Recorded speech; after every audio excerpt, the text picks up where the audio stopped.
shoot, and I forgot how to do this already.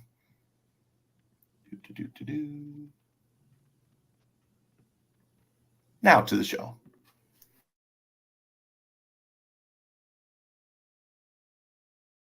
One minute to the deadline.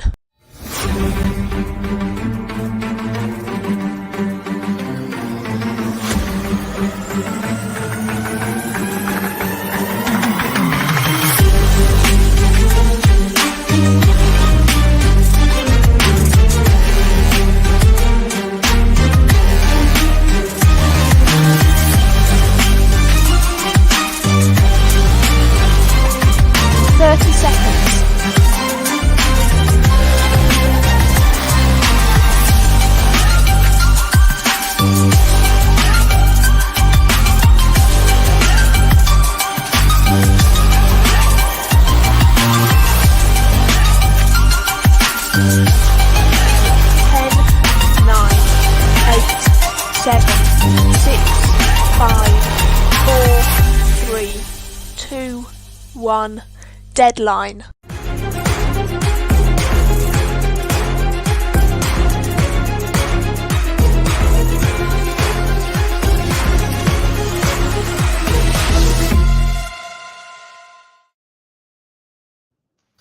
Welcome to 2024 Cascadia, which is the North American Diplomacy Federation's big convention of the year, starting off early. I know Daytona has the big race for NASCAR. This year, we're doing it for diplomacy, starting big, starting early. I am your host today, Kevin O'Kelly. I am thrilled to be joined by some amazing colleagues. You might recognize a few of them as former DipCon winners yourself. Bottom right, also the current VDL champion, Michalis Camarides. Michalis, welcome. Hi, pleasure to be here. I'm going to go counterclockwise because I feel with the majority of Europeans here, I'm outnumbered. So, like Australia, do they toilets flush backwards in Europe too? No. We've got 2022's World DipCon, which apparently was not North American DipCon, which I thought it was.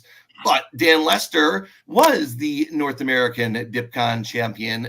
A number of years ago, we won't say how many, at WAC, which was supposed to be the final WAC, and then we had another WAC. So, but it was good. So, Dan, welcome to the broadcast today. Pleasure to be here. Looking forward to it. On my left, as I'm looking at it, maybe your left, as you see it on the screen too.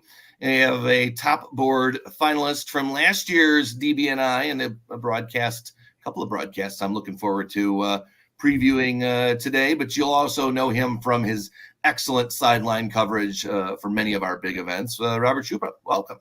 Hello, good evening. I'm excited. It is not evening here where I am in the Midwest, so I'm thankful that I am joined by someone from the great central of America, someone who is very proud of his state's college football team, who I won't suggest was cheating all year long as they rode their way to a national championship. There you go. Go Blue, as I'm supposed to say. Also a finalist on last weekend's top board. You'll see him next to the other witch power from that weekend, Ben Kelman. Ben, thanks for joining today. Good to be here, Kevin. Excellent. So it is the big one, as I said. We'll start and we'll go into it because I've got, again, two DipCon winners. One pre-pandemic. So, Dan, when we're talking about the competitiveness of West Coast diplomacy, it's a different style than East Coast diplomacy. East Coast, 7-8 cities all in a row, you get these big crowds. But when you flew over a longer way than most, it's more of a travel crowd on the West Coast. What's your best memory, other than winning, of that 2014 DipCon? Well, I tell you something. There's never been a venue before or since that I have enjoyed as much as going to the Washington Athletic, something beginning with C. That place that you held WAC. I mean, that was an epic place to play diplomacy. The rooms were perfect. It was incredibly receptive. The bar was amazing. And so the crowd that you attracted were people that enjoyed, through the generosity of the West Coast American diplomacy players. And actually, that's unrivaled. We're a generous hobby. Everyone is very positive and kind to each other and welcoming, I think, across the world, no matter what country, but unparalleled in their generosity. I think that whole West Coast group, whether you're talking about the Vancouver crew or Seattle or then down in San Francisco and California. So I was very taken when I went to 2005 to Washington. There was a huge crowd and like a very big traveling representation from the West. So it was a pleasure to go then to the West after that. And when WAC came around again in 2014, I went to Seattle a bunch of times and obviously Vancouver as well. So yeah, what a crew they are. And yeah, you've always been such great stalwarts to the hobby. So it's a pleasure to go there, and I intend to do so again. I've never been to Cascadia. This is not Cascadia proper as it is now, but it's on the bucket list. I want to. Yeah, and a lot of the same crew that is hosted in 2014 is there this weekend as players and spectators, and I know a lot of those folks. I was there in 2014 as well. It was an excellent tournament. Maybe one of the most fun boards. I did not even not topping. It was one of the most fun boards I played against Dave Miletsky, who I know is on this year's contingent. Miletsky being an East Coast native, though, so he fits more of the mold of the folks that McCullough saw last year at 2023 DixieCon, which was the first in-person DipCon after the pandemic. McCullough's from a everyone getting back together, old and new style, because virtual play, it's more younger gen playing it. But I know Dixie brings back some of the, old timers. What was it like mixing the crowds there, playing a different style of diplomacy than we usually play too? Yeah, it was a really, really cool event. I was meeting a lot of people for the first time. I hadn't really traveled to any diplomacy event abroad before the pandemic, and it was the pandemic and virtual that got me into face-to-face in the first place. And so there were a lot of people that I was familiar with from virtual, from streams, but who I'd never met in person, that I was meeting for the first time. And there were also old faces that I knew from before the pandemic that I just hadn't seen in years. So it was a real sort of family get-together atmosphere there, and a lot of people who hadn't seen each other much, if at all, in years due to the pandemic were now meeting up again. And it was a very, very high attendance at Dixie, and I believe it is again here. I think it's obvious that DipCon, that extra title, brings a few extra players to any event and raises the stakes for everyone a little bit. But yeah, Dixie was an incredible atmosphere for sure. Yeah, I think it's great to hear both your perspectives on this, because I think it summarizes. I've been playing face-to-face with the circuit for just under 20 years now, and those are the stories I remember of old, and it's kind of the merging of the new we've seen a couple of times. So for any of you who live in the States, or I know EDC just had a big event, I think it was November, the Pacific American, same way with Bangkok, all over the world. It's just fun to get together and play the game that, we broadcast a lot digitally, but just being in person, the stories do hit home. I hate playing afterwards because you're all tired and worn out and stabbed a few times. I mean, you guys all win, but that's why they don't let me talk about games, bring the experts in here. But when you're flying home, you always got a smile on your face. So we'll see who has a smile on their face after this tournament, but it won't last too long, Robert. So 2 weeks from now, we're going to be starting the 2024 DBNI semifinals, and then the finals the next weekend. I think Saturday, February 24th is that last day. You topped the board last year in the semifinals. Sadly, with the scheduling conflict, we couldn't get you on that top board. But preparation-wise, you were fully there. What's it like thinking about these last 2 weeks, heading into what is going to be maybe the toughest gauntlet of them all for each diplomacy year? It's very interesting, especially because already who you're going to playing with. I mean, the board draw has been done already. If you guys out there haven't seen it, you can check it out on the DBN YouTube channel, and it's very interesting. Lots of those people are there, and I believe we will probably have some matchups where people know already that they will play in the preliminary round of the DBNI. who are playing now in this tournament. So that's a fun little extra element. And you have lots of time to prepare mentally. I think getting a few games in, just to be, in the right mindset to play diplomacy is definitely a good idea. So for those who are there and are, playing high competitive diplomacy this weekend, good for them. But you will also be thinking a lot about, this board draw, and there's a Paris method. So you're thinking, oh, will I drop? Who will pick what? I know that I had like a document with a bunch of different setups, how the Paris method for my board could go, with like 4 or 5 different scenarios that I could see. Okay, I think this person will stick and then pick France, and this one will drop. So England might go to that one, and so on. I don't know if everybody does it like that. I guess lots of players will also just take it as it comes. But I know that there are some people who put a lot of thought into that, and I'm sure it will be in the back of some of those minds that are playing this weekend. Yeah. So we're not at that tournament yet. We still got 2 weeks, 3 weeks till the big games. Ben, we're coming into this weekend. 50 players. I think we're registered, pre-registration.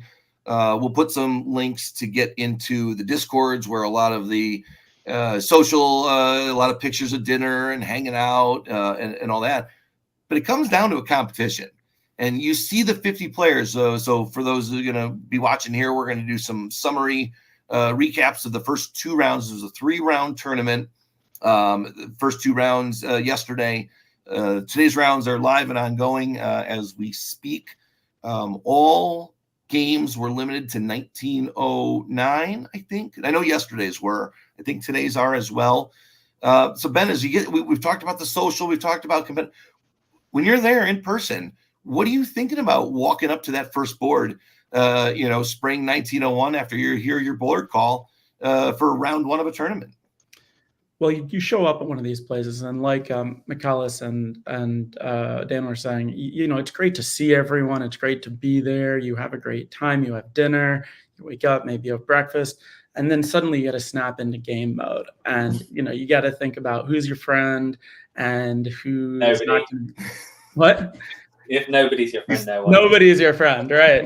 That's and you've got to really get ready to think about the game, to think about how it could go, how it's going to go if it doesn't go that way. And like you were saying before, this is a high stakes game. This is North American DipCon. People are playing to win in these tournaments. I'm very excited to see how that plays out here. I'll apologize for Dan being newer to the broadcast team here. Dan, I thought the exact same thing in my head. I just didn't say it out loud. Sorry. The decorum, I'm still new. I must learn. My apologies. We love it. We love it. That's why you're here, because you like to talk about diplomacy. We've already seen. I don't want to make any predictions. Maybe we'll do some predictions as we get into round 3. So I think a lot of players have seen what has happened in the first 2 rounds. One thanks immediately from the front, Chris Brand, for his tournament software. It is great to come along and be able to hop into the game, seeing who's playing. My favorite part about his whole software is the bottom line ticker news that he has. And I spent all day yesterday trying to figure out if there was a way to steal the text from his news and feed it along the bottom of our screen automatically, because it'll give live in-game updates. Draw vote has been taken, board 4. So I was hoping to get that. I haven't yet. So maybe if these guys can explain the games while I cannot pay attention during the broadcast today, click a few buttons and make some magic happen. So we will do our best on that. I'm getting the last, sorry, we'll do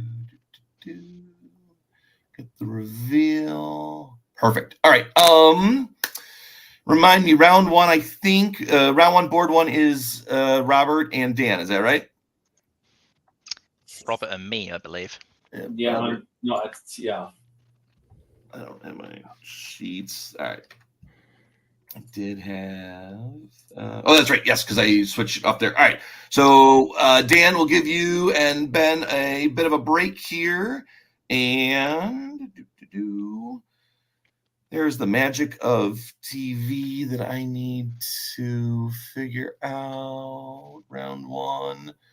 Board 1, there is some transition. We'll figure this out. You can tell I'm rusty at this. All right, here we go. It's like I never left. Although I need to be on the top of the screen here, even though Robert is doing most of the work here. 7 boards per round, round 1, round 2. So we're going to do some recaps for everyone. HAL 9000. Anyone have a guess at the theme for round 1 based on just one category? Well, I've seen a few more. Oh, Yeah, same. To be All fair, right. Spoil it because I haven't seen them all. I think it's like computer systems or robots from like different media, isn't it? I think AI systems of some sort. Yeah. Yeah. All right. Well, Noam Brown is in attendance. He's not on this board, so maybe he had some impact on this. So Austria, Matt Shields. Matt again from the Pacific Northwest helps run he's a lot of those tournaments that I've been to and had a lot of fun with. Andrew Koch, DBNI participant. The Mass Bomb, the second DBN's Diplomat of the Year. Nicolas Sahuguet, he's won a few big titles in his day in Germany. Jaromir was in last year's DBI, is that right? I think he's played in some good games, if I remember. Doug Moore, the winner of the 2007 World DipCon in Vancouver. And Ed Sullivan. That's all I got for Ed Sullivan. All right, Robert, tell me how we're going to shake this thing out. So we're gonna spend a little more time than with some of the other round 1 games because I think it's a fun one. The title I came up with for this game is The Restraint of the World Champions, because we see 2 world champions, Nicolas Sahuguet and Doug Moore, on this board, and both of them showed some restraint during this game, and we will see whether that's a good thing or a bad thing. Stacked board anyway, let's jump into it. If we see the spring, most notable DMZ in Galicia, but Doug Moore still doesn't want to go north. Apart from that, fairly standard. And in fall, we see a lot of indecisiveness. There's already a bit of restraint there, Nicolas Sahuguet just covers Munich. Nobody gets Belgium. A, R, and T are also not totally decided. Austria, Russia, Turkey, who will go where? Turkey does sort of a wait and see thing. It's all a bit, let's just take it easy in the first year. And if we go into the winter, we see the most interesting build in my mind is the build of Fleet Con, because even though Ed Sullivan didn't go to Armenia there, that is a pretty clear statement of intent towards Russia with having those 2 fleets on the Black Sea. And then if we go into spring of 1902, we see, he's going towards the Black Sea, he's going towards Armenia, but everybody else is coming for him. Doug Moore rallied the band, Jaromir Soldier and Matt Shields, and there's an AIR forming. But look, in the West, Doug is also part of another triple. It looks like there's everybody against Andrew Koch.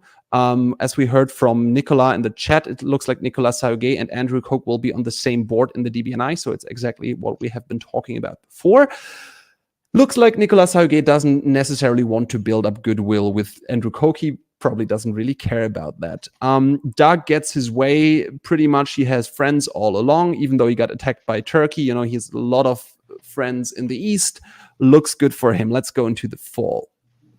In the fall, we see some nice little tactics by Jason Mastbaum in France. He expects that their English channel will not work and goes around it with the fleets.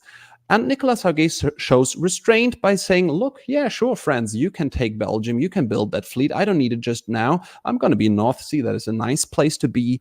I don't need to take it super aggressively. And so at the end of this year, when we see the builds and disbands, we see that Ed Sullivan disbands Army Con, and that looks to me like a pretty clear sign of, hey, AI, I'm just going to let you in there and I'm going to go against Russia, let me do your work. And the thing that I would like to highlight here is I think Austria has a very interesting decision right here. They are in a very beautiful position. Turkey gives them a lot of room. They could go for Trieste. They could go for Romania. They have lots of people. Essentially, everybody wants to work with Austria right here, but they have to make sort of a decision. And that's where I quickly want to kick it to Michalis. What would be your game plan just from this position? Which direction would you pick as Austria here, Michalis? I think I would go for Russia. If I was Austria here, I think Russia is looking pretty big in the north already. And if you move in the opposite direction and a player as good as Doug Moore is in this sort of Russian position, you are asking for all kinds of trouble to come your way pretty quickly. France is also doing relatively well, and I think that means you want Italy to be able to go west and to contain France. So if you're looking to top this board, I think Russia would be my target here. I think I'd be looking for Con and Romania probably this year. Some people may remember a certain VDL game where I did something very similar in an AI a couple years ago. It worked out quite well for me in that game. The Italy is in the chat right now, and I'm sure Christopher Ward remembers it just as fondly as I do. I'm sure he does. So let's see how Matt Shields decides. So let's go to spring. In spring, he doesn't quite decide. Oh no, sorry, it wasn't spring already. So he goes anti-Russia. He's with you. He takes Romania. So that doesn't look too good. Ed's little stunt has worked so far. It seems like AIR isn't completely coming for him anymore, but partly they are attacking each other. And in the West, FGR just rolls on. Andrew Koch, does what he can, but there's not that much he can do. There's now a German army in Edinburgh. Let's go into fall. And in fall, we see a pretty bold move by Austria. They go into all kinds of directions. I asked, do you go towards Turkey, towards Russia, towards Italy? Matt Shields is saying all of them. All of them at once, please. Now, we don't know. Maybe some of that was arranged. Maybe Con was arranged. But he's taking literally, he has been going into Russian center in spring, even though he can't hold it. But he's taking an Italian center and a Turkish center here. And I'm wondering, meanwhile, he's preventing Italy from staying in Smyrna. He could have had Con. Italy was providing that support. Instead, Turkey gets Smyrna back and Austria slips into Con. And we have to see if Matt Shields a bit of a little more than he can chew right here, because he certainly went big and went for it. We can have a quick look at the winter builds. He can't even put down all his units, He went for Con and Trieste, and he still can only build one. So if I were Italy, I would have some words for him right here, saying like, look, why exactly did you need another build right now? But maybe it's face-to-face. Maybe he didn't realize that he couldn't build two of them. We can look into the fall and see how it goes. There is some, sorry, I think I failed to mention before that there was also a German stab on France last turn. So Nicolas Hauget picked the time to go for it, said like, look, yes, nice, you helped me put England on the back foot. Now I can stab you. And actually G and R, not F anymore, G and R are working together, the two world champions, and now they are making progress on France. And now if we go back to spring of 1904, France defends well, essentially wins every guess here. That's good for them. But we see still a little bit of restraint. England is now a janissary. Germany decides, no, I'm not going to go for Liverpool. Neither is Russia. Russia gives Austria some space to go away from him, says like, look, you've got enough fronts to cover. I'm just going to sit here and support Romania, and we will see if this slow pace by the two world champions will win the day for them, or if it will be a problem, and if it will come back to bite them later. We can go into fall now. Still that restraint, no Budapest, no Serbia, no Liverpool, no nothing. They just take position in Mao. How often are you in Mao as Russia in 1904? That's not too bad from a positional point of view. Italy is fighting back against Austria, of course. They weren't delighted by that. And we can move forward. And we see army built by Italy. So France retreated to Western Med. Italy just says like, screw you, Austria. I'm not going to build a fleet and try to defend Tunis. I'm just going to make sure that you're not going to get Venice here. We can move into 1905. In the East, it's pretty much a stalemate between IT on the one side and AR on the other. Nothing is happening whatsoever. Russia is in Spain now. That's nice for them. And France is defending, but it's Russia, Germany with an English janissary just pushing forward, and once again, limited options of what the defending power can do. We go into fall. England is still janissarying. I'm pretty sure it's arranged that Germany's taking London right now because England is taking Portugal. And we see Turkey turns on Italy. Ed Sullivan is back at 3. Good for him. We can go towards the end of the year into the winter phase. Okay, fairly obvious builds, I would say. Let's go into 1906. And we see AI is still dysfunctional. Just from a position point of view, I think there would be lots of things Austria and Italy could do together here, whether that would be put up an effort to get Tunis back or go against Russia. But they are essentially not doing anything just to be sure that none of the other gets something against them. Yes, Austria is in Marseille, but in the East, very little is moving whatsoever. And the West is making progress. If we go into fall, it looks like finally there is some cooperation between A and I, and maybe Turkey and France as well, because they see, look, Germany and Russia are giant and they have England helping them, even though right now Russia is cannibalizing, England is taking Portugal. But GR is just in a great position now. Russia is in Portugal and Spain. And I think right now it looks like the board sort of realized that they need to do something about it. We can move forward and we see two very interesting builds. Fleet St. Pete is curious, you know. G and R have been super tight so far, but there's very little that Fleet St. Pete can do right now if all of Germany and all of England are owned by Germany, apart from being anti-Nicolas Sarkozy. So I wouldn't be too happy as Germany right now. And Fleet Trieste. That is curious. I'm not sure if he's trying to sell it as we need that to defend against those Russians fleet who will come to the Med from the West, as Russian fleets do. But, you know, if Italy, Austria and France work together, you don't really need another fleet, so that might be more conflict as well. We can move into 1907, and we see indeed there was fighting between Italy and Austria. It was not arranged. Italy says, screw this, I'm going to support Doug forward now. I'm not having any of this bullshit anymore. GR seem to be cool. You know, they seem to have figured it out. Those are not necessarily aggressive moves towards each other. And now they also get a little bit of Italian help, so good for them. We move into fall, and we see that Russia helps Austria stay in Marseille. There's a big bounce in Brest that was arranged, and if we look at the winter, we see that this is the end position. They decide to draw it on 10-10 with 30.2 points for each of the world champions. The restraint has paid off in the sense that both of them get a very solid round one score. You could ask what would have been possible. For sure, they could have pushed it a bit further, but as we heard, it's a 1909 game. There was not that much time anyway, and they decided to play this game. And yeah, we have a Russia that is in Tunis, but not from the East, but from the West, which is a fun thing. And, you know, I think they did both a very good job at just like pulling the strings, as Michalis has pointed out earlier. There were lots of positions where you could have said, look, we need to do something about Russia. We should do something about Germany. They are strong players. They're getting more and more position. And really, the other players had a hard time getting onto the same page. And so kudos to those two. And I think it's just the result they wanted for round one. Michalis, anything that you would have done differently in any of those positions? What's the biggest move that shaped this game? I can't help but notice that Austria was on 7 centres in 1903. Austria spent the rest of the game fighting Italy, and Austria ended the game on 7 centres.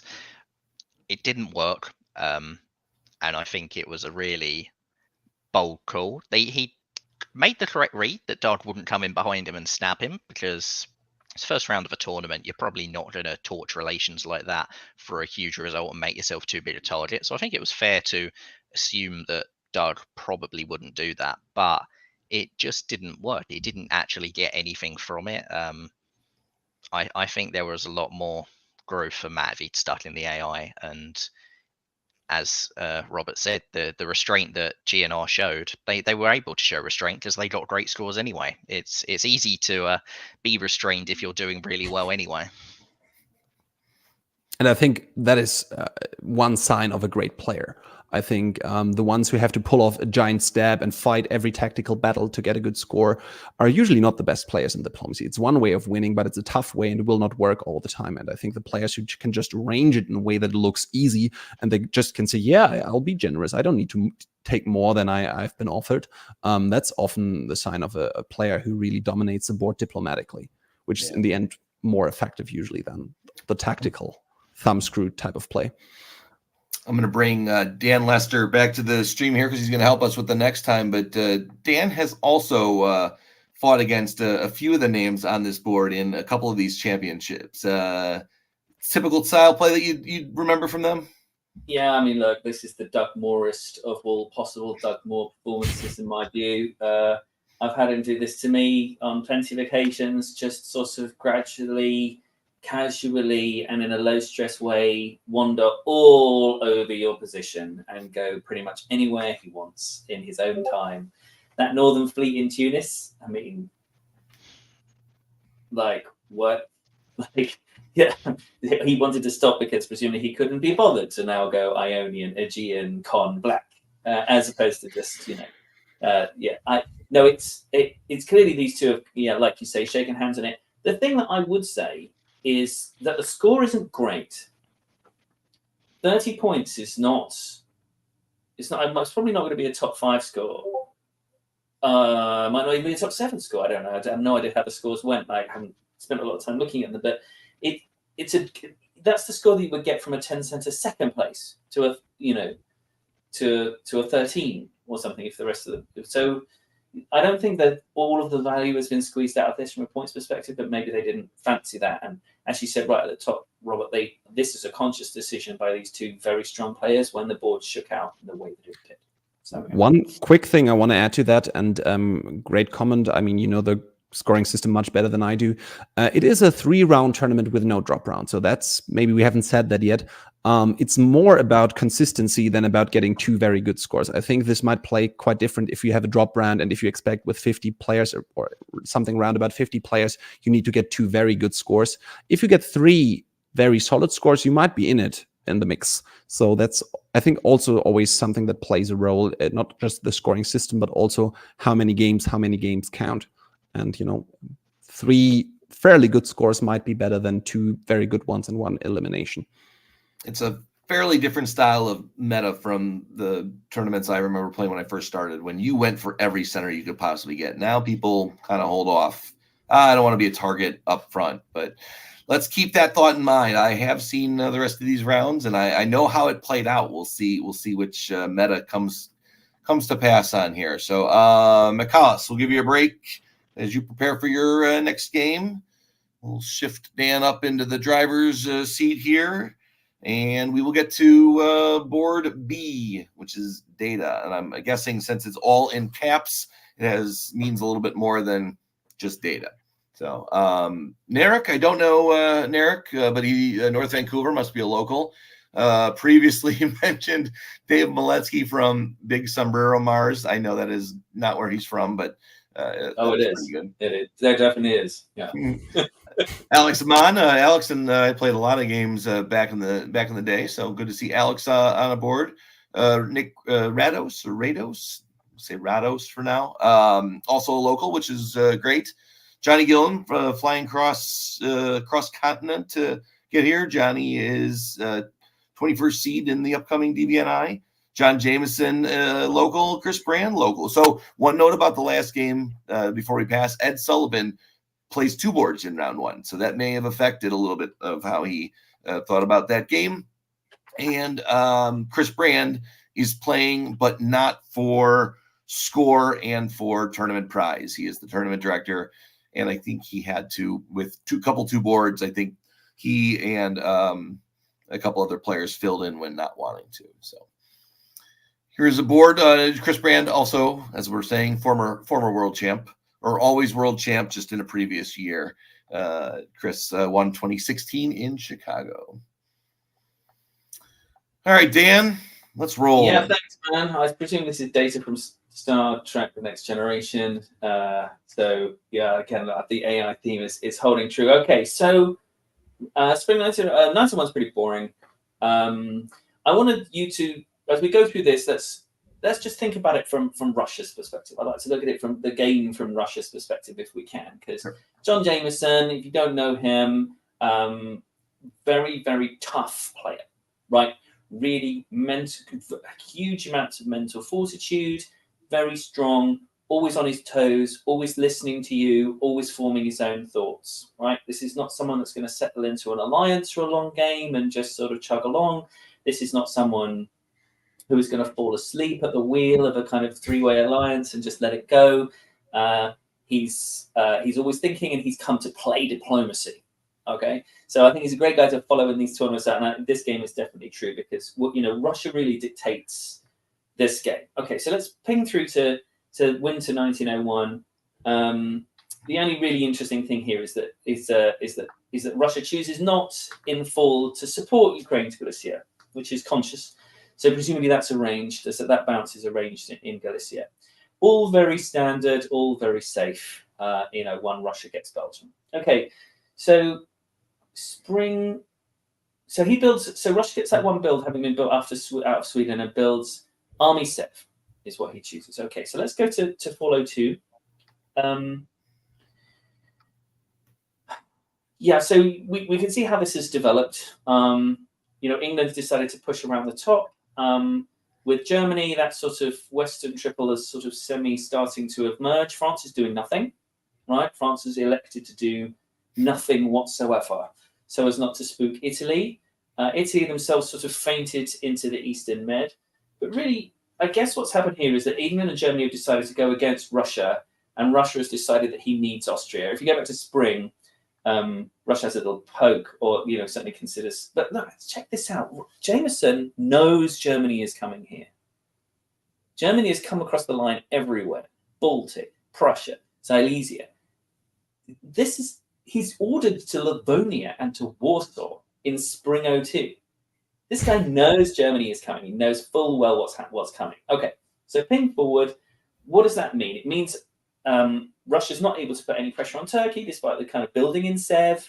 There's nothing going on there. So Italy gets kicked out of Eastern Med because Austria has to support Bulgaria, because this idea of Russia and Turkey working together is evolving. So that northern attack has meant that Italy has lost Eastern Med. And that's how the whole boards tend to work in these moments.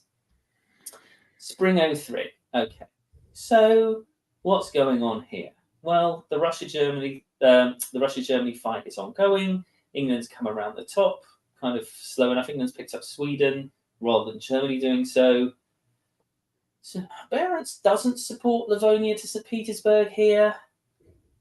Don't know. If I was Germany, I might have felt nervous about that. Maybe that's not quite right. He's also supported Denmark out into the Baltic. Quite a lot of English things behind Germany. And then over in the West, France is doing nothing except, ooh, whoopsie, I've wandered into Picardy. Right. So if this is the board state in spring 1903, spoiler alert, Germany's about to do something crackers, right? But I think he could be justified in doing that because he's had a very spooky spring term. Just a couple of little things. And I don't know if they were arranged or not arranged, but I think if you look at the board state at the end of spring 1903, you've got 2 on Belgium. You're probably not going to get St. Petersburg. Denmark's empty with 2 English on it, right? Okay, so let's go through to fall. So Germany's got himself nice and spooked, and what he's gone and done is he has given up on attacking John Jameson, which I'm sure is 100% in line with what John Jameson's diplomacy has been about. Stop it, you're exposed, go back the other way. France has got no expansion except to attack you. England's not helping you. We could be friends. I need friends. Let's work together, right? And it's chaos, right? Because Barents this time does support Livonia to St. Petersburg, but it doesn't go. I think that's right, isn't it? Not sure. Just double check for me. Thank you. Yep. England hasn't attacked Denmark. France has moved into the Mediterranean Sea. So England and France, in fact, they weren't attacking Germany at all. Germany's suspicions, which I suspect that he had, were not founded. But he was too spooked to believe it, especially with these 2 Italians that have moved up on Munich as well, which I neglected to mention because the Italians don't have anything to do now that Eastern Mediterranean's been popped. And what happens here is now I can hear David Maletsky's voice in my head. Obviously, this stab is suicidal on Maletsky. Absolutely suicidal at this moment when all the French have just vanished, right? There's no pressure on Maletsky at all. And I can just hear David's voice in my head saying, okay, now let's turn this into a teaching game, right? So now Maletsky is going to teach Germany that he made a very, very bad mistake. And this is, of course, also a very, very no good, very bad phase for Italy. He hasn't picked up Munich because the French haven't stabbed Germany, and he's also lost Trieste. Now, that might have been arranged in the anticipation that he would get Munich, but either way, Italy's down 1. From here, it pans out pretty much the way that you would expect. We can flip through reasonably quickly now. This is quite amusing where the Russian Livonia ends up in Denmark. And it does so. This might be arranged as well, knowing John is flipped already and started to arrange things with England. Who knows? France has moved in. Yep, there we go. Keep going. And then look, England, remains that, relatively copacetic with Denmark. Yeah, and here we are, winter 1904. And you can see that, France has built a fleet. There's a German fleet in the Baltic Sea. England's got no enemies. And I guess Turkey's, he's out-ish, is Chris Brand, but I think they've kept a really close, good eye on him. Austria's kept a kind of, he's done his job. Don't know if it's done him any favours or not. He's come back. He's allowed Italy to resurrect himself against the French because EF is obviously a huge concern. Flip forward one. I think this is the second or third game I've commentated on with Johnny in it, and he never really seems to get a start in the games that I've commented. Don't know whether it's luck or anything, but there's something about him that never seems to just get out of the blocks with an easy alliance. There's always some gnarliness about, some difficulty about it that stops him getting up to the 6 and 7 that we can really see him fly. Because he's a good player, right, once he gets a start. Playing out pretty straightforward now that EF has fully developed. France isn't getting a lot of joy in the south, but keep going. Yeah. Boom. Yeah, okay. But, okay, what's this? 05. Yeah, you think so, don't you? Right. But flip one forward. Yeah, it's not. It's arranged. Those two English armies go on to make you absolutely certain that there's no step coming on France. 06, stop here. If you stop here, fall 06, everything looks set, right? This looks pretty set. You've got an EF, they've got an 8 and 7, but what's wrong with this picture, Robert? What would you be most concerned about as which power? Let's say as France. What would you be most concerned about here? I'm not sure. I wouldn't, just from the position, I would not be super concerned as France. If anything, Germany seems to have done a Janissary deal. Maybe that can help England more than you. I don't know. The East is in disarray, sort of, which is not too bad. Turkey is starting to get out of the box, so that could be a worry. But after all, I think if the EF sticks, and especially if they have a German helping them, I think they should be able to outrace Turkey, but maybe Turkey will come from behind here, the tournament director himself. Mm-hmm. I think that your biggest concern as France is that England doesn't have anywhere to go. Especially, if you waive a build, obviously you leave yourself way more open than you need to, but I guess that was diplomatic. The deal has clearly been we're going to both go our same way, and that thing about falling asleep that I talked about, I think maybe Alex has fallen asleep a little bit. Now, this is not the first time, not last time I'm going to say this in this commentary. Italy, if you're attacking, it splits 3 and 1.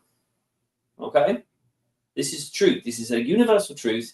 The guys coming from the east are going to get 1 or 3, and the guys coming from the west are going to get 1 or 3 or none. Right? So there you are as France. You've picked up Tunis. Are you going to get Roman Naples? How are you going to get those? Turkey's in the Ionian, and there's no one to stop it. And actually, the Turkish and Italian fleets between them have got more than you. So what's your next dot? Okay, Berlin. I don't know, maybe. Miletsky's got fleet St. Pete, fleet Gulf of Bothnia, fleet Baltic, fleet Norwegian Sea. His next stop could be Moscow if he can get the army Denmark into Livonia, and then he can get the army Yorkshire into St. Petersburg. That's going to take him the whole of 1907 to set up. He's going to be doing nothing for the whole of 1907. Or, given that there are no other northern fleets, and the nearest fleet you have to the English Channel is in the choke point,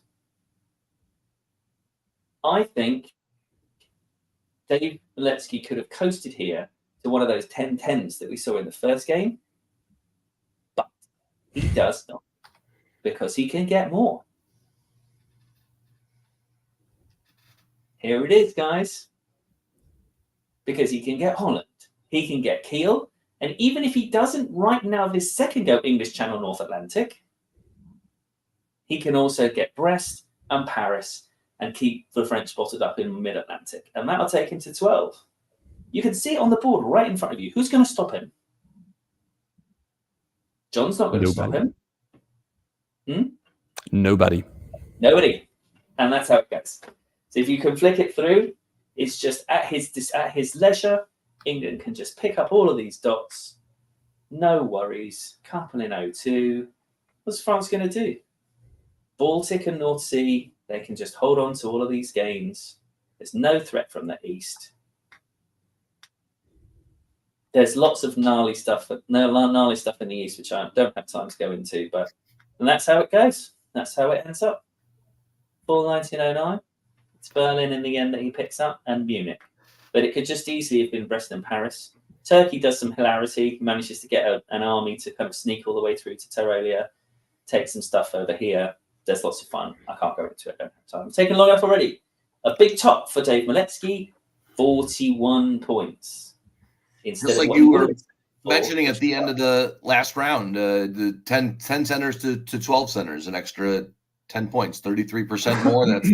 It's worth it to go for the centers when you can get it and not offend anyone. So maybe David had some flexibility to do that. Robert, what obviously Dan just pointed out France's miscalculation. Were you watching any of the East as we were going through? Is there anything the East could have done to change anything up, or was this locked to David's dominance in the West? I haven't been looking at it into it in detail. I mean, I think there's always something you could have done, but the question is, was it possible diplomatically? One thing I want to point out is I've never played with Dave Miletsky, but from all I've seen and heard about him, often he's not completely playing for score. Often he's just playing for wackiness and fun, and maybe he's even just filling up a board. And I've seen many situations on streams where he had a great stab opportunity but didn't take it. And I think Alex Ammon is a fairly long-time face-to-face player, isn't he? So he probably knows Dave as well, at least a little bit. I wonder if that played into his decision-making.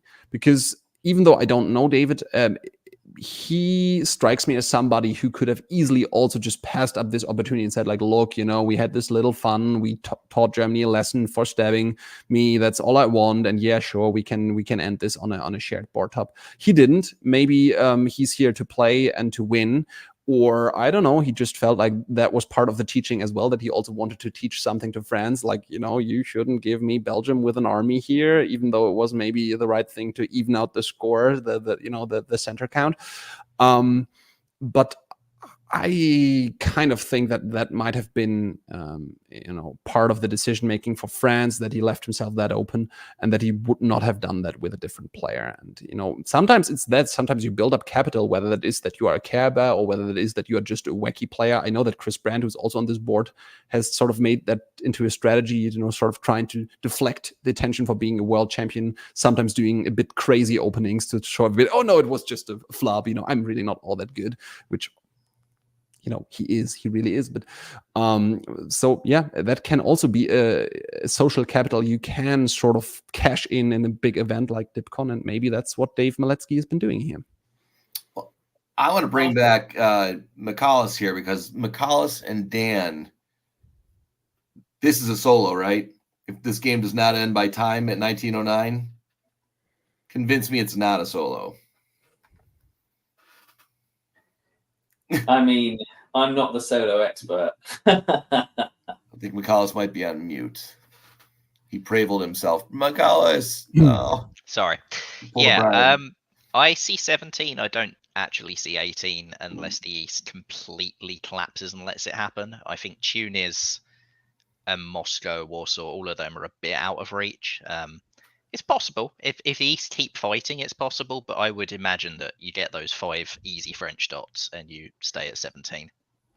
All right. Darn. Well, there's one thing that did happen in the mid game, and I know I'm taking a long time. I promise I won't always do this. Italy in about 1906 orders Venice to Marseille, and And I know that this doesn't mean anything, like, and you can read all kinds of things into just seeing the orders, right? Oh. Here we are, spring 1906. And there's all manner of things that you can read into that, right? He's trying to signal that he's against France. That doesn't make any sense. It's a misorder. He's trying to go to Piedmont, probably. The reasons why this is, don't forget, guys, there's a timed game. The pressure is on. I imagine, and this is the reason why it happens to me so much in terms of misordering, that Johnny has spent the entire turn expending diplomatic efforts all over the board. He's been to everyone this turn to talk to them, to try and get them to see the danger, right? Like, and see the danger of France shoving so much stuff to the south. Spent all this time, stop, France, stop.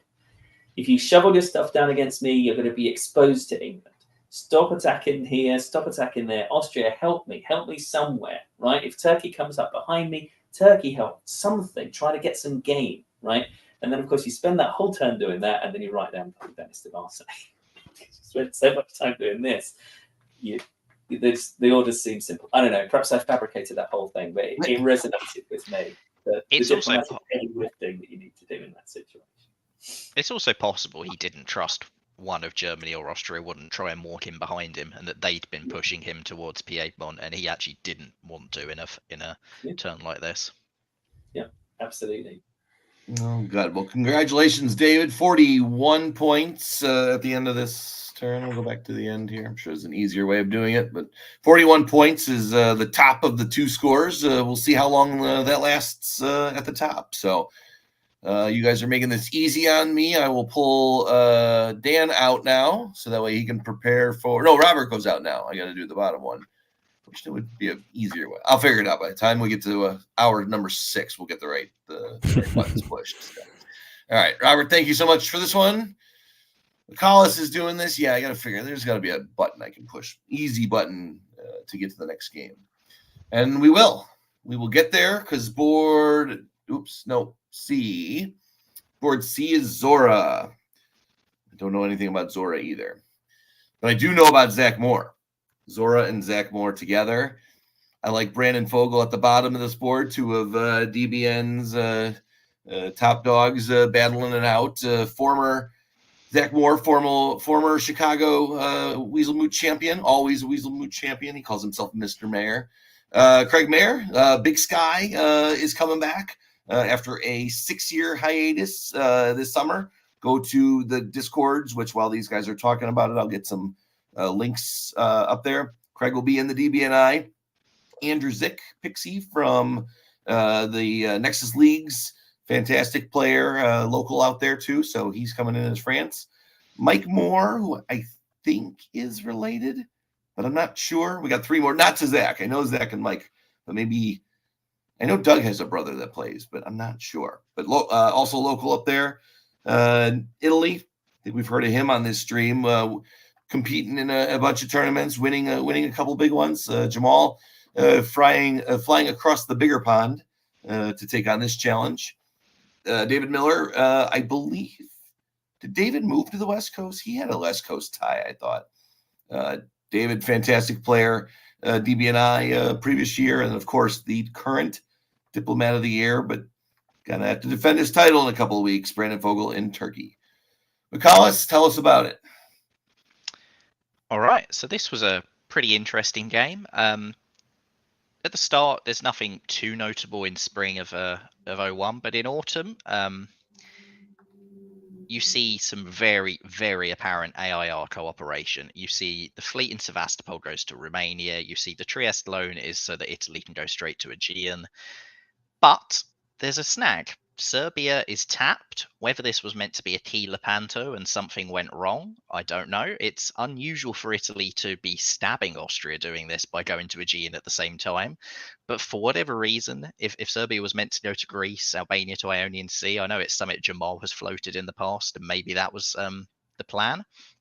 Either way, it's gone pretty wrong for Zach pretty quickly.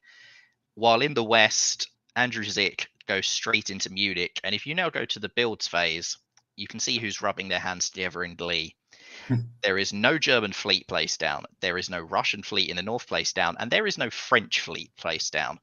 So my theme for this game is Britannia rules the waves, because Craig Mayer is rubbing his hands together in delight at what's just happened already in 1901. He is the dominant power in the north. As 1902 you go into, the air collapses because everyone remembers that Zach Moore is playing Austria and we don't want to actually have him as part of our alliance. So all of a sudden this has gone to everyone against Zach Moore. Zach presumably thought Greece was a stab and Italy presumably didn't, or thought that they'd worked it out. For whatever reason, Italy doesn't move against Zach in spring, but by fall, as you can see, yeah, it's all going wrong for Zach. Budapest is Russian, Turkey's moving on to Serbia, Greece, it falls to Italians, unopposed. And in the West, Germany is still collapsing, still going down to this EF, and you go to another builds phase. Once again, no more fleets in the West for England to worry about. So you go into 1903. And we're moving swiftly here with the Juggernaut now getting off. It looks like Jamal is out of luck. It looks like Brandon is going to attack him. Romania comes down to Bulgaria, but you would presume that's so that Russian fleet can be piffed in autumn. It looks like a really strong Juggernaut position. Until now, David Miller decides that actually he quite likes that fleet. So he makes all the moves to keep Bulgaria, walks into Serbia, attacks Germany at the same time, but makes a tactical misplay here in that France was actually supporting him to Berlin here, and he cuts that support, so he doesn't get Berlin. Presumably he didn't trust France, but it looks to me like they were both playing to help each other defend Munich and Berlin, and this sort of collapse in relations between David and France. At the same time, he stabbed basically everybody in the east, because in spring he supported Austria against Trieste, so Jamal didn't get it. It looks like David Miller has basically decided in 1903 that it's him against the world, and that's a bold play. We'll see whether it works it's out. certainly for the solo move, isn't it? It's 1903, yeah. But once again, we see France with two builds. No fleet goes down, just an army. The second one is waved. France is making a really strong pitch to Craig, and Craig has just put a fleet in London. Will this pitch pay off? So you go into 1904. Do you think Warsaw to Silesia was a misorder and he meant to write Warsaw to Prussia? Possibly. Something went very wrong with that move for sure. Because otherwise he would have actually gained Berlin there. But it's also weird moves from France in that they both moved to Berlin and supported Russia to Berlin. So I don't know if it was a sort of last minute negotiation between the two and it wasn't all sorted out in time correctly, but they definitely didn't get on the same page there. But yeah, so 1904, the Juggernaut has collapsed because David Miller has stabbed everybody in the east. And what's going to result from that? Well, it's IT cooperation. Turkey now has the guarantee on Bulgaria. They obviously take it. Austria supports Germany to Galicia for reasons that are beyond my comprehension, but it's very fun. So fair play to them for that. And EF continues. Andrew has moved his fleet up to Mao, but doesn't need to worry about it. Again, miscommunication in the east in fall. Warsaw doesn't fall despite support from France to put Germany into it. But this is all IT in the east now. Serbia falls, Vienna falls, and David Miller has gone from in a really strong position to a really bad position very quickly. It's not paid off to go solo in this game. So we get to 1905. The Kraken position is really off to the races, and you see the two army builds from Brandon. He's got no interest in actually fighting with Jamal. So into Romania he goes, into Budapest Jamal goes, and this is now a problem for Andrew Zig. He's finally put some fleets down, and it looks like he's done it so that he can stab England. England convoys back and is worried by it, but he's done it right as Italy comes for him.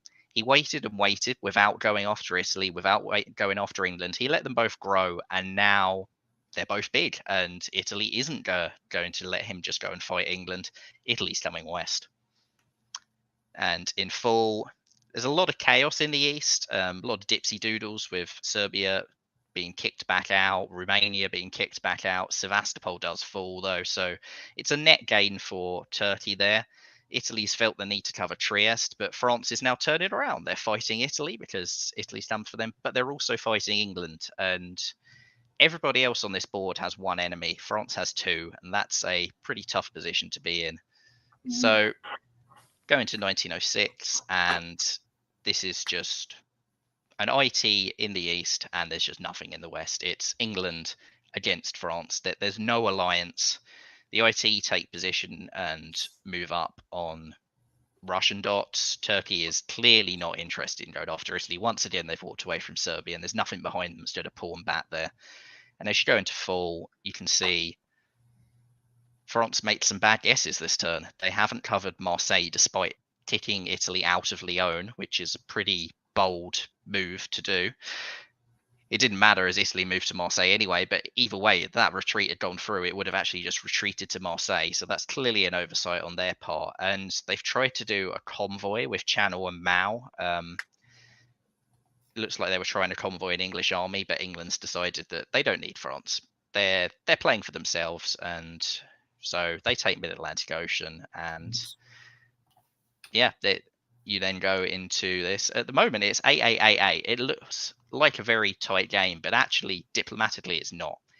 It's IT in the east versus E, and France is just being ganged up on by everyone. So 1907, they've managed to piff Marseille, but they've lost Brest, they've lost Belgium, they've lost Kiel, they've walked out and looked like they're punishing Italy, but now they've turned around again and gone back to North Atlantic Ocean. It doesn't look like Andrew has a real plan on what he's actually doing at this stage, and it's England that's making the gains while France flails. And you then see 1908. Hey, look, France turns around and fights England. Italy doesn't get into Mid-Atlantic Ocean because of a brace on both sides, but this is really, really strong for Turkey and for England. Turkey now moves up towards St. Petersburg. Turkey moves towards Berlin. They're just going around Italy. They get Berlin now. Italy is really struggling against France, though. The last couple of years, Italy's not been making the progress that England and Turkey have. You can see here, England's getting the position on St. Petersburg, but Turkey's got Berlin. They've got all of the dots that they'd need if this was to be a Fogel for an 11-11-11. Turkey's basically there already. And you go into the final year. Yep, Turkey's on 11. England is effectively on 11 because St. Petersburg's guaranteed. Italy's not. Italy is not on 11, and then you go into the final turn, and you go to the final count. Italy didn't get there.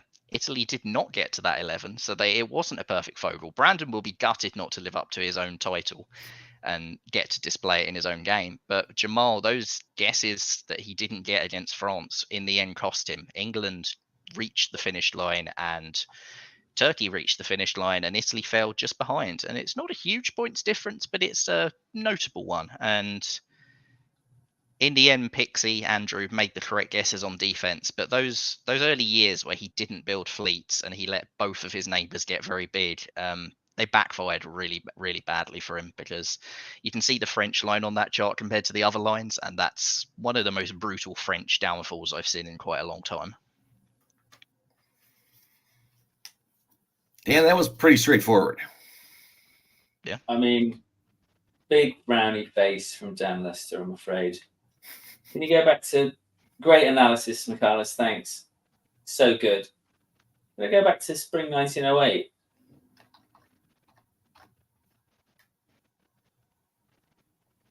I mean, Turkey can collapse Italy like a flan in a cupboard. That's 14. Without even thinking about it. In 2 years. And instead he's rushed off to Berlin because he's going, what's my 11th? Without harming my three-way partner where we all get 11. And I know that's how Brandon plays, and he has tons of success. And of course, Brandon and Jamal were the top two guys on the final board of the World Championships in Bangkok last year. A top board that I did not make. So I'm the last person who's in a position to criticize these two gentlemen and the way that they play. So, you know, whatever the diplomatic juju was there between the two of them, great.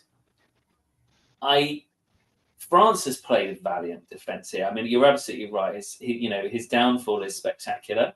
But to go left and right and try and hold on and try and buy a center and do what he can, to hold out for a really long time against Jamal, right? Who's in the form of his life, yeah, he's player of the year or whatever from a 12 months perspective, is valiant. It's great work. But he needs Turkey to do the thing that a lot of players would do, which is take the huge board top that is here. 14, probably, I would say. 14 and England next on 11. What's that? That's 45 points. Now, okay, I hear you, big target, whatever. But if you're Brandon, you're a big target anyway. So doesn't make any difference. Like, I mean, I don't know. There you go. Had to say it. Said it. No, I think Nicola Taye has also brought a key comment up in the comments that in 2 weeks' time, Brandon and Jamal are on the same board in the DBNI, and maybe Brandon didn't want to torch relations for that reason as well. But I also think that, yeah, it didn't really look at any point like Brandon was trying to stab Italy, and the relationship was good with them pretty much as soon as they got on the same page. I'm not at all surprised that they did this. You can say Brandon's a target from who he is, but actually there are so many great players at this tournament. I don't think anyone is necessarily a target just because of who they are. It's where you are that will make you a target. And nobody's going to be targeting Brandon based off this game, but he's banked a good result and he can look for a really good score next round. That is a good score. 29.2, I think, is third best as of this point. No, wait, it was 30 something, wasn't it? 30.5, and Doug was right around that same point. So yeah, Nicola still holding a 10-point advantage for going for the big win. So we'll, in the background of this next game, I'll calculate the score of what it might have been. So Dan, thanks for that. We'll give you a break, get a drink, and we'll see you back for the next one. All right. Robert was watching that one off the board, but he's got another one for us here. This one is Ash. I don't know Ash either. I should have done some homework for this one. But I do know that another board graced by another world champ crowned in Chicago. Doc Bender won the 2012 WDC in Chicago. Max Kasperzik. Do we know Max? I tried to look him up. I didn't find anything online. It might be his first tournament. He's there were a definitely couple. local looking at that location. Yep. Yeah, probably. But I didn't find any previous Cascadia attendances either. So who knows how much experience he has in different formats, but he doesn't seem to be a regular to any kind of circuit, neither the virtual nor the face-to-face. Excellent. Well, welcome, Max. You are paired next to Cascadia's queen. I believe Siobhan has won every time she's ever appeared. And if it weren't her, it was Adam or Eddie from San Francisco. This is a San Francisco-based tournament, I want to say, but they play it remotely in Vancouver. So Siobhan in France, Jason Bennett, some solid results all year long in Germany. Eric Silverman, who is Adam Silverman's brother, in Italy. Mikey Hall, love seeing Mikey on the board. He is in Russia, and one of the former hosts last year, but the defending champ as a host last year, which didn't sit too well with some of us here, but we'll see how Riaz does trying to defend his crown. Robert, does he have a chance after the result of this one? Well, we'll see. The title I came up with for this board is Will the Upstart Pull the Trigger? And that gives us a little bit of a glimpse at that Max, whose last name, of course, I could say, but I choose not to. He could play a role in this game. He will not just be taken off the board quickly. And, spring 01, we see it here. The most interesting things are bounce in Tyrolia, which I think is a smart move when France is supporting into Burgundy, and Russia jumping into Galicia. So there's a little bit of a failed DMZ, it seems like. And we can go into fall. I'm not sure if, Kevin is still there to push the buttons. Great. France lets England have Belgium. All fine. Austria guesses wrong, and there is actually a 3-build Russia, which is fun. If we go into winter, Russia doesn't build all 3. I'm not sure if he wasn't aware that he had 3 builds. He just thought, yeah, I got into Romania, I got into Sweden. That's 2. That can happen in face-to-face. Or if he thought that maybe I want to build a fleet, but not now, I'll just keep that in the back pocket. And yeah, it's just there is EF conflict. Before they were copacetic, and they thought, okay, England is going to get Belgium. Now they both built in a fairly aggressive way towards each other. Germany just army, so that's a fun West. We go into the spring of 1902. We see a clear EG forming. What else from these builds? So Max has found a friend in Jason, and Siobhan with 3,000 Cascadia wins is in trouble. In the East, it's just a big pile onto Doc Binder. So it seems the people who have won a bunch of things are a bit of a target right here. We go into the fall and we see a fun little convoy, Holland to Picardy, via 2 English fleets. And the fun thing, it's not just wacky. It actually makes sense. It's a decent move. Not much else would have worked right here. And England didn't want to lose a unit either by going forward, and then Germany would have to cover Belgium, and then potentially England has to pull one. There is no good pull, so it's actually not just a funny move, but a good one, which is I enjoyed that quite a bit. We go into winter and we see it just took 2 years to essentially almost kill Doc Binder. He has 1 unit left, but there will be a big decision now for IRT. Who will usually this goes into some sort of a 2-way IR, RT, IT. What would you do, Michalis? What would be your preferred 2-way alliance if you could pick any of the Eastern powers right here after this? I mean, obviously, I'm known as a big IT guy.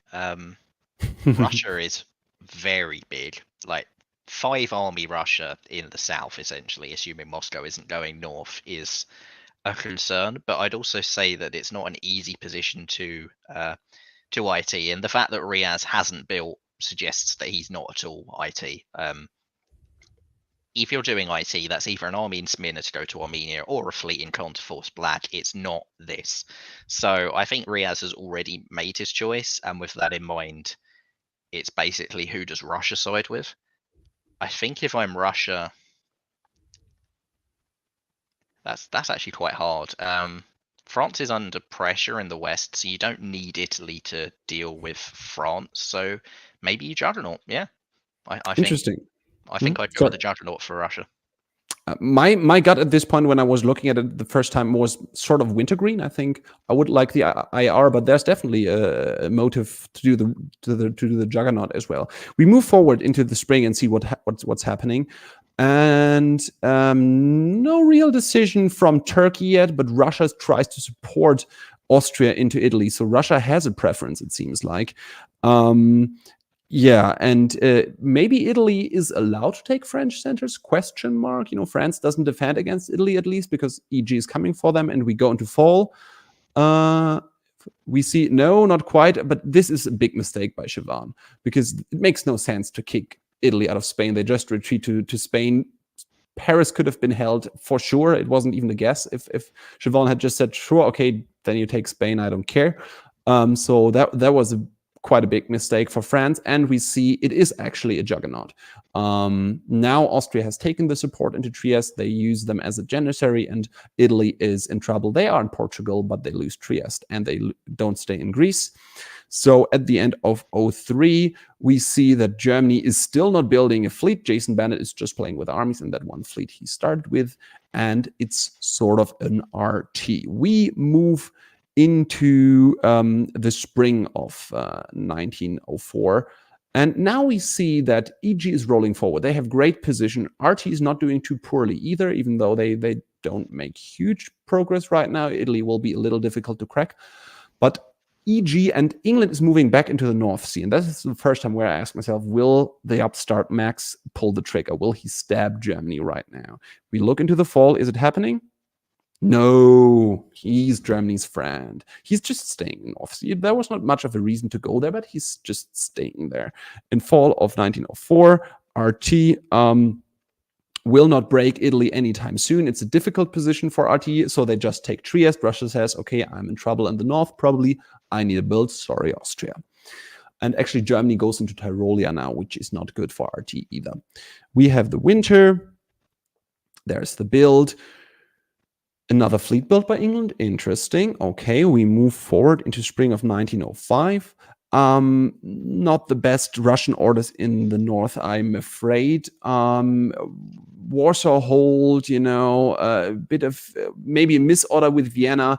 I think they're giving up quite a bit of position to Germany here. They lose Sweden. Okay, they couldn't have prevented that, but they're giving EG more than they needed to right now, I think. And still, the RT doesn't make any progress on Italy in the south. If I can interject quickly, Sure. I think Russia has pulled out of Scandinavia to avoid getting all their units piffed up there, and I think that makes sense. And Warsaw, maybe they didn't want to move to Prussia in case Germany just walked into Warsaw behind them, but not tapping Silesia does seem quite unnecessary for sure. Yes, absolutely, Silesia. And yeah, it's understandable, but it's just there would have been much they could have prevented. Maybe they were hoping that England would stab once again. There is definitely room for an English stab here. England is sitting next to Paris, next to Holland. So I'm sure lots of people were talking to Max suggesting that, and that's this big question. Will he pull the trigger at some point? We'll see. But yeah, if we move forward into the fall, once again, why didn't Warsaw tap Prussia here? There was absolutely no reason. If you do the scissors move here, cut all the German units, Baltic, Prussia, Silesia, nothing could happen. There was really no downside here. As you said, in spring, yes, okay, maybe you are afraid that you will just walk out of Prussia. That's just plain out a tactical mistake, and that might hurt them pretty badly, that they will lose Livonia here to a German army. We go into the winter, and once again, is now the time that Max will pull the trigger. Fleet London, that seems very unnecessary, No reason to build that. You can just build Fleet Liverpool if you want to stay friendly with Germany. And Germany still hasn't built a fleet. I would be a bit annoyed. England still sitting next to Paris. Not the nicest thing for Germany. We look a bit forward into spring 1906. But no, it goes to the channel. It's just EG rolling on. Turkey sort of stabs Russia, but it doesn't, probably they expected to go into Trieste, but Russia sniffed it out a little bit and at least prevented that. And so it's not really the best stab right here. We go into fall, and the East is in total disarray. Russia goes against Italy now. Turkey tries to continue their stab against Russia, but sort of moves sideways, and that just helps the EG here. Silesia, St. Pete is gone. They swap dots in Belgium and in Brest and Spain. So good for them. And still no stab. And actually, England has now moved away from Germany a bit. So now the stab has maybe passed. They have passed up the stab opportunity for now. We will see if they can get in another one later. We move forward. In the winter, once again, Fleet London. What's this about Fleet London? Max, I'm not sure if he just wants to prove a point that he is building that and then not doing anything with it, or will he stab now? Let's see. Will he stab? Will he stab? He's going to North Sea. Well, that's fishy. Paris, was that arranged? He's going into the Med. Okay, that's nice for Germany, but is this potentially a solo position? Well, not in 1909, but if in a time unlimited game, I would start to think it has England maybe even a solo right here. In like 3 game years, probably not. But R&T are still sort of fighting. The East has not come together. We move forward into the fall, and now we see, England helps, instead of going for Tunis themselves, Turkey into Tunis, and we can just quickly move forward. I think the fix is in. Riyaz in Turkey builds 3. We move forward and we can just flick through the last few turns because we all know this is going to be a Fogel. It's an 11-11-11-1. Max, the upstart, didn't pull the trigger. Still, massive congratulations. As I said, I don't know how much experience he has in other formats. At least he doesn't seem to have much experience in tournament diplomacy at all. And that's a great result on a stacked board with lots of people who are either very successful face-to-face players, or Jason, a very prolific, I think, as well, extended deadline as well as virtual player, former world champion, and he really did well for himself.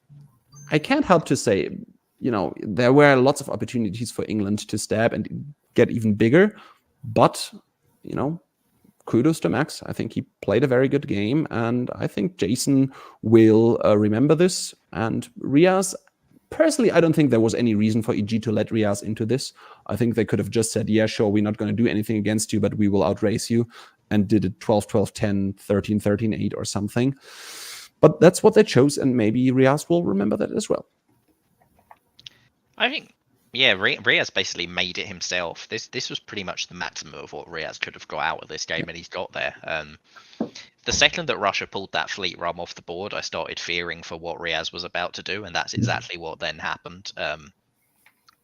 They basically invited Riaz to come and do this, and Riaz didn't take a moment to decide. It's like, yep, right, this is the time, and I'm going to take the lot. And here he's absolutely maximized his score, and I think Germany has too. It's England, perhaps they could have got more, but again, for someone who's in perhaps their first ever game, I can understand not wanting to make yourself a target, and because this is the game that's essentially forging his reputation at the tournament if nobody's played with him before, and having the reputation of someone who's a loyal ally is much better than someone who stabs your ally at the end.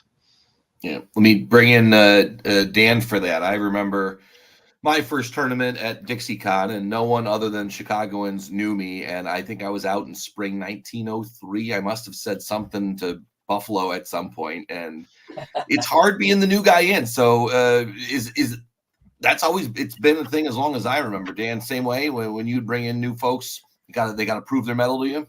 Oh no, I love to work with the new guys. They're my favorite guys to work with. If they make sense and they're there to have a good time, then I'm on it. The thing that gets me is when they're too nervous. People who are used to face and they can't keep up with the sudden pace and the pressure, and Dave Norman's sister counting down from 30, and they start to lose their bottle, and that's when you have to cut them off. So yeah, huge props to Max. Again, not familiar with the player, but if it is their first tournament, dealing with all that pressure and the stat board, it's a lot. So bravo. I did want to say something about it. It was a really interesting question that you asked, Robert, and I think tactically McCullough's exactly the right answer when you said Juggernaut or Wintergreen. So for Russia to go with Turkey or Italy, I think any Juggernaut needs a strong France. No strong France, no Juggernaut. Can't work, because at some point, England and Germany were always going to finish off France, and then they're going to turn and go the other way. And that means North's done for. And then he's always going to have risk of, Turkey beating him up, which turned out to be what happened here to Mikey. So I agree. They got bogged down, and also there was this risk of Turkey getting too strong. Turkey was in a fairly good position already, so I definitely could see the RT as well. And I don't want to pretend that everything would have gone differently with a Wintergreen. There were definitely also options for Wintergreen to go wrong, but we see what came out of that corner in Turkey. So I'm not able to highlight over here because it causes a software error. It used to, at least, but you can see where the downfall. Yeah, it mirrors. It's perfect. So first Italy, and then shortly afterwards Russia. Yeah. Mm-hmm. Yep. Excellent. Thank you, Robert, for that. We'll keep you on to do some follow up here. We'll give McCall's a quick break, and we'll get you back in a few. All righty. Change the driver's seat. Robert to the passenger side. You're going to Bishop, another tech name, AI name I am not familiar with, but there are a lot of names on this board that we are familiar with. Alien, the movie, yeah, played by Ian Holm, right? That one. There we go. See, no, he's not here just for the diplomacy. We got Austria, Noam Brown. We were talking about AI earlier. Noam is closely associated with the Meta project. What was the name of it? Cicero. There were a couple of bots, but the one that everybody talked about is called Cicero. Yes, thank you. Also a fantastic player, has had some sparkling results. Eddie Brisson, people might have heard of him, although I guess for the newer generation, Eddie Brisson has been playing diplomacy for over 60 years, I think. He's won DipCons, but I don't think he's ever won a World DipCon.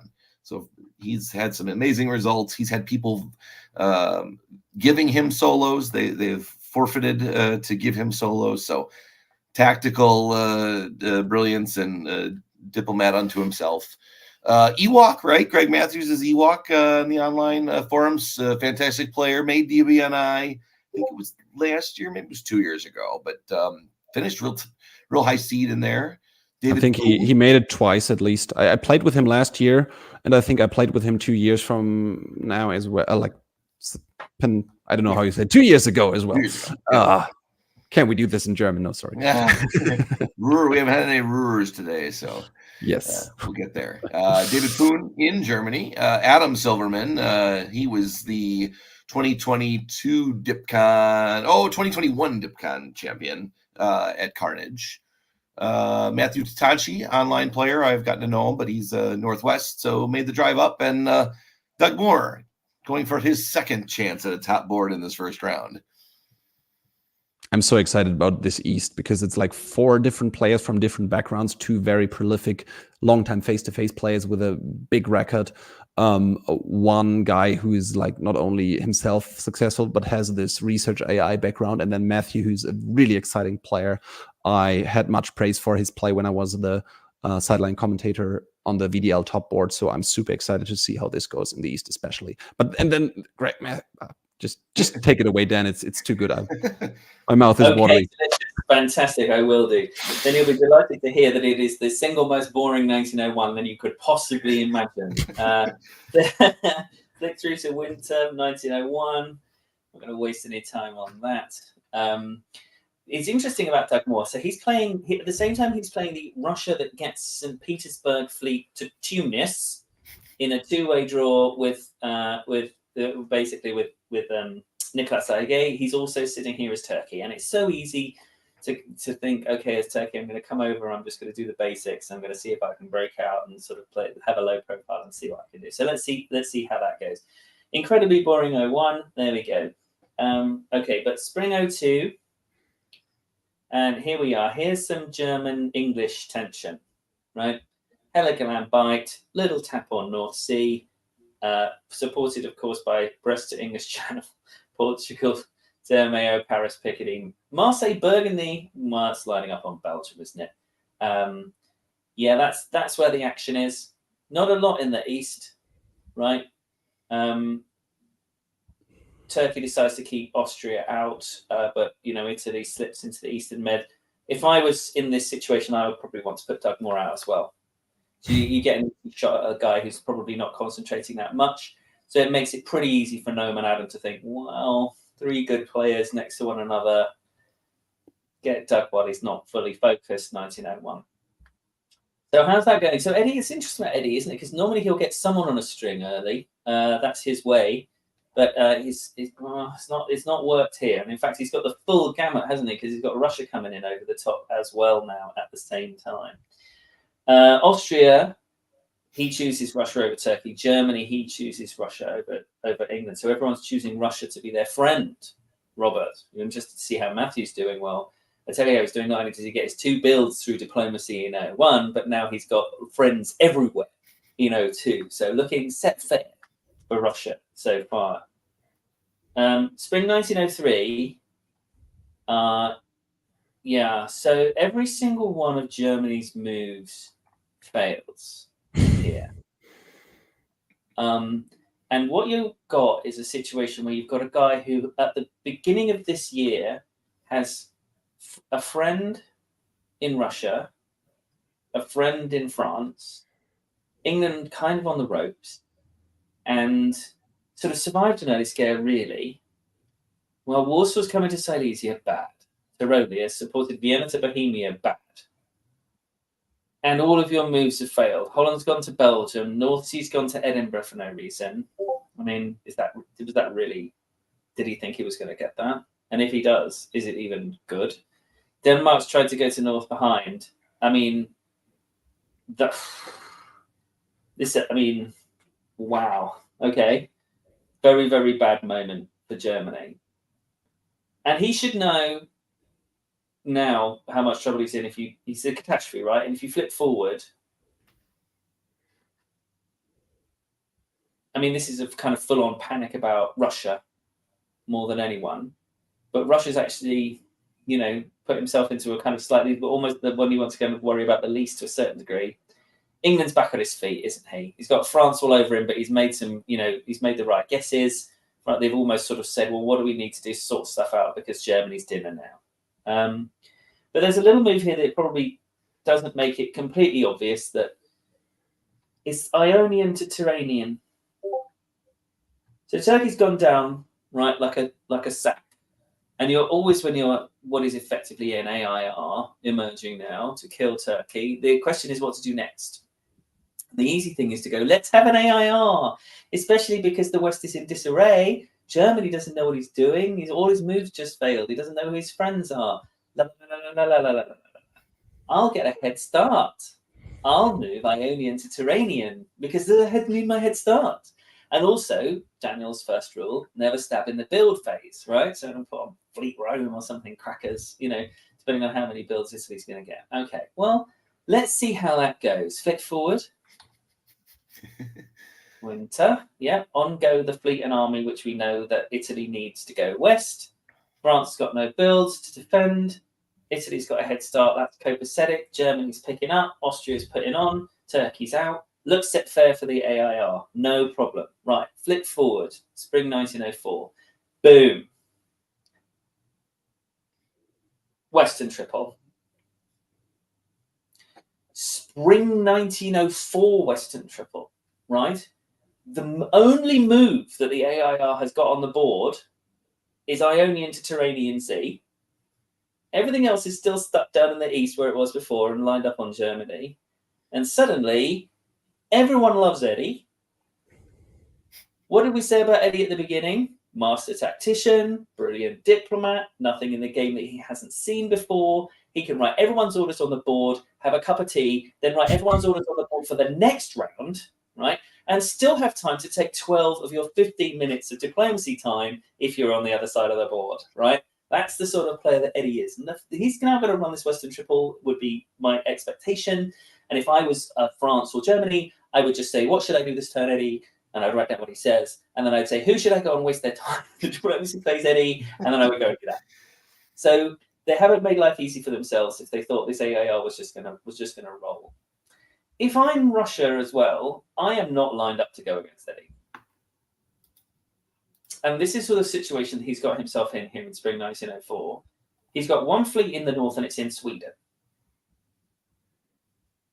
So the opportunity to take advantage of this very, very weak and out of position Eddie doesn't exist. There's not enough northern fleets for an AI. Worrying times if you're trying to rely on Russia being part of an AI. Okay, flick forward. Yeah, Marseille falls. It hasn't, France could have done maybe some things to defend Marseille, but maybe lost the kind of mid-Atlantic and stuff like that. So, whatever. I mean, we kind of pick your poison to a certain degree. Yeah, England's just kind of making sure, being double sure, Russia supports England into Denmark here, and England's happy to take it. It doesn't make any difference to England who's in Denmark for the Western Triple, if there's going to be one. And also, he needs a belt, right? Because if he's going to be part of this, he needs to put on northern fleets. And is it a northern fleet? Flick forward to winter. Kinda, more or less. Safety first. But Mao disappears. Loads of Italian fleets go on. God, what do you think's going to happen from here, Robert? There is definitely an opportunity for an 11-11-11. I'm not sure if they can pull it off, but I think if things go right for the East, it's a possibility. But there's definitely the possibility for somebody getting an itchy trigger finger as well. I mean, I'm looking at Austria, for example. They're sort of behind the line. They're not really in the front anywhere. And they have stab opportunities right there. Yeah. And as you pointed out as well, Russia is not lined up against England. That might still happen later. But I'm sure they are talking about something like an 11-11-11. But there are lots of ways to detour from that. I completely agree, 100%. And that Fleet St. Petersburg South Coast and Fleet Liverpool are very interesting. Was that discussed? How much discussion have those two gentlemen been having throughout? I know that there's all this happening, but you and I are still copacetic, right? Don't forget Russia's just put England into Denmark, okay? If there's an AIR against a Western and But there's tons of fleets. Italians have got fleets out the way. So, like, if you're Italy, you have to try and give Austria Munich as quickly as possible, right? Have it. Dislodge me. Come up this way. Don't go west. Okay, flick forward. Boom, there it is. Good, excellent. That will give Austria something to do. Not worry too much about that stab we were talking about. They seem to be doing a decent job of sort of switching things around in Turkey, which is good. And there's the English supporting the Russian again against Germany. Not too much alarm about the AIR. Ooh, should we be worried? Keep going. NAO and North. There it is. That's England. He's coming this way. At the exact moment that Russia's guard is down, I think. Those fleets have come out of Sweden. They've gone back east to worry about this nonsense with Livonia thing, as if that's something to worry about. Italy is also not making his fleet supremacy tell in the south.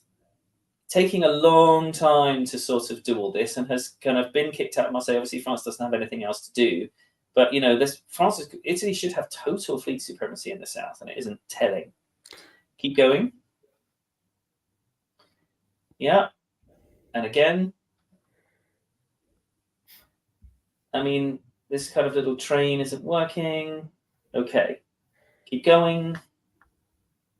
Keep going, keep flicking forward. Nothing, no change here, right? This sort of AIR-ish thing is happening, but France is doing better against Italy than you would think. England is doing better against Russia than you might expect. Somehow Germany is still not dead. I don't know. How is that possible? Keep going. Okay. And then here we are, winter 1907. This is the position. 2 years to go. And spring 1908. An absolute fail train from Austria. Right? Bum, bum, bum. Everything goes for itself. Nothing works. Do. Okay, I've had enough of this. Full 1908. There's the stab. Go back one. Sorry, Kevin. That's it. I've had enough. I thought you had enough with this game, and you were telling me no. just go. This is Noam saying in full 1908. Noam says, "I've had enough of this."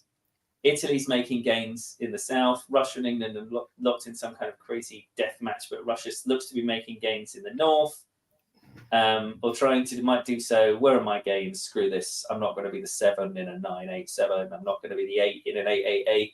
I've had enough of it. I'm going to have it all. So both my games involve someone giving up on a 3-way or a 2-way option for 30 points and making a play. So for winter, it's only one build for Noam, but he is the only one with a build. Where's all the Italian bits on the front? Where's all the Russian bits on the front? You called it, Robert. You said it would. You said it could happen, and it has happened. What's going to go? Rome, Naples, Warsaw, Moscow. What's going to go? And the answer is, by the end of the game, one more turn. Warsaw and Moscow and Rome and Naples, the whole lot, the whole kit and caboodle. 4 games, 41 points. Noam Brown, take it back. Great job. Fantastic. Yeah, amazing. Congratulations. Great timing by Noam there. And yeah, I think 2 things to point out. One is maybe Russia threw too many bones to England, so to speak, what you were pointing out. Maybe that when they clashed, England had too much position on them and Russia wasn't advanced enough. And the other thing is Greg Matthews is a master tactician. Maybe some of the face players don't really know him that well, even though I'm pretty sure that Adam Silverman will be aware of him. But he has been crushing games in the extended deadline community for a long time. And I think sometimes he is maybe, a little too greedy at times. Sometimes people don't want to work with him because he can be very stabby, but he is also very, very good tactically. So I don't want to win a naval battle against Greg Matthews. And I think that is maybe part of the reason. Maybe no one wanted to stab all along, but I could definitely see him saying, well, I would have been fine with an 11-11-11, but I don't really care for an 8-8-8. This has not worked the way I wanted to. And then, as you said, they gave him the position, so congratulations, great. They totally did. I endorse that, as you know, in tournament games when you're on time, when you're timed and you've got the time to make the stab. Sometimes it isn't true. It's easier in a 2-way than it is in a 3-way, but this was a 3-way, and he did the business. It's a really good point you make about Greg, and I don't know the player personally, but if you go back to 1905, where we were before, I mean, there's literally no way. When Marseille falls, if you go, sorry, it's back one more. There's literally no way. Spring 1905, where we are, or winter 1904. There's literally no way that in this situation, with 4 Italian fleets against 2 French fleets, that you're going to say Adam Silverman by the end of the game, by autumn 09, with nothing else to worry about, or certainly by autumn 08, with nothing else to worry about, is not going to make a single gain against France. Yep. He's going to score safest. Newer players go back and study those moves, because I think the western region of the Mediterranean is one of the areas on the map where you can make big tactical mistakes, where tactics are not as straightforward as they appear to be when you learn the game first. And so, yeah, I think that is one to study. Let me bring in McCallus here. I got a follow-up question to what Dan might have been alluding to. But is the single move from, what was it, Ionian to Tyrrhenian, was that right? And does a single move blow up an entire sneak attack? But are you being too greedy for your own benefit, and maybe you now blow off the entire air and it's a different game? When you see that on the other side, you're like, oh, wow, we got to rally around? Is that what Eddie's cheerleading at this point? I mean, it's certainly what Eddie's cheerleading, but if the plan is to air, I don't see an alternative as being better. As Dan said, you don't want to stab at a builds phase, and the builds would signal just as much what is coming. So I don't think that there was any sort of way around that for an air at this stage. Yeah, maybe they just needed to find a Western partner. That's generally how an air actually crosses the line. You need someone in the West to actually come with you. And it looks like Matthew was actually trying to do that with Eddie, but they couldn't get on the same page for long enough. That's how you actually get further in there. You need a Western partner. It doesn't really matter tactically. But I do want to say that Robert's completely right about Greg. He's been dominating games as Ewok or Village Idiot on Playdip, Webdip, Backstabber, Nexus, Olympus. Wherever he goes, he wins extended deadline games, and there's a reason he is one of the best extended deadline players of all time. And Adam Silverman went head to head on that tactically and didn't come out on top. Oh, that's the beauty of these type of events. You get people who don't normally play. Adam is not an online virtual player. I don't think he plays a lot of extended deadline anymore, but you could see, definitely he's a good tactician. I know that, and he's a great diplomat, but you run up against someone who you're not used to playing against. And that's why these big cons, the DipCons, the World DipCons, are so much fun to watch. I mean, Greg has probably played that exact scenario 100 times online. And no matter how many face-to-face events you've attended, you've probably not got that depth of knowledge that Greg has from all of his extended deadline games. Beat him tactically would be difficult. Yeah, definitely, for sure. And I value that. I like the tactics better than the diplomacy, which David Hood hates. But I do love watching those matchups. So. Dan, thanks for that. Robert, we'll give you a little break. It's getting late in the evening, but we do want you to come back for at least one more. Let's see how this goes. All right, we got that. We got Collis joining us in the driver's seat here for this one. I do know. We're going to Skynet. Austria, Katie Gray. England, Harjo Guram. Harj is how that's pronounced. Harj, all right. We got Harj, France, Ruby Dixon from Unknown, Germany, Keith Worstel, Windy City Weasel Weasel Mood attendee this year. Good to see Keith coming in. Our favorite DBN person on this board. Well, no, wait. Oh, sorry, Katie. Oh no, I mean our favorite DBN person on this board, Karthik Konath. Russia, Kira Olsen, Pacific Northwest, played against Kira a bunch of times. At WAC, and then Turkey, Adrian Tichler from BC as well. So I hope I didn't cause. I insulted Siobhan a time back, and her screen name in our chat is still hating me. So I hope I didn't offend Katie with that one. All right, so the theme of my earlier game was Britannia rules the waves. The theme of this game is that Karthik does not rule the waves. Ruby Dixon in France, I do know this, is playing their first ever game of diplomacy. Not just their first tournament, this is the first time they have ever played diplomacy. And at the start, there's nothing overly noteworthy. Sure, they've gone to Gascony, but you're France, you can generally get away with a slightly kooky opening. Nobody's moved aggressively on them.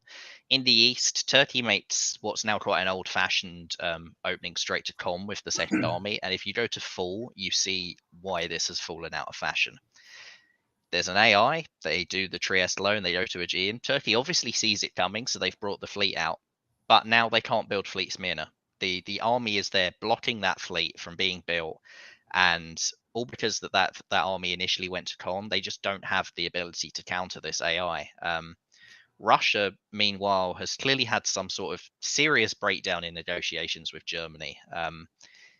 Sweden is bounced. They moved to Prussia. They moved to Galicia, but if you see the build coming up now, Kevin. Sorry.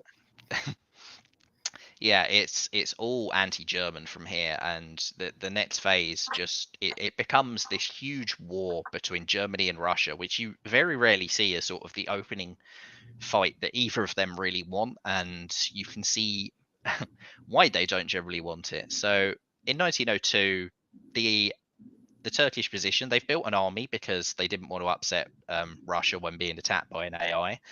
But they're horribly out of position. As you go into 1902, AI, Katie, Karthik, they've been playing this online. They know what to do. You've got a Turkish position that's blown already. You've got a Russian that's out of position because it's only a fleet in Romania, and they just crush the East very, very quickly. And the West, you see more sort of England attacking Germany at this stage. So Haj and Ruby look like they're allied, and Keith is the odd one out there. Keith's fighting Germany, fighting England. By the fall of 02, Keith's position is also pretty shonky. Loses Denmark to England, another pretty strong start from England. But maybe the EF isn't there. Maybe English Channel's not arranged. I mean, Michaelis, after what I can only describe as one of the most bonkers French openings I've seen in a very long time, you've now suddenly got an incredibly sensible, orthodox position that's doing very well. So very pleasing. It took basically a year because you're France, and if you're not attacked at the start, as I said, you can make a slightly weird opening, and if nobody's coming after you, you will have time to turn it around in a way that perhaps other countries generally don't yet. And yeah, as you say, France is already in a good position. They're now up to 6 centers, and as you see from the builds, it's Fleet Brest. It's no longer an EF. France is now deciding to fight England, and as we go into 1903. You'd think this would be an opportunity for Germany to get back into the game, but it's not, because Russia and Germany, despite the fact that Russia's been attacked by AI, are still fighting. So Katie Gray is now walking into Warsaw, walking into Ukraine. The AI diplomatic domination of this game, they've somehow got Turkey walking out of Smyrna for Karthik to walk into it. In 1903, AI have won the East. There is no East that isn't AI anymore. And by the end of this year, Katie and Karthik are in an incredible position. Katie's got Warsaw and Moscow.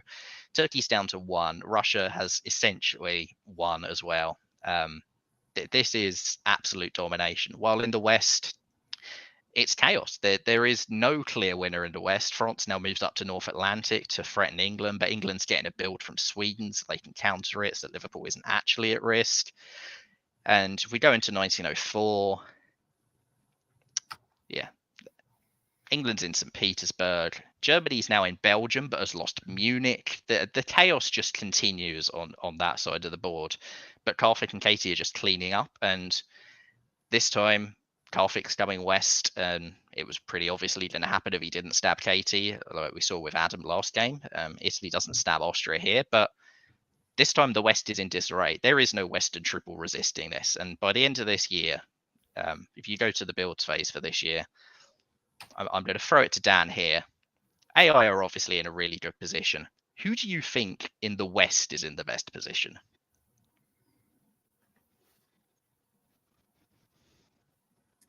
Yeah, it's a really good question. So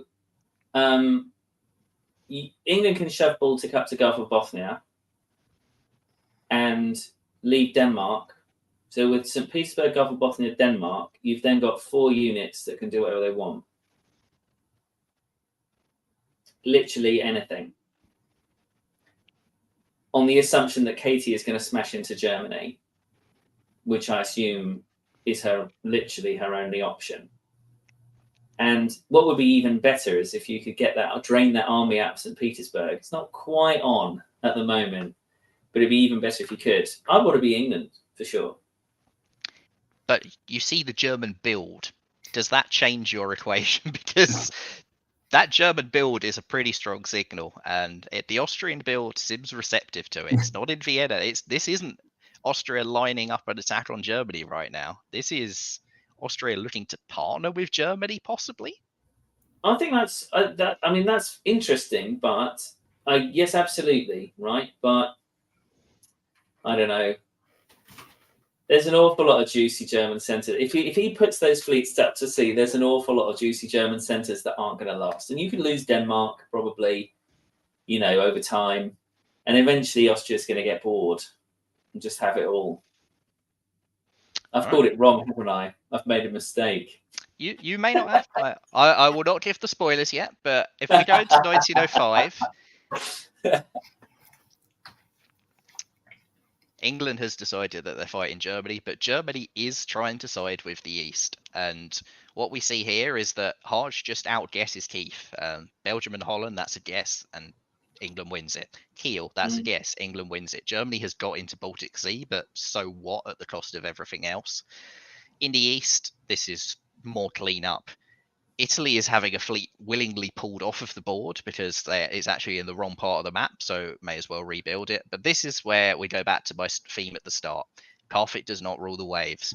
Remember, this is France's first ever game of diplomacy. This is the first time they outguess Carthage, but I'll give a spoiler on that. It is not the last. Carthage goes nowhere in spring. We go to autumn. Carthage essentially goes nowhere. It looks like he's made progress. He's in North Africa. And then you remember that's an army. What is an army doing in North Africa? At no point in this game do you want an army in North Africa. There is actually no progress for the second term in a row. Meanwhile, in the East, Katie goes to Berlin in this snake, but it looks arranged. It looks like it was the way for Germany to cover Berlin whilst taking Kiel back. They were obviously hoping for a bounce between England and Austria. But England, even though they've lost Sweden, they've lost Kiel, they are still up. They're in Holland and in Belgium. The EF is now on, and Germany is essentially dead from this. You go into 1906, the Austrian position just keeps getting better. Carthage finally made some progress in the Med. Meanwhile, Katie's in Munich, Berlin, and St. Petersburg in the time that Carthage has made Western Mediterranean. There's a pretty clear divide on which of the two are being more successful here. You then go to the fall of 06. Hooray! Carthage's finally got that army out of North Africa. Finally, he's in a position that he wanted to be in essentially 3 turns ago. Meanwhile, the West, England is doing a really good job of mopping Sweden up. So you were correct on which one in the West to call, and England did get the upper hand. They made a lot of guesses against Germany, and again this turn, Denmark was guessed, and they guessed correctly on the way to keep that. And Keith is now essentially out of the game. So we go to 07. Yeah, this is the last German fleet piffed. Really good move by England. They know that the German fleet is janissering for the East, so they just make sure that there is no German fleet. We'll just get it out of the game. Carthage, again, outguessed in the Med. Again, goes nowhere. Marseille is left undefended. Spain is defended. Carthage's gone nowhere for the yet another turn. Katie's now in Ruhr. You then go to the fall of 07. Katie's in Burgundy. Outguessed. Finally, Carthage has guessed correctly somewhere. He's actually got Marseille, but Austria is in Burgundy, Ruhr, Munich, Berlin, and St. Petersburg by the time Carthage gets 1 dot in the West. That's how much quicker Katie's progression has been. So you go to 1908, and if you go back a step. Sorry, this is inaccurate from. This is just inaccurate from England, right? In the north. Should he not just be pushing Norway to Barents and I mean, and you've north got into to Norway. defend the lowlands from Austria. Yeah, I suppose. I mean, Austria Yeah, can't progress out of St. Petersburg, so I think that you can essentially afford to leave that there. It's nice if you can push them back, but also they have 3 armies there. It's going to take a lot of your units to push them back, and you probably can't afford to lose Belgium, Holland, and Kiel just to take St. Petersburg. So I think it's the right call from England. Okay. Yeah, we go to 1908, and finally the French position is beginning to collapse. So Carthage does get into Spain, and finally someone outguesses Katie for the first time, and Picardy doesn't work. Burgundy isn't lost, but England has shored up that position, and it looks like EF are pretty locked up. 1908 fall, we see Carthage gets mid-Atlantic. Katie makes the wrong guess again on Gascony, but actually this looks like Carthage's made a win. That, I believe, is by agreement. But if you go to the winter, was this a win for Carthage? Oh, Spain's still blue. What's Spain doing still being blue? He's moved out of Spain, and France has again, for the millionth time, rookie player playing their first ever game, outguesses Carthage yet again. And so he's moved out of Spain and not been able to move in behind. We now go to 1909, final year of the game, and the only way Carthage can salvage this is he's having to put Katie into Gascony at this stage. Katie's tied up everywhere else, so she's got nothing else to do. And they do make a clever move in the fall of 1909 in that the only way to guarantee Portugal here was to convoy. If you took it from mid-Atlantic, it could have been braced by what France tried to do with their moves. If you took it from Spain, you could have had the mid-Atlantic cut. So they did make the correct move in the end, and Katie kindly gave Carthage Ankara to make up for it. But this was a game where Ruby, as a complete rookie, just beat Carthage guess after guess after guess. So yeah, Carthage did not rule the waves in this game, and it was only by Katie's goodwill that he got anything close to a good result at the end of it. Because Katie, I'm sure, as you're probably about to talk about, could have got more points here. Tournament perspective, 34 points is, I think, the third highest we've seen so far. I think this is a pretty good job on Katie's part. Yeah, Dan, do you say, "Oops, I forgot to move out of Ankara at the end"? Take the extra dot, because what is 13-10? Is separation matters a little bit in the system? I'm not a huge. See, the thing is, you guys talk about relationships, and if I'm in an 11-11-11 and I want to make a play to make it 14-10-8, I wouldn't expect, from a metagame perspective, anyone to hold that against me next game. Right? That's on me, or that's on the other guys to make sure that it's safe enough that I'm not incentivized to do that. I don't leave 3 or 4 centers open just for people to walk into, like we saw. Miletsky had 2 turns to do. We had Noam had 3 turns to do. I thought Brandon had 2 or 3 turns to do. In this case, IA are hand in glove the whole way, and although Carthage makes mistakes, their solidarity is what gets them to here, and they're still making those gains come 1909. So what that would be in Ankara or Portugal or whatever would just be kind of slightly unpleasant dotting at the end, and I think that would really blot your copybook. Yeah. So I wouldn't. Even though it might get you 5 more points or something, I probably wouldn't recommend that version of going for it. Excellent. Bring Robert back in here. Greetings. Hello. So master tactician against rookie. Last time it was Ewok. This time it was Carthage. Different result. I love the Austrian Portugal. That's fun.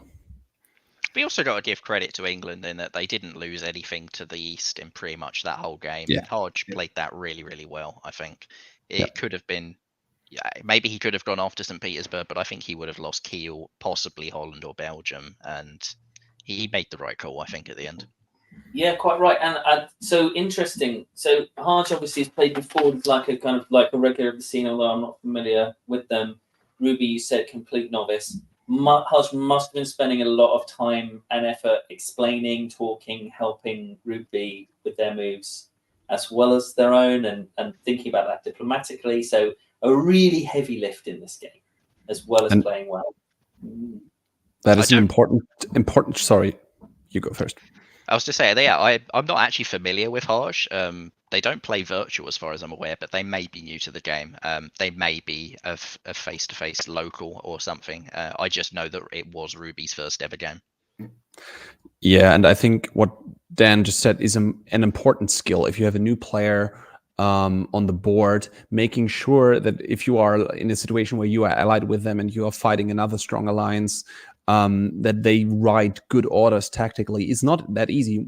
One, because of the time, but also two, you have to be fairly open and like, hey, can we talk through these moves? What are you doing? Can I help you? But you have to do it tactfully, because I've seen quite a few games where new players were very fed up by experienced players telling them you have to write this and this and this, and even though it was maybe actually meant to be helpful to them, not just to the player who made those suggestions, you can really get annoyed by that, and players don't always take that well. So that is a skill. How do you sort of help newer players to write good orders without pissing them off and without giving them the impression that you are playing two countries at once and they're just writing for you? Yeah, people don't like to be patronized, and it's very easy when you're trying to feed moves to someone to come across as patronizing. Absolutely. You have to really get the tat right, as you say. Excellent. Well, thanks you for that one, Mikhail. So I'll have you stick around, Dan, get a break. We'll bring you back as we transition into round two. All right. Last board of round one is G, which is Marvin. All right. Marvin, brings us another former multiple-time world champ on this one. I believe he's got 3. Andrew Goff. Liam Stokes is a local up there. Liam is a fun. He's not a master tactician, I would say, but he writes some of the most clever orders you'll ever see. So I'm looking forward to seeing this. Andrei Grivakov was on the initial DBNI top board. Matthew Krill has made his way through those tournaments as well, and he'll be there again this year. Windy City Weasel, Prime Royal Weasel from last year, Sabia Huja. Saren Kwok, winner of, I feel like, every summer, winter classic that you can find your way into. I think summer this year and last year. I think it was twice summer, yeah. Yeah. And then Chris Mazza. And I know Chris from somewhere, and I'm surprised we don't have his location. So that I will have to look up. A face-to-face guy, if I remember. I've not seen him in virtual, but I think he was on at least 1 or 2 face-to-face things we covered, and somebody said that he's been playing for quite a while. That's what I remember. I was so excited to see this board, because this is and my title is, shall we try something different? Yes. And we look into spring of 01, and yes, we should try something different. Look at France, the Hood Hog. There's the Hood Hog. All 3 units go north, but 2 of them bounce, quite possibly arranged. And that is combined with a DMZ in Galicia and a Russia that moves north. That is something different, because it means that England has no guaranteed build. And then we move into fall and we see something else that is different. Liam Stokes doesn't even expect to get a build, so he moves not even into a neutral center, and Norway is being open. I don't know why Sarum didn't move to Norway. It seems like maybe she didn't want to piss off England too much, but this is just hilarious. England not getting any builds and not even trying for them, even though they could have just walked into Norway. So this is pretty hilarious. This is definitely quite a different 1901, even though the East is kind of standard, this position. Then we move into the spring, and do we see something different again in spring? That's pretty familiar. We've seen FGR on one side and AIR on the other side, I think, quite a bit in this tournament. I think it's at least the 3rd game where we see that, so that's not all that different. We move forward. Liam has had it. He's saying, like, look, this is too much for me to stomach. I'm not even gonna order. To be fair, his orders wouldn't have really made much of a difference. He could have ordered whatever he wanted to. The only thing that could have happened would be losing London. It didn't happen. Okay. So good for him. Apart from that, a witch hunt. England and Turkey once again are attacked. England rebuilds an army. At least he wrote a rebuild. Then we move forward in spring. Well, nothing too interesting. It's more AIR. It's more FGR. The question is, what will Russia do? Russia is sort of the one that is in both triples. We've seen before that Russia has tried to stick with the AIR. We've seen the game where GNR were very close and Russia stabbed the AI or sort of fought them. That is kind of the only big question. What is Saren's plan? What do they want to do? Then we move into fall. We move a little bit forward. It's not entirely clear yet. They move into Turkey, but they also sort of help France to get into Liverpool. So right now they're still playing both sides. We're at the end of 03. We have some builds. Okay, it's a southern build. That might be an indication. Germany's not building a fleet. That might be an indication as well. So we move into the spring of 1904. And yeah, Russia is moving south. AI sees the writing on the wall. They also move on Russia, probably because they saw that, okay, Russia is more friendly with Germany than with us. And so it seems that FGR is the alliance that will stick for now. We move into fall. And we see that Russia loses Rum, but apart from that, AI is really in deep doo-doo, as David Hood would say. Turkey is helping them a little bit, but apart from that, it's them alone against the world. And France is pushing to the Med big time. We move forward in winter of 1904. The question is, will Germany go against Russia here? They don't build a fleet. Russia disbands Fleet Norway, so they have a lot of trust in their friendship to Matthew Krill. Also, Army Kiel is very nice for Russia. It's not even Army Berlin that could go to Prussia or Silesia. So lots of friendship between GNR here. We move forward in spring of 1905. There are funny shenanigans in Turkey and we all enjoy them. Yes, sure, that's fun. Apart from that, nothing really changes. FGR keeps moving forward. We go into the fall and essentially from here onwards, the fix is in. We can just flick to the Vogel. I think that is a term we should coin. Flicking to the Vogel means, yep, forward, forward, forward, forward, forward. And wait, Saren Kwok in an 11-11-1? I've never seen that before. Well, maybe I have. But it is an 11-11-1. I don't want to criticize too much. I get why you do these things. Yeah, we can just go to the end. I think it goes a little far. Oh, this is 11. Yeah, that looks right. Yeah. I don't want to be hypercritical because it's a good score for round one, especially as we said in a 3-round tournament, no drop round. I know that this is how Saren plays. And honestly, I think Saren is one of the best players I've ever played with. Maybe the best player even. And so I have massive respect for her game. But to watch... shall we do something different? Yes, in 01, but that's about all. The rest, fairly straightforward. All right, let's get, we've got Dan coming back on here, and to relieve some of the first European who will slip out to bed reasonably at an hour nearing midnight his time. So thank you, Robert. But Ben's coming in. Ben, what do you think of the first round? This is a group of players near the top that are normally near the top. Any surprises you see in this top 10? Not so much. It's fun watching a lot of these great players play and seeing some trends come up on the board. It seems like we are not having a ton of luck for England's, and we're getting some AAR trends coming back. Yeah. Yeah, I'm excited to see Dave Maletsky play a game like that and go for it. Like what you all were saying before, he plays. He acts like he's past his days of playing to win sometimes, but I don't know if that's true, and I hope this is a tournament that he goes for then. We have the one thing I will clarify as we get through is Doug played 2 boards. I forget if it is best board per round or if it is your best 3 no matter when you play them. I will check that as far as standings go. I believe it looks to me like it's one per round. Yeah, it looks like in the system at least, right? He has the same score as. No, actually, maybe it isn't. But yeah, it makes sense. Usually, I think it is that. Yeah.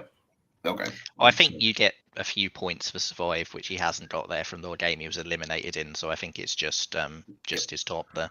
Yeah, you get 0.1 per year that you survive, and I think he was out year 3 or year 4, so he would have only gotten a few more, but yeah. And then the points are included then because he should have the same score as Nicola, but he doesn't. So that's true. Right. Yeah. Yeah. All right, so we will check. I'll check to make sure that the Dipcast here matches what we have online on Chris's software. So I like this one. Shout out to Chris Kelly. Yep. Top hat. Thank Always you in for it.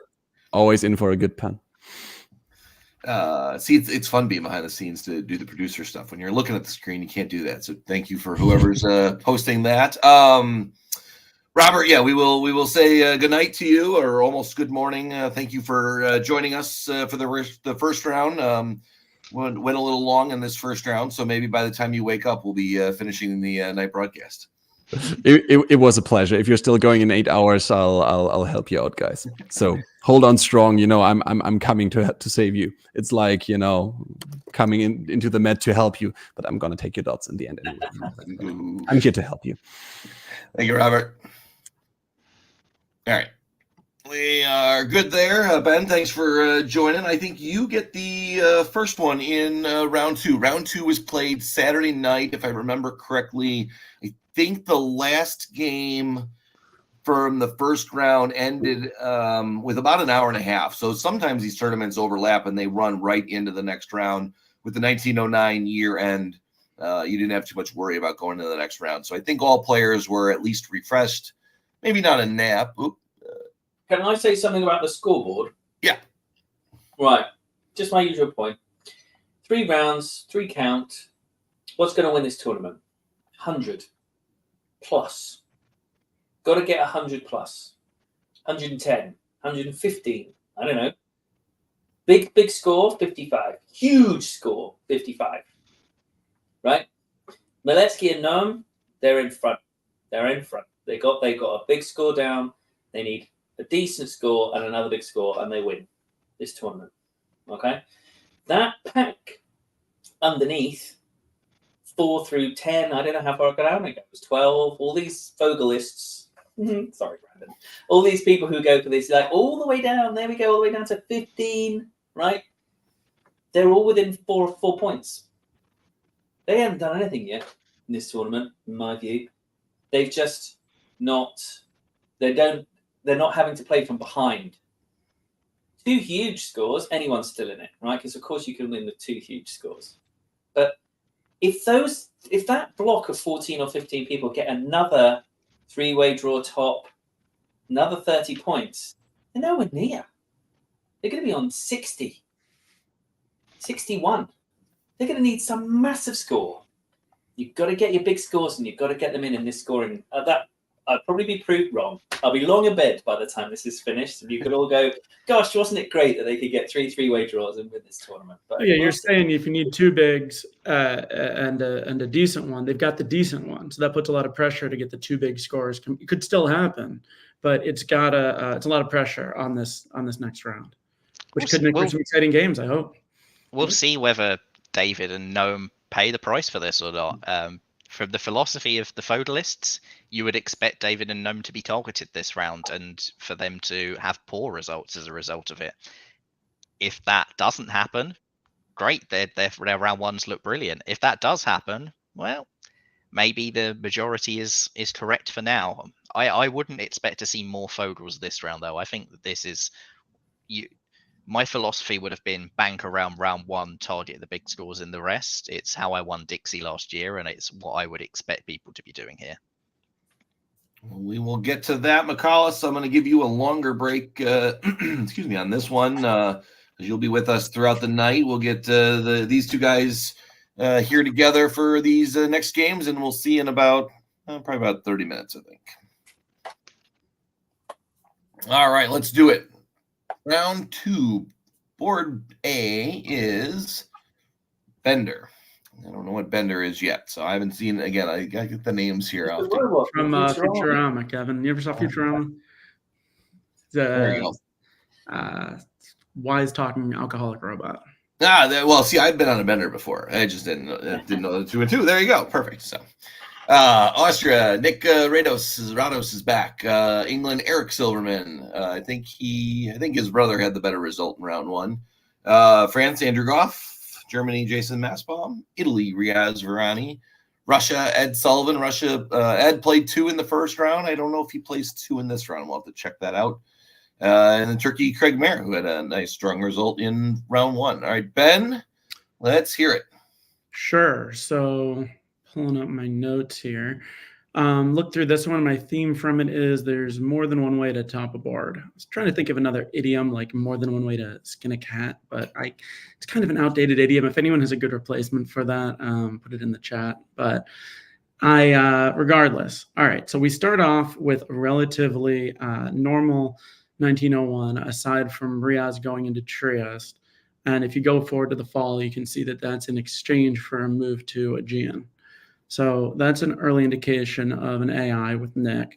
At the same time, Craig in Turkey takes the Black Sea.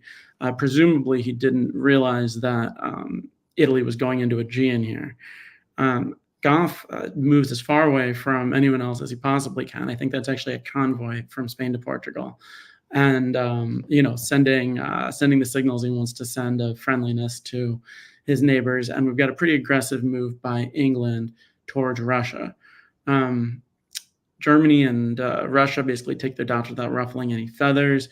You can note here that Jason in Germany gets 3, but if you go forward to the winter, he does not build 3, only 2. Craig reverses what looked like an anti-Russian move by building the fleet Smyrna to counter the Italian move, and you can see EF-looking builds in the west. So if you go forward, England immediately reverses course, looking to protect against an FG that must have become clear in negotiations. Meanwhile, the East seems to have turned into an AIR here. As we've seen, that's a popular idea in this tournament, and it goes relatively normally here. If you go forward to the fall, then unfortunately for England, the defensive, the understanding that they needed to be defensive didn't exactly help them. They lose Norway, they lose North Sea.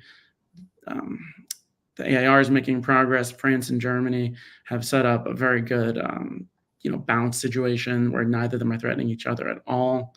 Keep going. In 1903, the FG and AIR continue. Germany makes an attack on Russia. They slip right into Sweden here. Must have been a bit of a surprise. And then, there's nothing interesting happening in the East, really. So go ahead. There's an AIR taking down this Turkey. So go ahead to the fall. Stay here. So Germany tries to make an attack on Russia, but it doesn't succeed. At the same time, it's a very effective EG, slow and steady, taking over England, and a pretty effective AIR also. Germany gives France Belgium to make sure that they each get a build. Austria grows and also moves 2 up on Munich.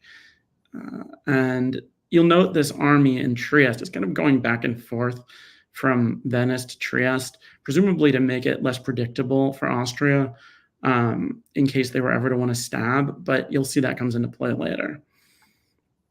So in the winter, we're all normal here. Keep going to the spring. So Ed Sullivan in Russia makes a stab towards Austria here, and by trying to convoy Armenia to Bulgaria. Now they also move into Galicia. I imagine they didn't feel they were getting anything from Turkey, and this is sort of a way to try to get into play more, but it comes back to bite them a little bit. You'll see France is moving into Irish Sea. Aside from that, go to the fall, and this is a key turn. So Turkey turns Janissary here and takes Sevastopol instead of protecting Ankara, which allows Austria to move there, which allows Italy to take Constantinople, as well as Greece. And that unit that looked like it was just moving back and forth defensively, turns out it's taking Serbia now. So this is a huge turn for Riaz, makes the move, goes up 3. Meanwhile, FG continues to function efficiently, trading Belgium again to ensure Germany stays even as France takes German London.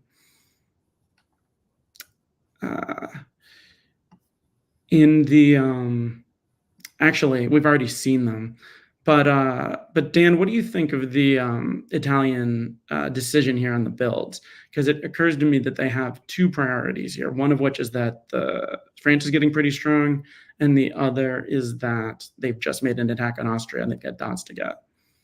I might build 3 armies. All right, so not worried about. Yeah. No, look, it's Andrew Goff in France. He's a rationalist, right? He knows what it means to come down all this way through the choke point. I think if Andrew puts down Fleet Marseille now, he's still got to go Mid-Atlantic, Western Med. That's 2 moves. You can disappear out of Smyrna and Constantinople. Okay, you'll lose one out there, but you can patch things up with Austria. Why would Andrew do all that for the best part of nothing? Why would he? It's a fair point. And also, Italy's got a built-in pocket here. So they've got more opportunity as we go. If you build in Naples, if you build Army Naples, that's active right away. You've got the convoy to Greece, you can go Greece, Albania, Venice up Tyrolia. Serbia, I could even go, you've got Trieste, so you could go Serbia. It's active. I think I prefer Army Naples even to Fleet Naples. So we'll see how this plays out here, and I'll be interested to come back as we go. So, okay, where are we? We're going into 1905, right? So Germany takes Norway, which retreats off the board and starts to rush towards the Italian position. France starts to move somewhat west, also taking Mid-Atlantic, and Italy takes Bulgaria here and surrounds Serbia in a way that in the fall will allow them to take it back. No one has taken Turkey's offer to Janissary, and they are going to get wiped off the board here. So if you go into the fall, again, Italy's coming back into Serbia and keeping Trieste. France has finished off England while moving towards Western Med. And you can keep going into the. So France is coming into the Med here. This is where we're at. Yeah. So Germany stops working with Austria here to try to attack Italy and instead takes Vienna, while France takes Tunis from Italy. Meanwhile, Turkey's done for. And Austria is becoming done for as well. So we've got the West coming across the line. In the fall, France gets Belgium back. France and Germany have traded Belgium back and forth so many times in this game. It's been very good cooperation from the two. And here France gets Tunis, so you can see, and Russia gets Budapest. You can see that the game ends here. I like this. I like this from Italy a lot. I like the fact that he's not spooked by the fact that Andrew comes down and takes Tunis, right? It's not going to ruin Italy's or, Russia's also tend to do this. They overreact to losing a 1 here or there. It's like, yeah, fine. Maybe it was arranged even. Who knows? I like it. Could have been. Yeah, I mean, we've seen a lot of these, we've got a near Fogel here. But the theme, more than one way to top a board, basically had Riaz really go for it. And we had Jason and Andrew do a real good alliance that was steady throughout the whole game. They all ended up tied here, which when I saw this, when I was reviewing it, I thought was really a good result. But, Dan, we were just talking about how if you weren't right at the top, maybe it's not a good enough result. So I'll be curious to see how that plays out as well. Yeah, I mean, I don't think this is enough for any of the people involved. I think 27 is going to, that would have been the 12th or 13th best score of round 1. I think Andrew got an elimination, did he? Yeah. I mean, yeah. Riaz got a close second, didn't he, in round 1? Was that right? I got that right? I can't remember. But, yeah. Another share, because he's at 30 and 27 on this one. So, yeah. Right. So this is what two of these Vogel-type results, so there's 11, 11, 11, 10, 10, 10. This is where it gets you. Yep. Yeah. Well, we'll see if that's maybe. I think someone made the prediction we wouldn't see as many Fogels in this round. Well, board For one. clarity, I thought Riaz did everything he could there. I don't think he could have done any more. You're absolutely right, Ben. Good call. And it was just got the stranglehold come down on him. But maybe there was a diplomatic failure because we had a whole board alliance against Riaz at one point. It was almost like everyone was against him. So. Yeah. So you make the mention of having maybe building the fleet Naples if Andrew is reasonable and you see that, but maybe Andrew sees at that point, I can't grow anywhere else. I'm not going through Germany. I'm coming south anyway. So maybe that was the thought behind it. Yeah. I like building. I love building Naples, though, for quick access convoy over there. It moves fast. All right, board 2. You guys are switching spots, although I forgot to move Ben up into the driver's seat. So Ben was driving on the wrong side of the road here.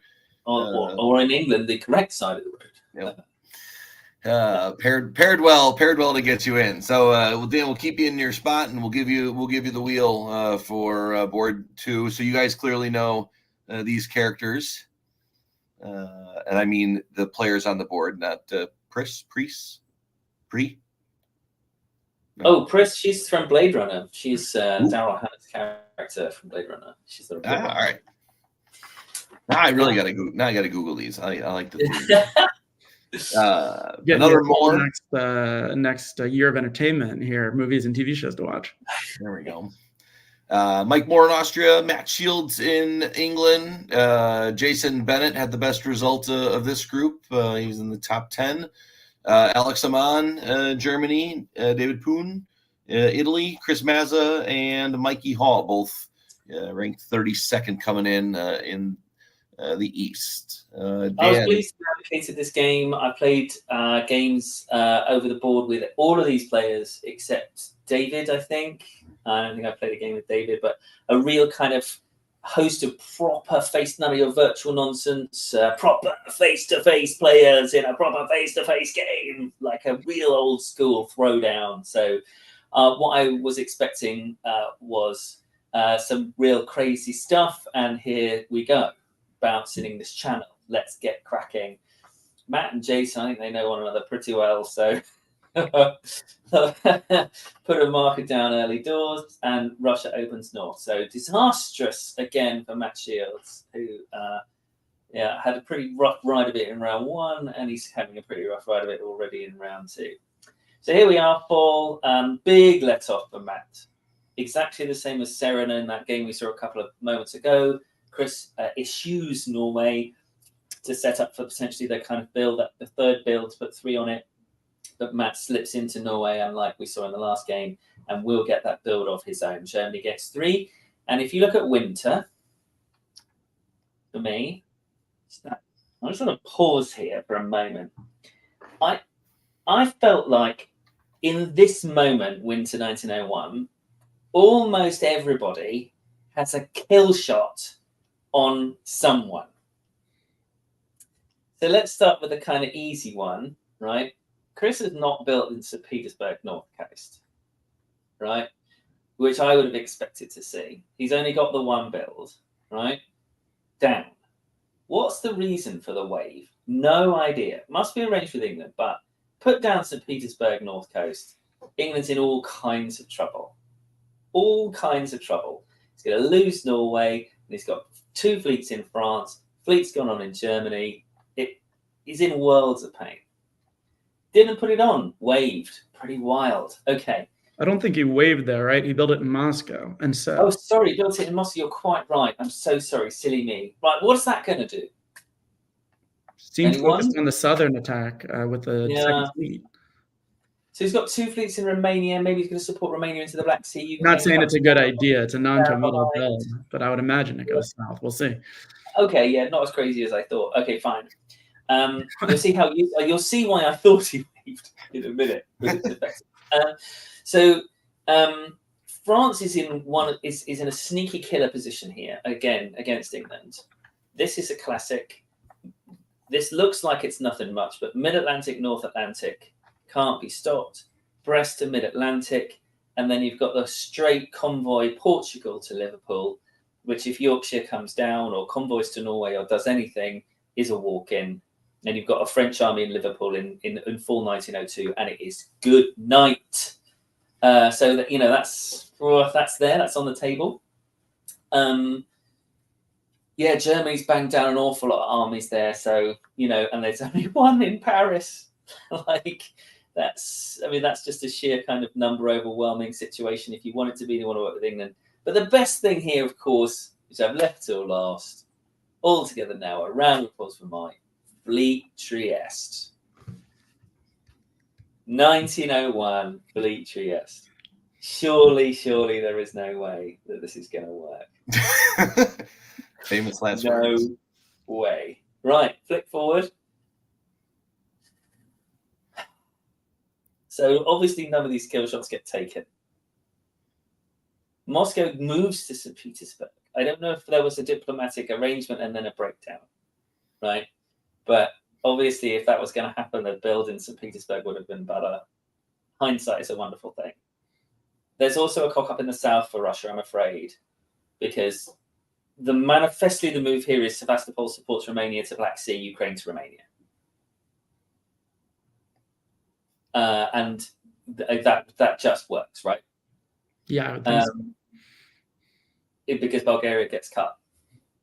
So, but it doesn't work. So nothing happens. So the things stay where they are. That's bad. There's also a bounce in Albania, which causes a great big bounce train for Austria. So chaos ensues. Basically, was what we've got here. Incredibly messy, super duper messy. Go forward. It's a proper face-to-face game, y'all. It's incredibly messy. There's chaos. There's none of this, let's shake hands on 11-11-11. It's full 1902 and I'm bored and I want to go to the bar. It's bonkers, right? You've got fleets where they shouldn't be. You've got armies flying around and going and going back. You've got a three fleet bounce in the English Channel in full 1902. It's wonderful. It's wonderful stuff. Here you'll see that, Russia... Again, he's done it this time, right? It doesn't even work this time because Bulgaria doesn't get cut this time because Austria needs to make sure of Albania. So even though Russia does the right moves, now Bulgaria isn't cut. It doesn't happen. So Mikey Hall is laughing his socks off. He's also guessed correctly in Ionian. So he's like, they've got the three of you are against me. And no, and I'm still doing great. In fact, my position's better than it was. He's laughing his head off. You got people who are frustrated. It's fun. Okay, keep going. Right. Russia picks up Romania because he's lost Sweden. And while I approve of the idea of a cross-disband, this sort of gives up on southern aspirations for Russia at this moment. And I know Mikhail's I think he'll have something to say about this because he said something earlier about this idea of, not getting all the units trapped to get piffed in the north. So, yeah, it was a tricky decision, and I think it's all because that St. Pete build didn't happen, and he's really on the back foot. Keep going. Spring 03. Whee! Let's have some more chaos. Let's put the Turks in the Ionian, because they deserve to be completely let off and now have no enemies at all. From having 3 enemies to none. Italy's now worried about France. He's seen this coming somehow. I don't know how he managed to sniff this out. This is the second game I've done where it's just like a stab has been 100% predicted in a way that I would never have imagined, or I don't know who predicted who would do what. But off we go to the west. La la la la la. Fleet Albania is still merrily sitting there, being a fleet. Flick it on. And you'll see not much happening. Ionian sitting there, amused with itself. Bulgaria gets a surprise attack on it that it's obviously not expecting to happen, but it goes to Romania, and Romania goes to Sevastopol, and Warsaw falls, and it's mad, right? This is mad. But what clearly seems to be emerging is this Western triple, right? Do we feel like there's a Western triple? I think my eyes were drawn to Austria, kind of stabbing out in 2 directions there. Oh, right. Sorry. Yes. But yeah, I don't know. It's hard to have a Western triple with 3 German fleets too. Mm-hmm.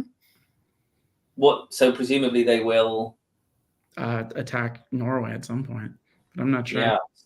So presumably it's what, FG and a partner in the east, which maybe Mike would like to be him because he's just done a 2-center stab. Okay. Well, I think that's probably right. One of the most interesting things about this game is that Alex Saman never has an enemy the whole game in Germany. You've seen everyone try and work with him so far. He's not had a single enemy the whole game. Not one. No one's attacked him. Maybe he's been sort of mildly resisted when he wanted to go to Warsaw, but not really. And we can just now completely flick through the game because, as far as I'm concerned, that's it. One after another, the opponents of this now of ascendant A, F, G give up. They just give up. Italy gives up. And then after a while, England gives up. And then after a while, Turkey gives up. And they give up in the face of what I can only describe as an inevitability. This is the term where Italy gives up. Do you see? You go back one. Italy has just moved all his fleets east. And I don't know whether he's annoyed with Austria for what he did or, but his fleets don't even seem to do anything. They're just like, you know what, I've had enough. I don't want to be part of this game anymore. So that's Italy gone. And then on we go, keep going. And now England gives up. Look, London and Liverpool could both be defended, but then neither of them defended. And England goes 4-0. Aben walks out. Yeah. Or 4-1. He's got one left. But he does, he leaves Livonia on the pitch, right? Rather than something useful. Because the inevitability of this game is absolute. And Turkey does the same. Black Sea convoy, Constantinople to Armenia, and goes to Syria. Okay. So what we've got really, and this is how the board goes, and the 11-11-11. So what we've got really here is a game that's fun for 3 rounds until 1903, and then 3 players shake hands on an 11-11-11 result, and then it's not fun anymore, actually. And it's a tournament. You make your decisions for the tournament. You make your decisions for the scoring. If the scoring is different, you do different in a different tournament. Jason got a score in round 1. Not going to criticize Jason. Okay? This is going to be good. This is what he wants. He wants to stack scores. Okay? The other 2, do they know? Are they thinking in these terms? I don't know. All I know is that you've got 4 players here who got so annoyed with this game that they walked out of their centres, or so it appears anyway, from what I've just seen. And they're like, okay, enough. I know what's going to happen. There's no amount of diplomacy. There's no amount of tactics that I can apply that's going to change these guys' minds. On a personal level, I don't think that would be a fun thing to be on the wrong end of. If it was being played for the tournament because you go, well, this is record for me, then I could definitely forgive it. I could buy you a drink for it. Good decision. If it's not going to be good for the tournament, it's not going to be good for the experience in the game. Is this a good thing for the game? Dan, we saw, I'm going to bring McCallus back on. You may have a better memory of it too, Ben, same way. There was a game where there was a turkey last year, and it was decided it was going to be a Fogel, but that turkey fought for 6, 7, 8 years and made them grind him down. And they took, I think, 1 a year for like 6 years. And they were furious because we've decided this. This is going to be a Fogel. And he says, not on my watch. You'll get it, but you're going to have to earn it. And so this was a Saturday night round. Maybe they were happy to go to the bar. We're not going to be part of this 3-way. I'll happily have a beer at 10 o'clock rather than midnight. And that could have been what it is. But there's been some pushback to it. I'd like to see more, in my opinion. But McCall, do you remember that game? It was an old timer too. It was Turkey. It vaguely rings a bell. I'm not sure I remember the game specifically or who it was, but I definitely remember something like that happening. It's interesting. We've now seen 2 games in a row where 2 players have done this 11-11 in the Fogel, and it makes complete sense. Like Riaz and Jason Bennett are up in the top of the tournament. It makes complete sense, and I've got no qualms whatsoever with them doing it in either case. Alex, it looks like he actually had an okay result in the first round, and maybe he didn't think he could get better here. He thought that the other 2 would gang up on him. So actually, he's actually higher than I thought. I thought he had nothing from the first round as well. That is a position where if he gets a huge 3rd round score, he could still win the tournament. Not a great position, but he is still in contention. But we've seen Andrew Goff. We saw who was the 3rd player in the last game before this? Jason Massbomb. And we've now seen Mike Moore here. None of them are really putting themselves in tournament contention, but they've gone ahead with this anyway. And it's quite interesting that that's the perspective they had, rather than trying to push a bit further, maximize the score a bit more. Especially for a game that has a hard time cutoff. All you have to do is take something and hold it to the end of 1909. There's not unlimited games where you can be punished indefinitely for trying it. So I'm quite interested that nobody has tried to get a better score and put themselves in contention to get them. Sure, maybe none of Goffey, Massbomb, or Mike would have been in a better position than what Alex is in now with his score. But that is an outside chance of winning with a huge round 3, and I tend to think that none of those 3 have a chance of winning this tournament after this score. How many shots do you get? That's the thing. Yeah. Do we feel like each one of these players has gone, is this my shot for the 55? Yeah, Ben. Or have we just gone in 1904, you know what, whoosh. I don't think that Agree. any of Goffey, Massbomb, or Mike Moore are going to be able to win this tournament based off the 2 games they've played so far. But maybe they've accepted that. Yeah, let's go to this round right here. So usually the second seed, Ben, where in this round could Mike Moore have maybe gone for more? Is there a chance? And you guys hop in after. Well, I'd have to maybe go back a couple turns. Here, Tunis is vulnerable, but they can get Ankara, and maybe they can push for Sev. Yeah, I mean, at this point, they've got more opportunities, maybe moving down into Apulia or pushing. They need more fleets, really, right, to defend the south and to take more things in the south. They can get that. I think it's a issue of breaking. Once you break a 3-way, you ideally want to still have someone on board, right? Can you talk one of the other people out of the 3-way and into, like here, if Austria could get could avoid fighting with France, right, and be able to clean up the Italian dots, or avoid fighting with Germany and be able to clean up the Turkish and Russian dots. But you get in these situations sometimes in these games where it's hard to even talk to the other person one-on-one. All 3 people want to talk together, and they get very suspicious about any conversations that are happening separately. So there's a lot of diplomatic effort that goes into creating a situation that you can do better than this, but I do think it's worth doing, and I do think it's worth trying to win. You play, to quote that famous American football quote, you play to win the game, or in this case, to win the tournament. Even if winning doesn't mean 18, you play to put yourself in a position to win the game. I don't mean to kind of hang us up on this game. I'm sure we'll see more. I'm talking about the generality of it, really. And again, the specifics of this might be that this was the best thing for everyone, and that was it. But I'm seeing it a lot.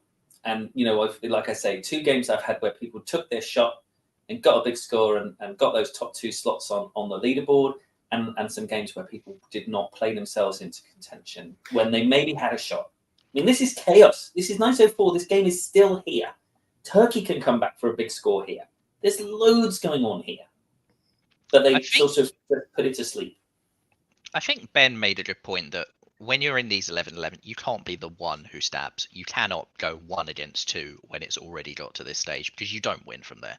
Maybe you can grind it out if it's like the final year and you could possibly hold on to something, but what you need is to turn it into a 2-on-1.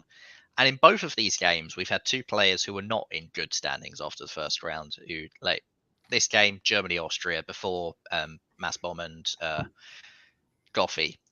Maybe they could have worked together and sure, only got a 2-way split top, but a 2-way split top on 14-14 or something, which is still a pretty decent score, and it's significantly better than a 3-way top on 30 points.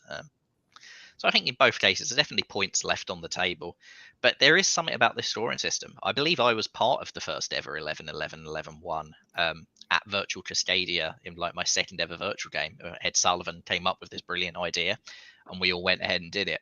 And then the rest of that year, it happened constantly. And I don't look back on it very fondly now. But at the time, it was like, this sounds good. And at the end of it, I looked for ways to try and stab, but I would have been 1v2 and it didn't work. And so we ended up forced into the 11s. Maybe it's something about this scoring system, because usually we only see it this rife in tournaments which have top boards, because it makes a lot of sense in tournaments with a top board, because you can easily get yourself into the top 7 with 2 or 3 of these games. It doesn't make so much sense, I would think, in a tournament where there's only 1 winner, there's no top board, but something about this tournament seems to make it a bit more common for whatever reason. Yeah. It's hard. We don't know what we'll see the rest of the time, but Ben, we'll let you get a break here. We'll get a 2-game break for you, and then we'll bring you back on as we finish out the round. All right. Board C is Roy. Austria, Eddie Brisson. England, Saren Kwok. France, Liam Stokes. Germany, Siobhan Nolan. Italy, Max Kasperzik. We'll say it. I think it'd be Russia. something like Casper Chick, possibly. Kasperczyk. There we go. Russia, Jamal Blackerly and Blackarly. I'm just giving up. And Turkey is John. John will get it.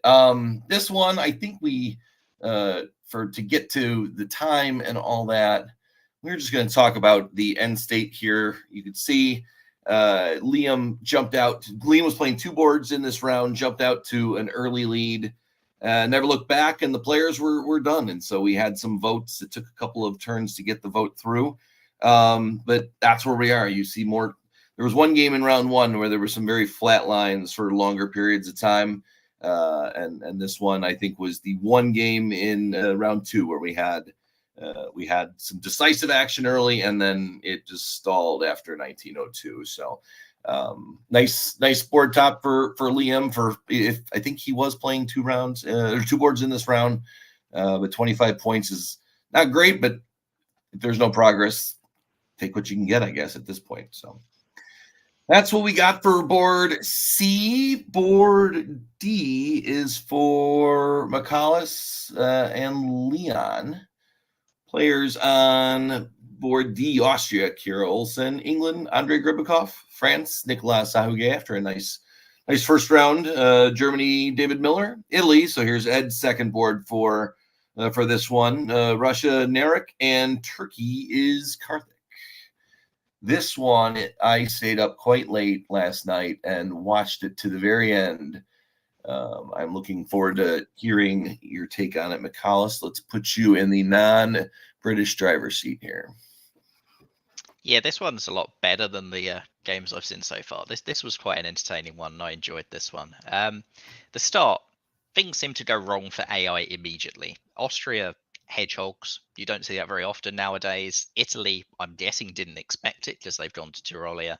So already in spring of 01, you have AI in a really awkward position. If you go to full, they're trying to undo that. They're trying to undo it, but Greece is neutral. Russia's in Romania. It's very juggernauty already in 1901. The West, not too much happening. It's nothing notable so far. But then if you go to the build phase, England's coming for France. The West is not in a state of flux. This is an EF war. Germany, we're not sure which side they're going to go for yet, but it is very clear that Andrei Gribikov has laid down a marker. And my theme for this game was that Nicolas Sahuguet is the calm in a storm, and he just gently bats it away. So in the East, turns out maybe it's not the Juggernaut. Karthik's built an army in Smyrna, which suggests he wants to IT. And then he does this with it. He doesn't go to Armenia, so maybe it was a misdirection with Ed. Either way, Turkey's into Serbia, and now in fall of 1902, yeah, Austria is dead. This is a freeway, gang up on Austria. The hedgehog has done the opposite of what it was originally supposed to do. It's supposed to be a defensive opening originally for Austria, and instead what it's done in this game was seal their fate very, very quickly. In the West, meanwhile, it is an EG, and this is going to be a running theme for that EG. We see that in spring they lost Burgundy, in fall they've gained Picardy, but lost Burgundy. If you now go to the spring of next phase... I mean, this is very mature by Ed, isn't it? I'm just going to post something into the Western Med, and it's going to sit there and hold you up. Yep. Look at that. But if you go to this spring, what's happened? Oh, EG have gained Burgundy, and they've lost Picardy. There's a just running theme of them switching which one of the two they were in. So they were in Burgundy, not in Picardy. Then they were in Picardy, not Burgundy. Now it's the other way around. They've sort of sorted it out. Meanwhile, in the East, this was the turning point. Which side would Karthik go with? Or which side would Narek go with? Is it an IT? Is it a Juggernaut? Is it a Wintergreen? It's a Juggernaut. And as you can see in fall of this year, it's a really, really good Juggernaut. Ed went west to prop up Nicola for board state and to keep the board balanced on that side, but the board on his side has not stayed balanced. Austria's dying move in the game is to ensure that Ed loses Trieste. Clearly, Kyra has chosen Ed as the person to punish there. But in the West, we see maybe the first crack in the EG. Belgium just holds. Germany wasn't expecting that. Germany was supporting Belgium to Burgundy. It wouldn't have actually worked because Munich was cut. But either way, it's definitely the first sign of a bit of tension between those two. And then come the builds. Oh, it's a fleeting keel. I don't think this is an EG anymore. David Miller has decided that actually he wants to work with Nicolas Sarhouget, or either way, he doesn't want to work with Andre anymore. And now it's Andre who has, or rather, it's Nicolas who has to decide which person to work with. So we go into 1904. Yeah, David didn't make the correct read. It turns out that Nicolas has decided to work with Andre instead, and into Belgium the EF go. David is dealing with his Russian problem in the east, where the Juggernaut just continues to do Juggernauty moves. The Russian fleet is piffed in Romania, Russia's into Tyrolia. They're moving all the Turkish units up against the line as Ed tries to convoy Albania back rather than let it get piffed, which, yes, it's important not to get that army piffed, but it meant that Ionian could do nothing to stop all the Turkish fleet shuffling forwards. And by the fall of this phase, Ed is essentially out of this game. The Juggernaut again piff another fleet. This time it's a Turkish fleet that's getting piffed, and Venice falls to Turkey. Ed's down to 3. Nicolas has come into the Med. Maybe he's there to help Ed the way that Ed came to save Nicolas. Maybe not. But Russia makes a pretty bad guess in the north. They lose St. Petersburg for no real reason. They seem to think that England was going to support them into Sweden, but I think that is something you probably don't do in full there. And that was a little bit of over ambition on their part. We'll see how it plays out. But we come to 1905. It's looking a little bit Western Tripoli, but in the spring, Belgium is piffed and pulled off the board. So it looks like the Western Tripoli are reacting to the Juggernaut. Russia and Turkey, however, make all the correct guesses tactically. They've got rid of that pesky German unit that was sort of behind their lines in Galicia and forced it back the other direction, which is really well played on their parts. You need that unit cleared out from behind so that you can move more units to the line if you're going to defend against the Western Triple. Garfic moves up further. France, well, they're sort of there to help Ed. They're in Venice to help Ed, and they're in Tunis maybe to help Ed. Nah, Nicolas there to help Nicolas. And by the end of 1905, you can see Nicolas doesn't keep Venice, but he's kept Tunis. He hasn't walked out. He's done nothing to help Ed with Tunis. Nicolas is just there to help Nicolas. Now, I'm going to throw it to you, Dan. At the end of 1905, we look at the winter phase here. There's sort of 5 countries that are all viable in this game, and the sort of rotting corpse of Ed Sullivan. Which country do you think is going to come out on top of this? Turkey. Turkey. I'll tell you what, like, the north is an illusion for Russia, and he's made a few bad sets of moves up there, as you pointed out. Part of the Juggernaut is that you need to be pushing there. So with nothing going on up there, Russia is suddenly quite narrow, and his next dot is Berlin, with St. Petersburg guaranteed lost. And when's he going to get to Berlin? Turkey somehow, and I'm not sure how this happened because I didn't notice, I feel sure I saw a Turkish Black Sea fleet get blown up, and yet somehow Turkey still has a Black Sea fleet in Bulgaria East Coast. Was that a terrible misorder at some point, do you think? It was spring last phase. Yeah, accidentally Karfik went to Bulgaria East Coast instead of Bulgaria South Coast with that fleet. I'm sure I wrote South Coast. Look, can I look at the order? Look, it looks like an S. No, it's definitely an E. Oh, rats. Silly old me. Yep. All right. And from the Turkey west... splits 3-1. I said it earlier in the broadcast. So Turkey, those two, Rome and Naples, should be Turkish, right? And then once they're Turkish, you turn on Russia, and that's 3 more probably. So what's he got? 13? Well, you see here in 1906 that it's not all going Karfik's way. He loses Venice and it gets piffed, which is really painful for Turkey. Units getting piffed for Turkey, they're rebuilt so far away from the line that it's really hard to get them back.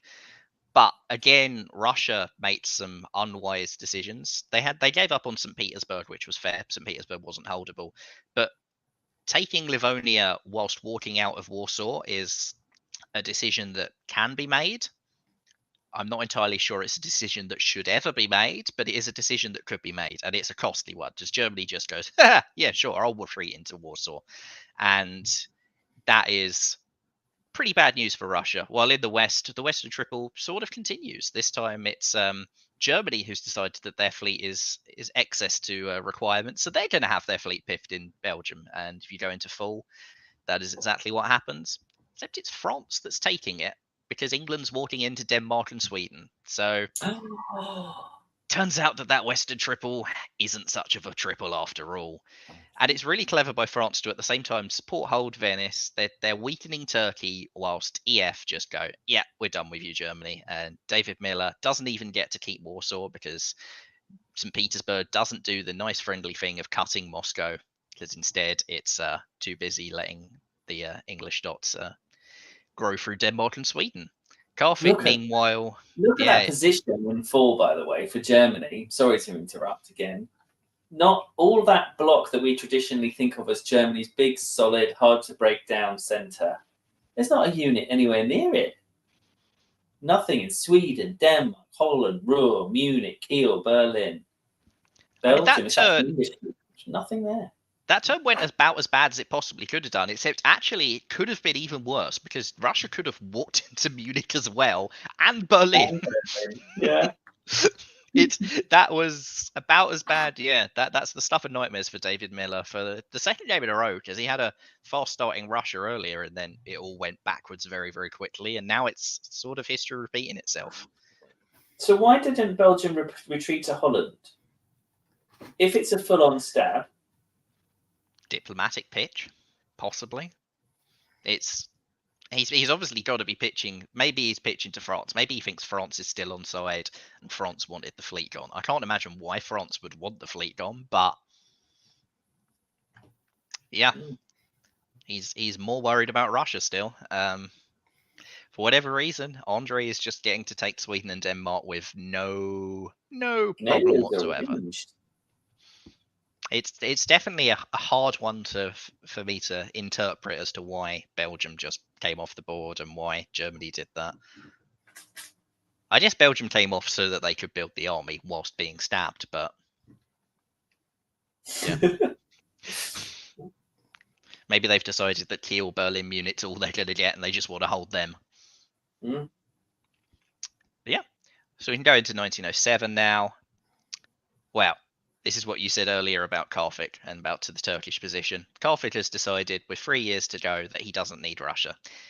Walks into Budapest, Romania, Black Sea, Armenia, whilst getting supported into Rome. I don't think that turn could have gone any better in any circumstance for Carthage. It looks incredible for him. Does it actually pay off or not? Yeah, I don't love the Italian position, really. Yeah, Rome is... We've already said once about how Turkish armies getting piffed is really bad for them, and now we go into full. It's another Turkish army getting piffed. And it turns out the West wasn't really on side because they're helping Russia into Trieste. Carthage does get Sevastopol. It's a 2-dot net stab on Russia with Budum, Rum, and Sev, but losing Trieste. But this is... Somehow the West looks to have put the Western Triple back together as well, because Germany just takes Denmark, presumably by agreement. And Andre has decided that actually, I'm just going to take my foot off the gas. I don't need Livonia. I don't need anything. And either way, this sort of squabbling between E and G, where they just flip dots between each other, there's only one Western power that's actually gaining from it, and it's France. Nicolas is now in Rome. Nicolas gets another build. Nicolas looks like he could grow, and if EG keep squabbling and going back and forth, it's looking pretty good for Nicolas. So you go into 1908, and Carthage's trying to get that army back towards the front, convoys it up to Albania, but he's lost Naples now. He has to pull back out of Budapest down into Serbia to deal with the Russians. It's not it's not going well for Karthik here. England gets to walk into Moscow because Russia is just punishing Turkey. Germany gets to walk into Trieste as Russia moves forward into Budapest. France gets to walk into Venice behind Germany because of that. So Nicola just eyes lighting up. Just everybody keep walking in the other direction. I'll walk into everything behind you. Glorious. And Nicola just calmly taking dot after dot after dot. You go to fall of 1908. Some tactical moves. Germany's decided that actually they want the Russian stuff and they want it now. So they do take Warsaw and they take Vienna. And the Russian janissary is almost no more. They're down to just 1 dot. But again, France is +2, Germany's +2, England +1, Turkey, they're down 2 this year, I believe. Not gone great for Karthik this stab. You go to the winter phase. I think we'll see the counts. Yeah, Karthik's big peak. He's dropping back. France, just a continual march upward. So you go into the final year of this game. Looks like the Western Triple is sort of breaking down. England supports themselves to Denmark, but also goes to the Channel, doesn't go to Portugal, which would have been guaranteed, but that's probably correct because they could have been kicked back out of it. It's all very awkward in the West, while in the East, Karthik is taking advantage. He gets back into Trieste because of all the chaos that's happening in the East with Germany trying to pull back while also going for Moscow. Karthik moves to Ukraine with English support, so it looks like there's actually a sort of ET cooperation over there now. Everybody is just going for everything. Karthik has yet another unit piffed, but as it's the final year, the one in Apulia is a bit less important than some of those previously were. You go into the fall, just a dot scramble. There's everybody scrambling for everything. Germany takes St. Petersburg from England, who puts Turkey into Warsaw. Germany does not get Denmark back, and England does not get Portugal. Tries to take Belgium, but Belgium is defended by Germany. It's absolute chaos this final year. Karthik leaves Greece open and isn't punished, even though Bulgaria only held. God knows why Bulgaria only held, but that was a move that he decided he could make. Maybe he's just going for style points there. And we come to the end of the game, and somehow, after it looked like it was all going wrong for Karthik, he's actually got a joint top with Nicola. He came out on top in that final year. It looked like it had all gone wrong, but he got back up there. I think, for me, though, if he'd made that stab on Russia just 1 year later, maybe 2 years later, either way, just done it in the final couple of years of the game, I think the lone top was there for the taking for Karthik. He shot his bolt a little bit too early, and as a result, Nicola is level with him at the end. Yeah, great game. Really fun. I think David did fantastically well to, whatever it is that he did to recover from the situation where he looked like he was toast, whether it was kind of arranged by arrangement or whether he sort of took the stab and then went, guys, I'm still on board. I want to carry on this and I don't hold grudges. And if I get games, you can have them. And struck that deal with 2 reasonable players behind him who wants to be reasonable. It's all good. Hopefully everybody had fun, apart from Ed, obviously, who can't possibly have had fun in that game. Interesting that his decision to try and stabilize the board state in the early game, this turned out to be a game which was just non-stop knives in the eye, so no board state required at any point existed really at any point. Really well narrated, Mikhail. Thanks so much. I do wonder whether the stab on Germany was a ploy to get Karthik to stab Russia too early. That's the best explanation I can come up with for that, in that it just looked so weird the way that the fleet still came off and then was rebuilt. And then the next year, Karthik moves on Russia. And maybe Karthik had been saying to whoever it was in the West, like, I'll stab if you guys stab first. I'm not going to stab if there's a Western Triple. So they made those moves, and maybe it was some theatre. And if so, David Miller has some incredible bravery to accept that theatre as being something that is good for him and for the game. Let me bring back on Ben here real quick to join in too. Gotta take the mute off. That was I laughed when I posted Chris's comment about planned 10-10. Those are 10-10s you don't mind. There was a fight to the end. Like, this looks like my heart rate after watching that match, up down. So that one had a lot forever. I would like to have seen 1 or 2 more years in that one. It was a really enjoyable one for sure. I enjoyed writing the notes on that. shows that nothing's guaranteed, even when you do go for it. You ended up with a shared top anyway, but really fun game to watch and really good to see people playing to win like we were talking about. Yeah, I thought it when 1908 happened and it was late. It was 2 a.m. here or something like that. I was like, oh, I can't believe Karthik's going to let that one go. And then, of course, check it before falling asleep, and he got it back. So, well played, good recovery there. And let's see, we've been showing the standings after every game so far. But Karthik with that result by 1 point over his shared topper, but not 1 point, a tenth of a point to get in. Leads the way, but to your point, we're not even in the 60s yet.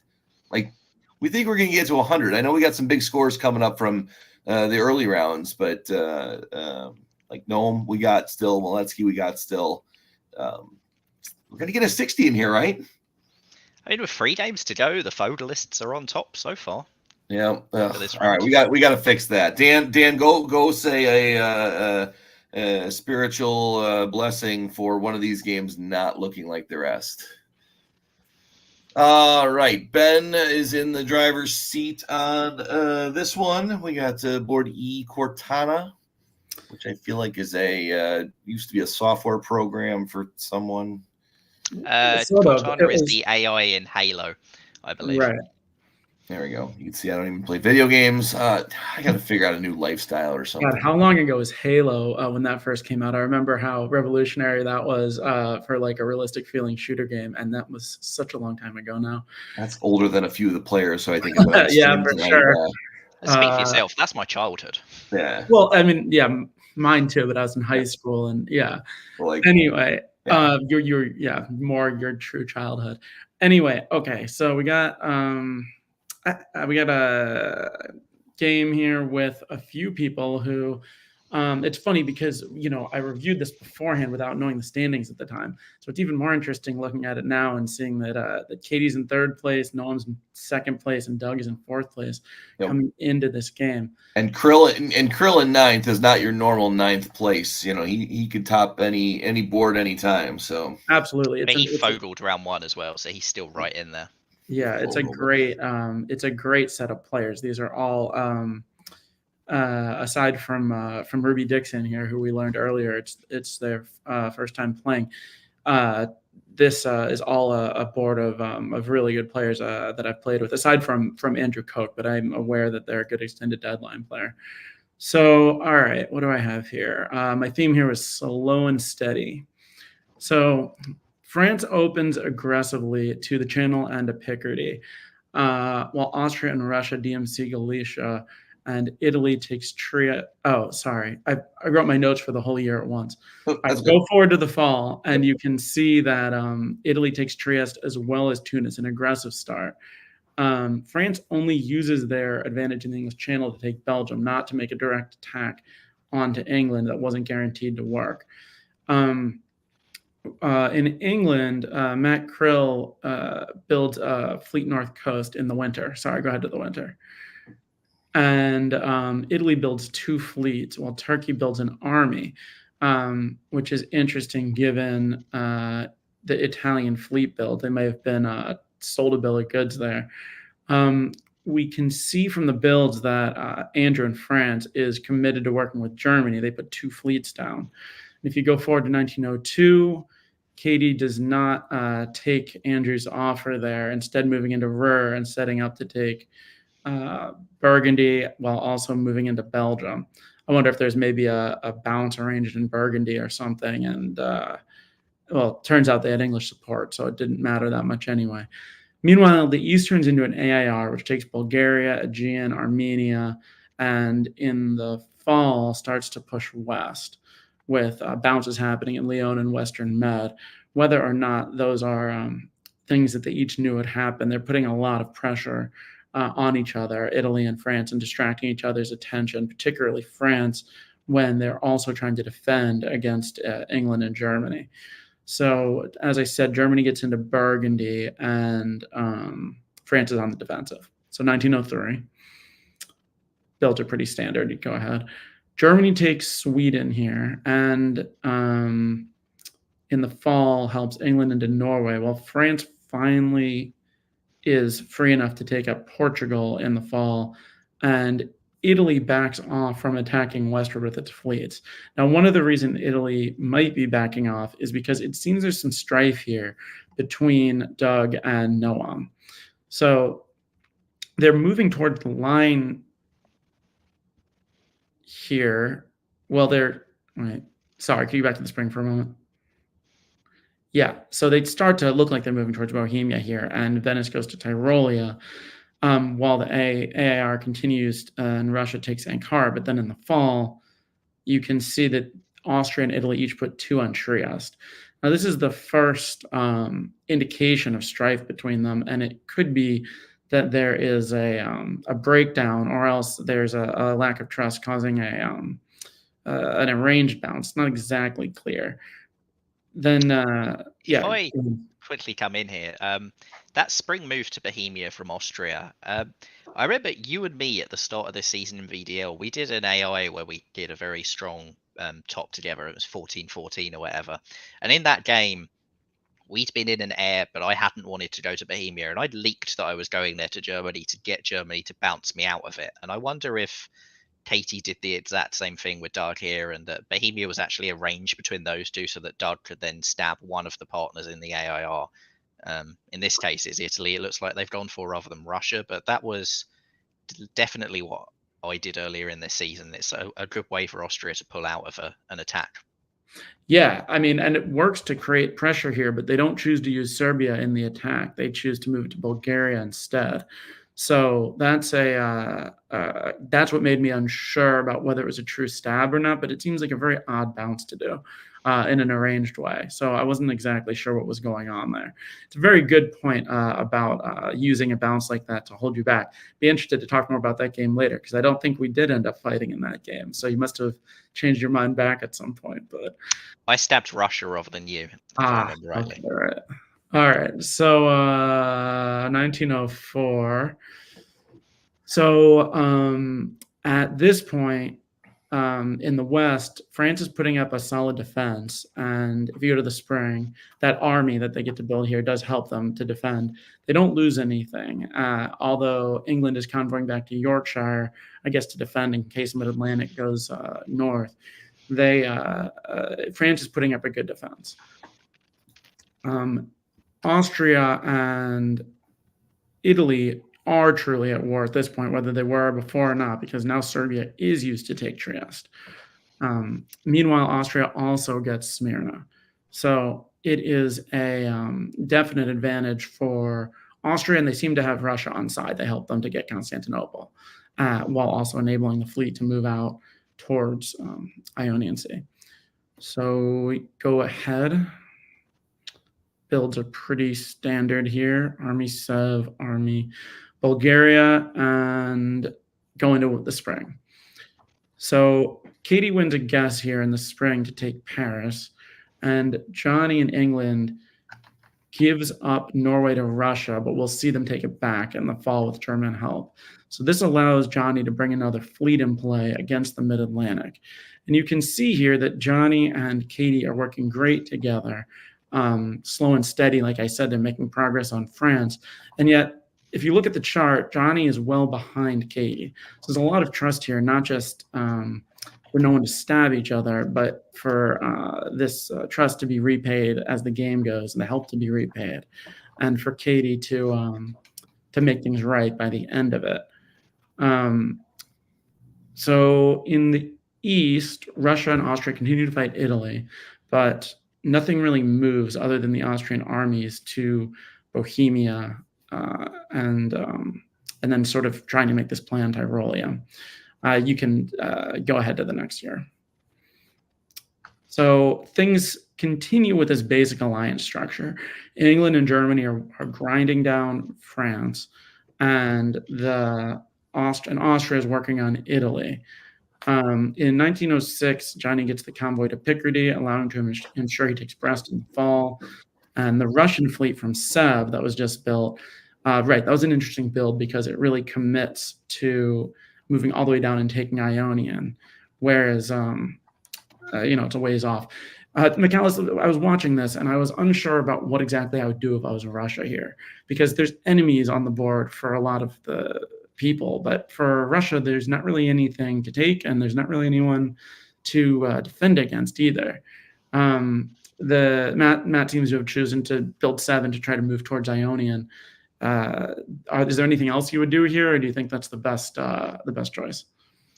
Matt's in a really tough position because this board could very easily turn into an EGA freeway. Like, it's strange that EG haven't gone after St. Petersburg when they definitely could have done. There's some sort of diplomatic relation that they've maintained with Russia throughout this, but Matt's playing a dangerous game on that front, because at a certain point, Doug Moore is going to go, what are you doing working with those guys, and turn around and take Romania, which is really hard for Russia to hold in this position. So I think bringing the extra fleet down, and he can say to Doug, this is what I'm doing, this is my goal, and he can convince Doug that he's still on board. But Matt's going to have to really sort of thread the eye of a needle to come out of this game with a good result, because he is in, I'd say, by far the weakest position of the 4 strong players in this. Even though England's only on 4 dots, he's actually, I think, in a better position than Matt, because Tatey is not in a position to snap Johnny. Right. Yeah, and that's a good point, that fleet and Sev coming down, as long as Doug thinks that might work to unlock Ionian, that locks them together, ANR, for 2 years while it moves in that direction. So, all right, we're going into, you can go into fall, things just progress in the same way. England takes Brest, and then you can go into 1907. So England builds in London and then is able to take Mid-Atlantic, while Germany gets into Gascony and Russia into the Aegean.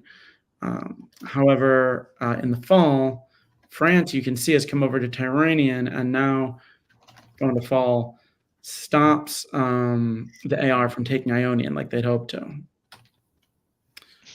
So meanwhile, and while they do that, England moves down into North Africa. So just like the right side of the map, not a single.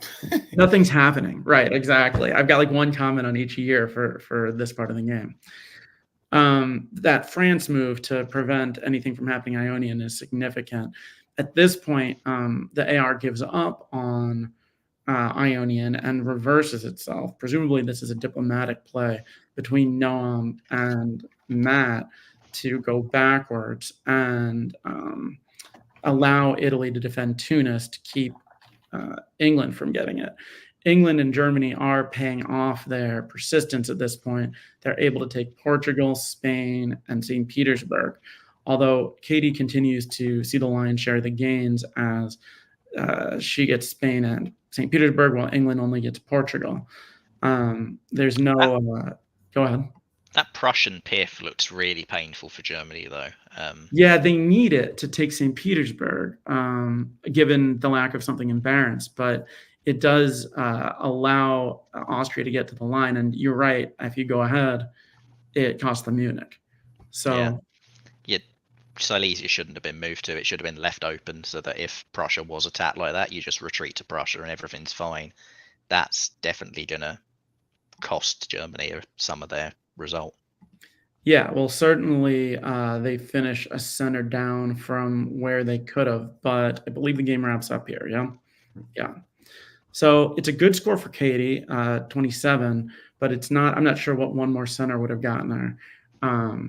It's interesting. I mean, this persistence paid off for Johnny and Katie, but they didn't quite have enough dots to split and both get a big score. Presumably, Johnny was good with Katie finishing 1 ahead of where Doug ended up, or maybe they actually thought it would be 2 ahead because before the last year, they must have understood what would happen with Munich. So it's a good score, but it's not a dominant score. But Katie was already in a pretty good position, as was Doug, and Doug is pretty close here too. So Katie and Doug will both move up, while the rest fall a little further behind.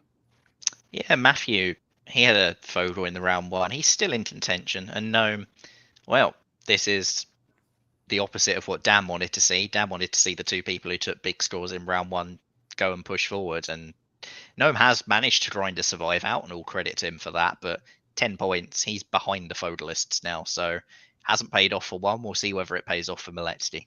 Yeah, we'll bring Dan in here. So this was this and 2 more to go. We got one more big score to show maybe. So what?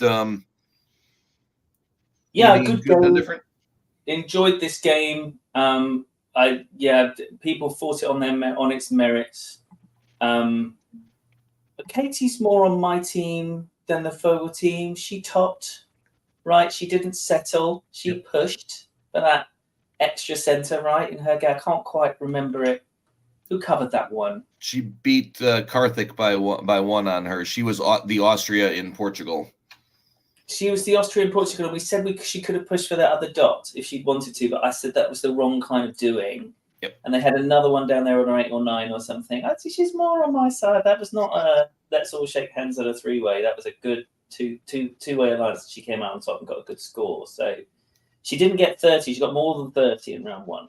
Yeah, I think it was like 35, 34. somewhere around there. Yeah. Mm-hmm. So she's one of mine. No, I mean, look, I got 2, maybe 3 horses now. I've decided that Katie's one of my horses.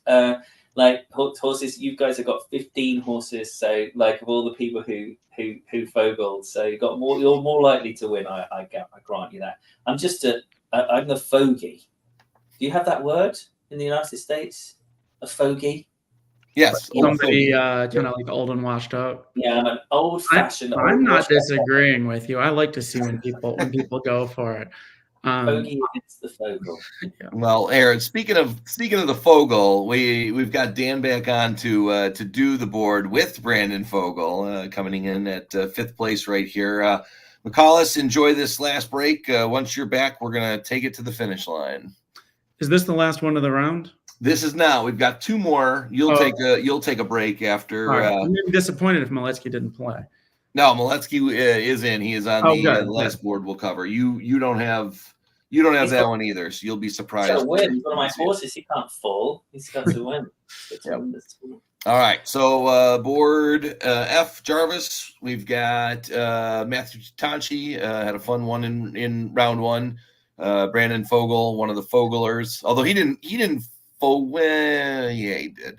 Jarmil Silja in France. Chris Brand in Germany. Chris and Brandon, I think, were on the same board last time. I usually don't get 2 repeat boards. Liam Stokes played his 2nd game of the day. He was in that short one we covered earlier.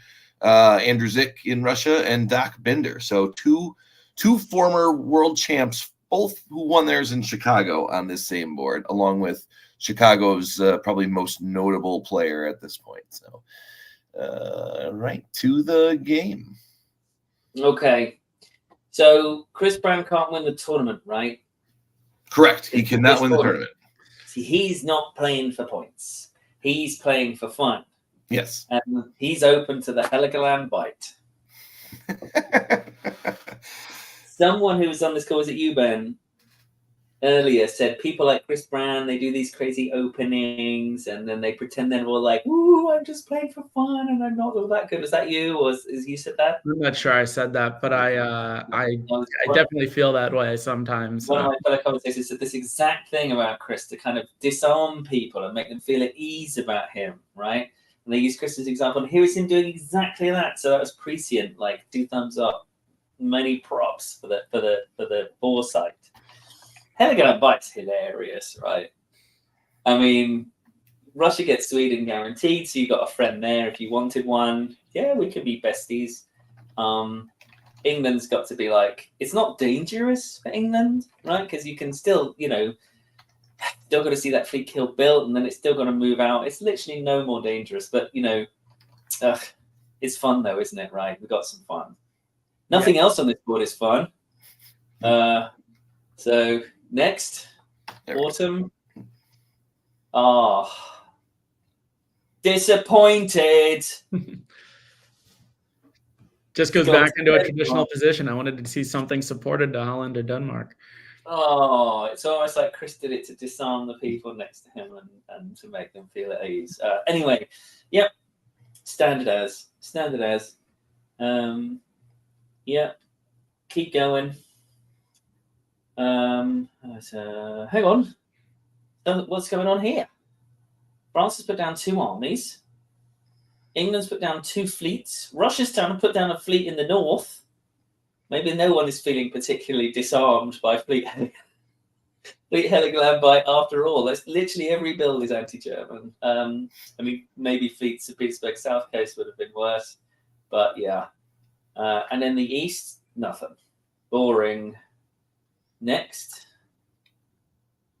Again, the air. So I see this is the trend. This is like Turkey is like you have to kill Turkey straight away, right? This is what the meta is in this tournament and maybe generally. Everybody kill Turkey straight away and then worry about it afterwards. But it creates this kind of meta narrative that Western triples. And when I was a younger person, I almost never saw Western triple. Like it was almost impossible to engineer because in Germany always felt threatened, and eventually the East would fall apart. But this destruction, this remorseless destruction of Turkey that I'm seeing, yeah, it generates these moments. So not really much antagonism. France a little bit of a bounce in Piedmont. No one's really bothering much in the West. It doesn't feel like a lot. Cagey, right? Really cagey. Is that a good description? It feels cagey. Jaromir, obviously stuck between Brandon and Chris. I wouldn't feel confident picking a partner. You just want to stop them picking each other, don't you? Play it safe. It's got too many armies, which favours, England. But anyway, roll it forward. Yeah. Yeah. I mean, Russia gets in. It's interesting, isn't it? Liam being extremely aggressive here, not taking the guarantee to Syria, instead going for Smyrna. Yeah. Yeah, that he must have had some sort of felt like he had a lead diplomatically, right? Felt like he'd been told that Turkey was going to pop Bulgaria with Russian help, and there was a deal, and that he would be able to slip in behind, and they were all mates, and everything was sorted. But yeah, Doc's a wily contender.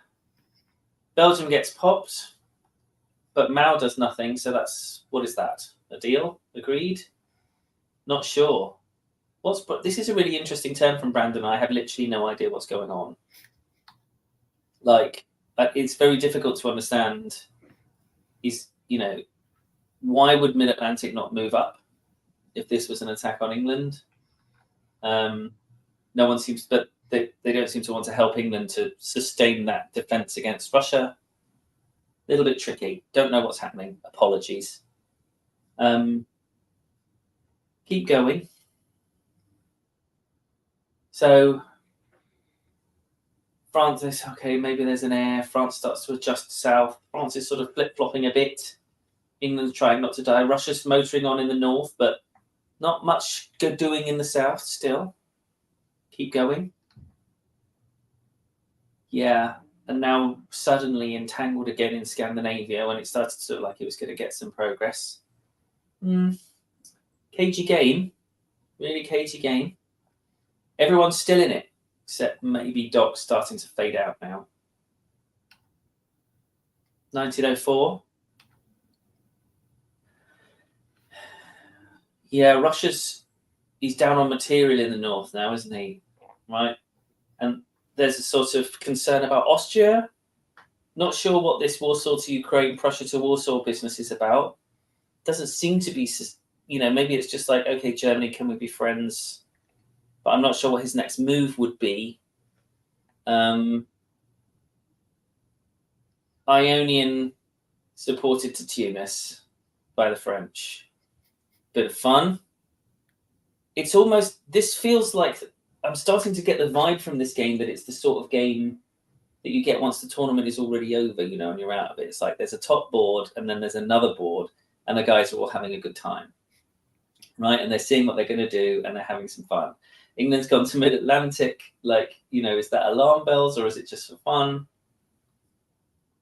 Can I remind you that we are now in full 1904?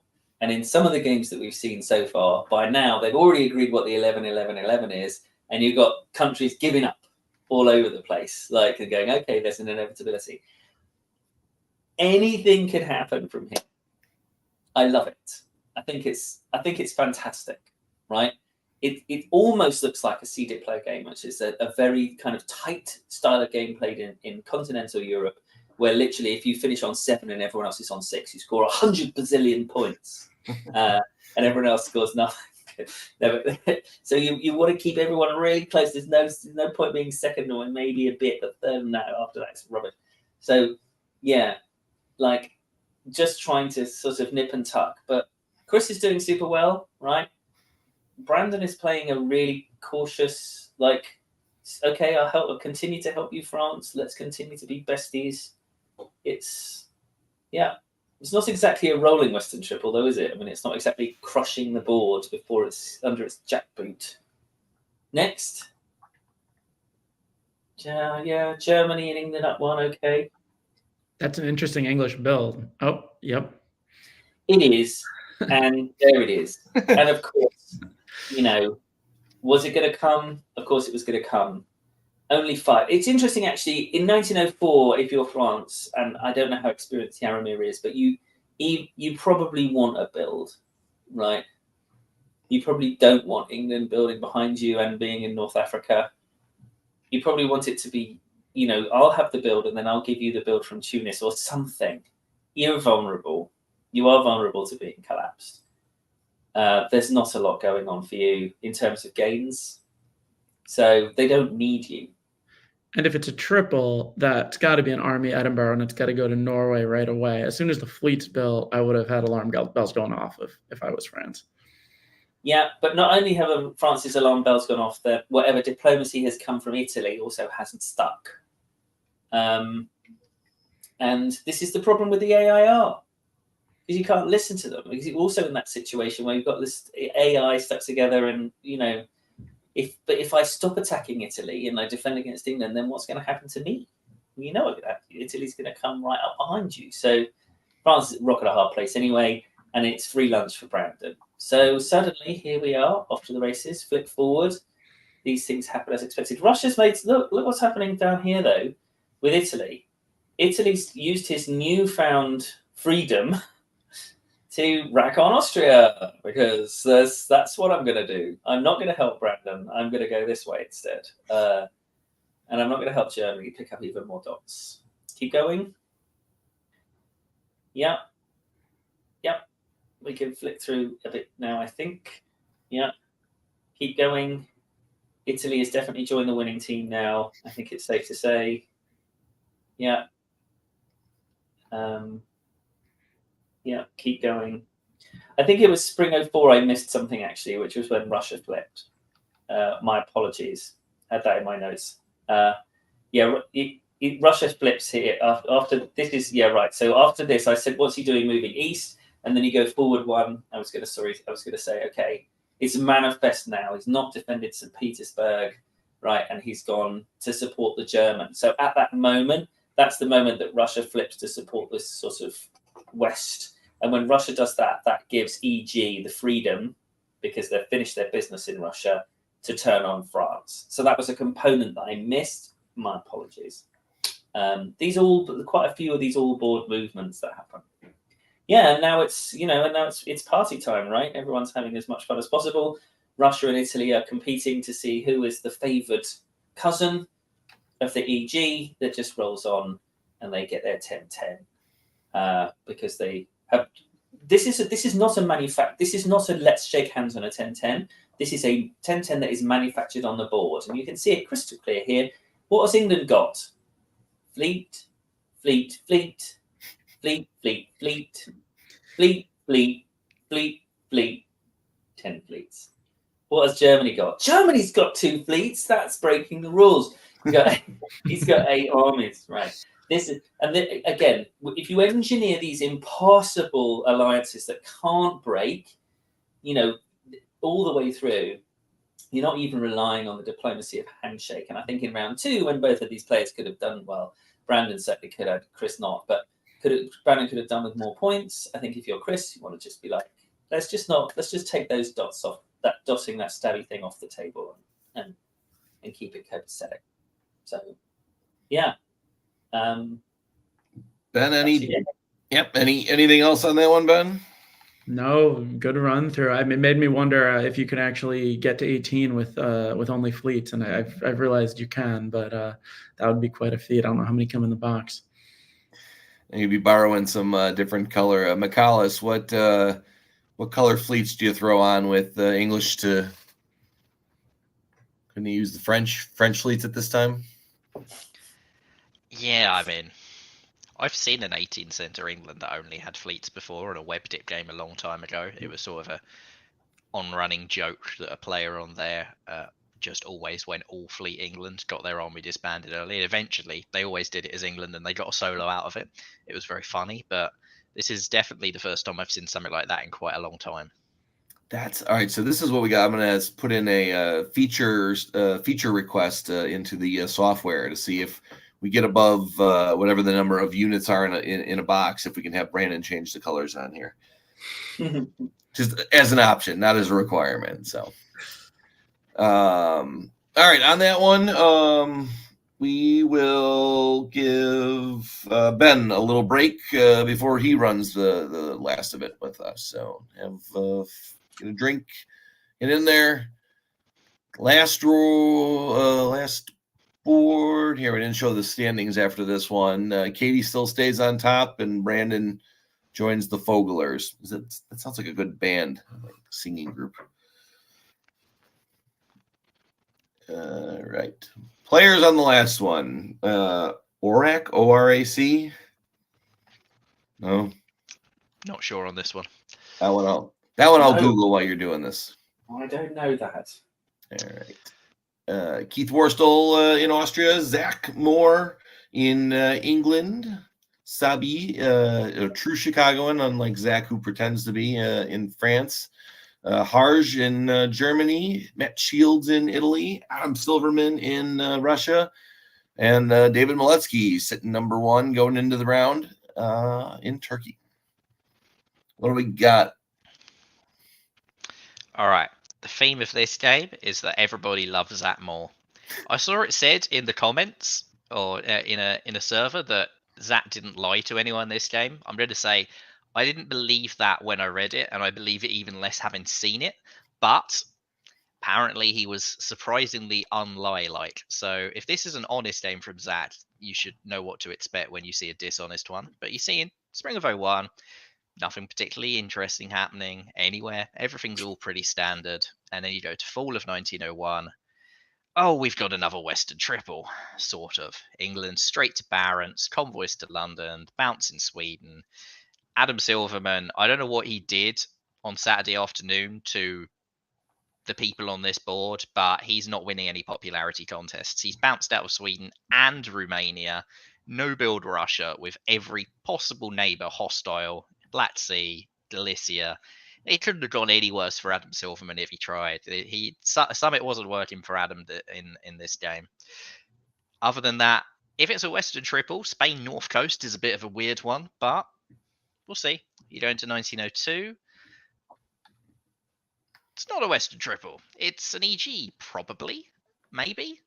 It's definitely not a FG, whatever it is, as Germany takes Belgium and France moves up against Germany. Meanwhile, everybody loves Zach Moore. Zach walks into St. Petersburg unopposed, walks into Sweden unopposed, gets himself dominant position on Scandinavia in spring of 02 as England. You don't see that too often. And everybody hates Adam in the East continues as AT just move all against him.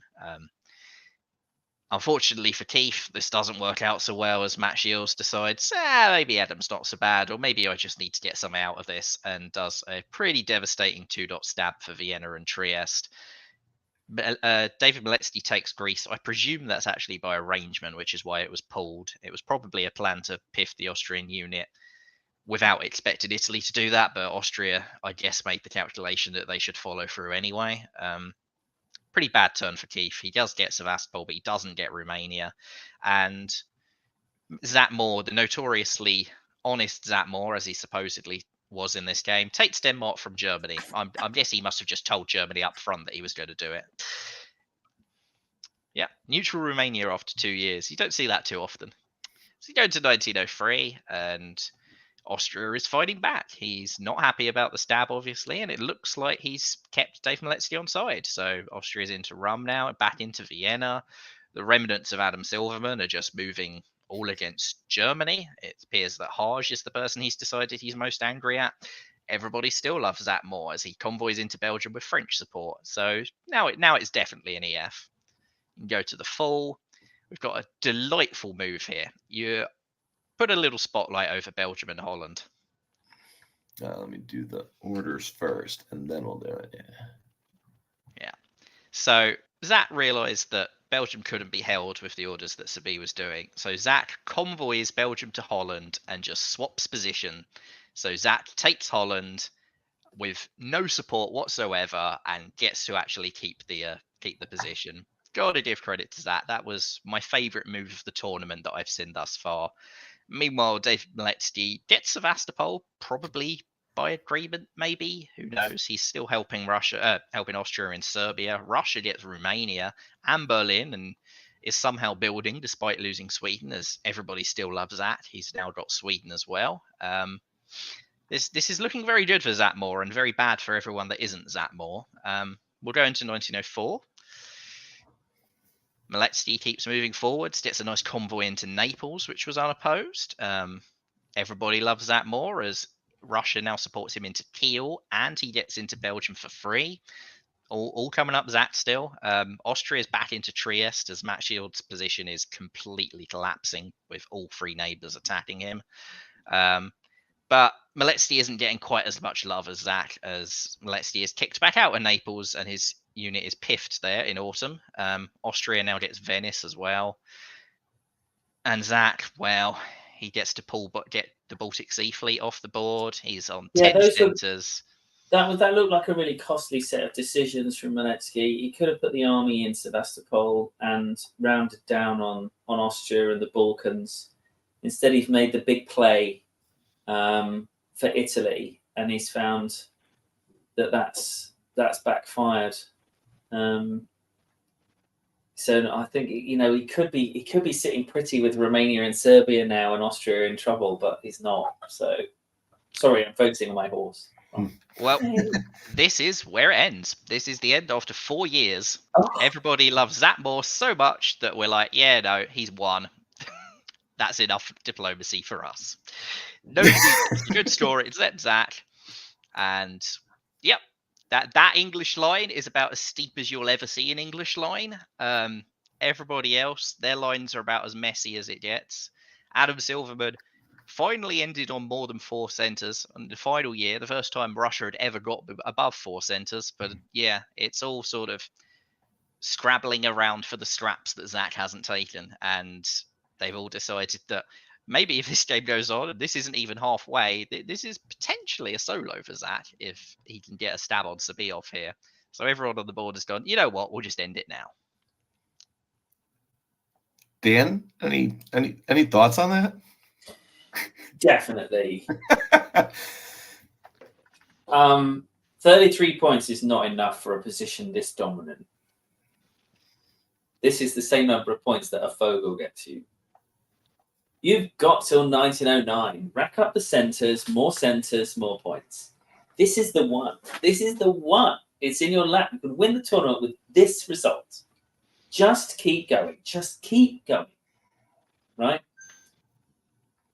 The simplification in the South has made it difficult for everyone because I think Miletsky and Shields seem to have something decent going on, which Miletsky cracked for whatever reason. And now Austria is back in the game and more likely to get together with Russia, right? Because I don't think they had any beef. So I admit that probably slows things down. But can France, under any circumstances, hold here? I mean, even if the whole board goes, you know what, we've had enough of you, England. Can France hold? Don't know. I'm not an expert at that sort of thing. I would definitely have given it a go. I think Zach was eliminated in the first round, if I remember rightly. I mean, it's what I'd expect of Zach, but if that's the case, maybe he's already decided that even with pushing up to 50, 55 points, he's probably not in it. Maybe he thought there would be more big results on other boards rather than everyone being around 60. Maybe he was expecting what you were, that there would be people in the sort of 70 and 80 by this point, and he went, even if I get a great score, I probably won't win. I'm going to go and have fun socializing instead. And that may well be what actually played into his motivations here. Or maybe somehow he's decided that honesty is the best policy and he doesn't want to stab France or Adam. I struggle to believe that. Me too. This game was over. I remember clicking through, getting things set up for today, and I kept hitting refresh on the page, and I was like, why hasn't the next set of orders gone through yet? And then I clicked to Chris's page, and it said completed, and I was like, oh my God. Like some tournaments have rules you can't even vote for a draw before this early. So Aletsky is in second, and I don't think his position is going to improve. I think he's had his chance and he's blown it. So to bag 16 points with that 6 in a 10-6, 6 or whatever it was, 10-8-6 or whatever it was. Yeah. No, there he is. I was going to say he's top 5, but it's still the chance he took in round 1 means that in round 2 he's still up there. Let me bring Ben in here as we. That game was so fast, I had to cut my dinner short and hurry to put it back away. I love that position from Zach. That's a great game. I think, I know I was being critical before, and I still believe you got to play to win, but it's hard to win a top of the board in a diplomacy game, and you're at a tournament, and you're at a game with a lot of great players on the board, and you're winning, and you can walk away and be proud that you won a game against some of these people. And I can see how within that context, any of these people might be like, great, I topped the board, great, even if it's a joint top. But it's hard, it's an endurance. The weekend is an endurance event to a certain extent, and you've got to have it in your head if what you want is to win the whole thing, to push even beyond, I think, and go for it, like you're saying, Dan. Because you get these armies on the continent. You've got the ability to do more here. I think Chris Kelly in the comments just really hit the nail on the head there, that everyone realized they were being completely dominated by Zach, and they just had to end it out of embarrassment. We couldn't allow this to go on any longer. I'd say most of the time that is the way it works.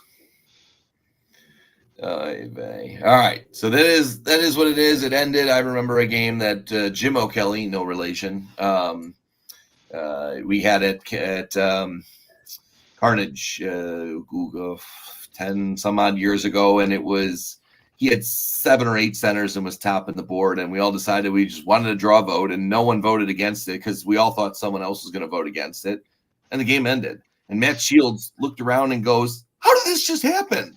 It's a very similar experience with Zach doing the same thing. All right, Dan, we haven't seen any round 3 items. Here is the standings going in as we say goodnight to you, because it is after midnight across the pond from us. It's been a great pleasure being here. Thanks again for the opportunity. I hope I didn't misanalyze the games with too much extremity. And just remember, if I am on your board, I would love to do an 11-11-11 with you, especially if I'm currently on 6 and you're on 9. Okay, thanks so much. Thanks, Dan. Take care and thank you. I'm holding them to that. So we will see how it goes. All right, so a little preview time for round 3. As we get into round 3, we have 6 boards in round 3. A lot of them go until the deadline, so we've got a lot more diplomacy here. We've been on for just under 4 hours. We don't want to make this an 8-hour broadcast, so we will go through these with a little brevity. We'll step through them, but when we see some good moves, some tournament deciding moves, possibly, we will spend some good time. Please put some comments in the chat if you think we missed anything. If you were on those boards, I'll do the promotion to subscribe to the channel. If we have not done that yet, I think we're over 1,100 now, so we're staying above that magic 1,000 line, which is good. Like the video. There's so many things that I like, and then I get some more things that I like following in. So it doesn't help us all. It helps you too. So please like that. I'm trying to see, where are we on? How many likes? Who can I shame? I saw Brian doing it earlier. And is on mute. Yeah, 12 likes. So let's bump that number up a little bit. We'll go to round 3, board A. Let's do, guys, what do you want to do? You want to do a year at a time and then switch? You want me to call some out and you guys analyze for a little bit? Maybe we'll switch it up as the games go on. I don't mind. Or if you call out what happens, we can talk about it. So. Yeah, let's do that for game 1. Let's do it that way. I haven't contributed too much to the broadcast here. I'll do a little play-by-play, and then you guys just say okay, or give me some feedback. So round 3, board A, we got all-time Cascadia champion Siobhan Nolan in Austria, David Miller in England, Harj in France. I've enjoyed both of Harj's games so far, so that's been good. John Jameson in Germany, Siobhan's favorite ally of all time, Jason Massbaum in Italy, the defending champ and the quaking in his boots player coming in, knowing that Siobhan was going to be here, Riaz Vrani in Russia, and Andrew Koch as Turkey. So coming into this game, guys, we've got, we'll do with review real quick. That's fast. Riaz will be loving that board draw. He's the only contender who's in this game, and he's got Siobhan and Jason Massbaum in Austria and Italy next to him, who usually fight. Maybe there'll be an exception, but this is about as good a board draw as it could possibly have gone for Riaz, and he'll definitely be rubbing his hands together with Lee at this. You'll know how much this game was made for TV by how much they fight or get along. So to the moves, and we'll get them started out. No fighting right away, but this is the second time we've seen Venice to Tyrolia today. Last time Trieste followed it in, so clearly no hatred there. Harj, I don't know Harj, so I don't know if the supported move to Burgundy is typical, but pretty bland order set for the first Smyrna to Ankara from Andrew. So extended deadline. Has the non-old school meta of Smyrna to Khan made its way to extended deadline?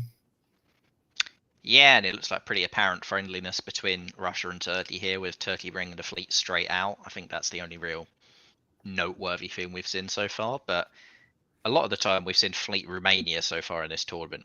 I'm going to say I'll be shocked if Riaz puts the fleet in Romania here. Yeah, I'm getting the impression just from the beginning, from my first time seeing him play, that Andrew Koch is a little bit of an aggressive player, and in this case, it might have worked out well for him to get him going, especially if there is any turbulence between Austria and Italy. Yeah, and we haven't seen too many Ankara as far as I remember you in the replays in this game. So, wow, yeah, no fleet in, gets the army into Romania. The fleet gets out without pause. Jason Eddie Bursan is there, so respecting the Lepanto. France getting 3 builds, and England keeping the army home. Ben, pretty standard. No support into Sweden. I guess a lot of love going around. Starting early Sunday morning. Maybe the hatred hasn't fired up yet. Yeah, interesting to see England not make a choice and do anything with Belgium or Holland or Norway. Yeah. Free build France is always notable. It's more notable when they wave one of them. And fleet on the south. Well, I've seen more southern France play, I feel like, today or this broadcast, and most of it just seems it's more north. So I'm saying we're getting those fireworks we were promised. If you look at a certain Austrian build. Yes. Love it. What was said at the table. You know, moving on out, convoying home, fearing that fleet coming on down. So Munich to Tyrolia with support from Jason. So I don't know. I wonder if John and Jason and Siobhan have some history. Oh, those 3 are old school pre-pandemic face-to-face players. Maybe they've got some beef from back there. Aegean taking a flyer to Ionia. No, Greece supported that. So the war is certainly on. McCallus, if you're gonna go north with Moscow, why not build in St. Pete? I mean, I presume it was a response to something that happened diplomatically in the spring. I think it's really interesting that Germany's done the 2 army build. We've talked about this on streams before. It's so inflexible on where it can go. As it turns out, Tyrolia isn't usually one of the options, so it's a little more flexible than normal, given it's gone south to presumably help Italy. But if this is an EG, it's a really difficult EG to take Sweden now. Great news for Riaz. If it's not an EG, what is it? Because there's definitely, I mean, Marseille goes to Lyon instead of to Spain. The French fleets aren't coming around to attack England very quickly. France is playing a very cautious game. It's sort of hard to read who anyone is really going after in the West so far. It almost looks like a Western triple and a rat. I don't know if that's actually what it is, but the move from Marseille to Lyon makes me think they're not going after England. But maybe that's just what they want David to think. Nope. Into the fall, the French fleets do come south again. Reliving me learning the game. Lots of French south. No contention in the west. Stable there. Turkey does get to Ionian this time. Romania walks into Budapest. The Ukraine into Galicia. Riaz firing all sixes right now. Ben? Yeah, well, Austria might have thought it was a rat, but Russia doesn't seem to have. It's just a 1-dot stab, but it gives pretty good position going forward, especially if Trieste has other things it has to do aside from protect Vienna. So I could see it working out. I do like to see, and we're talking about going for it, I do like to see Riaz, taking some chances here. Yeah, I mean, Russia is usually under a lot of pressure in a Western triple because usually EG are all over Sweden, St. Petersburg, but that lack of German fleet build, Sweden's not really under much threat. The north is all a bit so-so. I mean, Riaz has deliberately potentially kept St. Petersburg open to build from Budapest here. I can't imagine Budapest was agreed, but the south is in a really interesting state for a sort of GR that's going against Austria as their first target right now, and that could actually make a lot of sense for both of them here. Yeah, Western triple usually you see Berlin or Munich, at least one of them, Silesia, Prussia, something like that. It's definitely not a triple, but it's to be determined. They're not fighting each other, so it seems like a triple, but they're not really attacking together either. So I don't. Fleet Brest because Marseille is occupied, and Army Warsaw because why not? And there goes that fleet. We like the fleet build. Now the fleet is gone. So I mean, we saw why the fleet build isn't generally recommended for Austria, and it went about as well as it usually does. Yeah, two times today, and I think both times it disappeared pretty quickly. So the other time, I think it went to Albania and just sat there. So yeah, convoy. I think it was preventing convoy back or something like that. North is fairly stable. Paris to Picardy and Brest moving out to Mid-Atlantic. Everything else stays put, but Tyrrhenian Sea to Ionian with, I'm guessing that is at least 3 supports, probably 4 supports at this point. So I think Greece is also supporting that. I like this by Haj. It's a lot of the time when you see France get these incredible starts where people in the East start helping them over the line, they get very overextended and stabbed by EG. And the move up to Picardy here, I think, is really underrated because he's making sure that EG don't have that easy stab on them. They can't just walk up and take his stuff. He's keeping the rest of his units in a nice solid position so that even if the EG stab does come, they aren't catching him with his pants down in the way that you often see France is that, oh, I'm in Ionian Sea. Look at all the possibilities. And they can really overcommit that way and be punished brutally as a result. So he's playing this really well, I think. Excellent. All right, and let's see, make sure I'm in the right spot here. We go to the fall. John makes his way to Vienna with just a single support. I don't even know if anyone was. Budapest supported it, I think. Yeah. Which got cut by the attack onto its support that it had. So Riaz was trying to be nice. I thought that Riaz, all the trash talk he had given Siobhan over the last 2 years, he wanted to get some revenge, but no, it turns out Riaz is a Care Bear, and Siobhan didn't want the love. So Norway to Sweden, the notable move up there. St. Pete then backfill. Wait, hang on a second. Norwegian that all looks very agreed. Yeah. the fact that England, it looks like it's some sort of agreement between ERG to pull the Russian fleet off the board without Russia going down one, I think. Yeah, but then why would North support North and Norwegian support Norway to hold, and then Norway ends up ordering? So late turn miscommunication potentially, and Andrew finally making a little progress taking Greece. So Siobhan goes down 2 with 2 piffs. Sorry, before I go back, anything of looks more like a tactical grind. Just slow West. I am trying to think who's going to get an advantage from that. I think I like Riaz's diplomatic control and potential to jump into Black Sea if he doesn't have any other way forward. Not that I would do it now. I think you didn't ask who I like the most right now, but I think this is a decent position for him. The West is just playing so slow, and I don't know if that's just me or, I mean, what do you think, Michaelis, about? I think Ionian Sea did some sort of misorder there, and it should have been supporting Western Med into Tudors, and it hasn't. And I'm not sure what it did do, but whatever it did do wouldn't have mattered looking at that support arrow. So it's to Naples. He probably miswrote Naples instead of Tunis. Oh no, Tunis to Ionian. It is hidden. But Ionian didn't do anything, right? It's got a hold on it. Oh yeah, yeah. You're right. So wow. It could have been a misorder then that was not entered into the sandboxes. Speaking of which, thanks to Sabi constantly pinging the channels pre-games, during the games. These broadcasts do not happen without someone coordinating that, as well as the players for taking the time to enter these orders in for us. So to those who did that, I know I've played a couple tournaments, and you just lose when you're watching on the table. You like seeing the pieces being pushed. You like hearing. You kind of lose a sense of that when you're entering the orders in. So for those that entered it in for us this weekend, thanks again, and again thanks to Sabi for coordinating that. It's yeah, they're normally the one getting it to actually happen. So yeah. I think they've been a big part of the whole DBN in person. Yep. Definitely possible.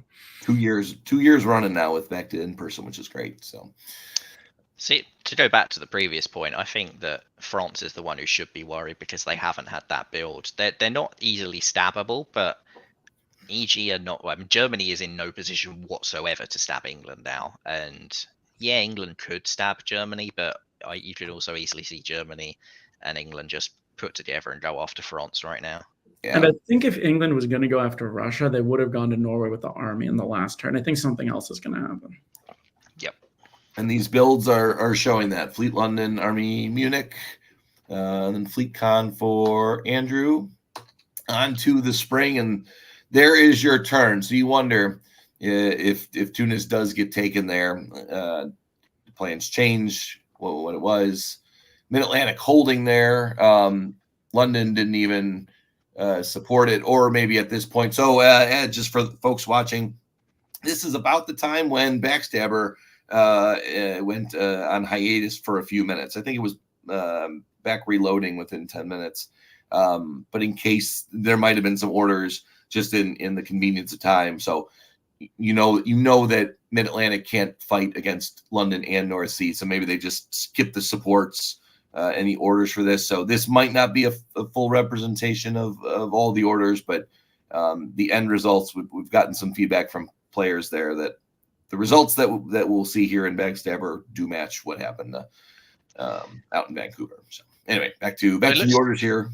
Looks like Siobhan Nolan has decided that she's done with this game because that's deliberately double piffing herself in Albania with the retreats there. Yeah, that is Well, at this point, I mean the. Tactically surrounded and diplomatically ended at this point. So enjoy it. Get a chance to watch the other games, chat with some other folks who didn't play today. I know that again 6 boards, so a couple people less playing. But her center's occupied now, but could rebuild in Trieste. You never know. No, never know. No rebuild in Trieste. So.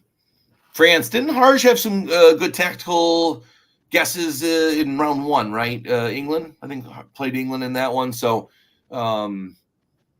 Well done, Yeah. well done. At least fighting off for the beginning, but Munich into Burgundy, and Troya looping around. There's going to be some more pressure coming soon, but gets a walk into Rome, which will help the defense a little bit, which is nice. So everywhere else on the board is pretty static. Let's call this the Riaz watch at this point. Riaz has. It was clever by John Jameson there. If you just go back and look at Holland, Harge was playing to bounce Belgium to brace it with England, and Harge has instead supported France in there so that didn't happen, so that John could walk in behind. So a shout out to John Jameson for some very clever tactics there.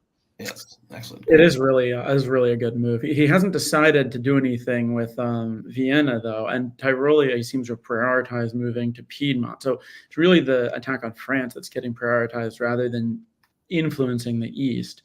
I'll be interested to see how that plays out, because we've got Jason who's he's probably out of the game from a topping the board perspective, but he's not out from having a major influence on the game perspective. And with Germany over there also, there's just a lot of people in play in former Austria over there. Yeah, and I got a note that John had to leave this game early. It didn't say when, so at some point, and I didn't even see who the replacement was, so we'll get some feedback on that as well. But as of now, John gets credit for that nice move. Build of Marseille, is that what you would have done, Ben? Yeah, for defensive purposes, I think that's the right move. Given that Germany's in Piedmont, yeah. Yep. I'm a bit worried if I'm Riaz by what Turkey's doing, though. Fleet Con and Army Smyrna are at some scary positions to see Turkish units in. All right, so usually after 1904, I shouldn't have revealed the builds. Maybe fair after revealing the builds. McCallus, being last week's champion, will put you on the spot first to make a pick. Who tops this board or shared?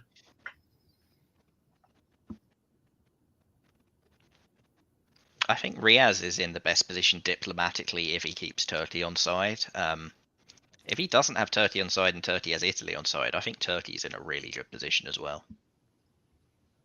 All right, Ben. This is a tough one, but like McCullough said, I think the Turkish decision is really important. I'm trying to think if Turkey moves forward against. If you're Turkey, you've got to be asking, how are you going to grow here? And yeah, I mean, I think I like Russia the best also, but actually I can't say the exact same thing. I'll go with Turkey. I think they've got some bit possibilities here as well. All right. I'm going to go England. I don't know why. I just have a feeling maybe going over the top, maybe Russia gets distracted. Maybe David will turn it around. Germany is by no means out of it either. They've got little pressure on them, and they've got some growth ability if they stick with England. So that's another game. Just a little stretch. Holy cow! Get some lines happening. Yeah, thank you, people. Trying to make their impact on the DBN broadcast. We will not allow this to happen here. So, England turning on Germany a little. Harge pulls a diplomatic win here. Channel was supporting Belgium, interesting, and then got cut and then come down, and now Germany retreats to Paris, which is surrounded, so that's all right. They'll piff that. Vienna not possible. So my worry about Germany with the centers was just spread out a lot, but clearly working well with Russia and Piedmont pulling back. So interesting to see what John's replacement's strategy will be. This is tricky in Austria because now Vienna, if it retreats, is sort of behind Russia.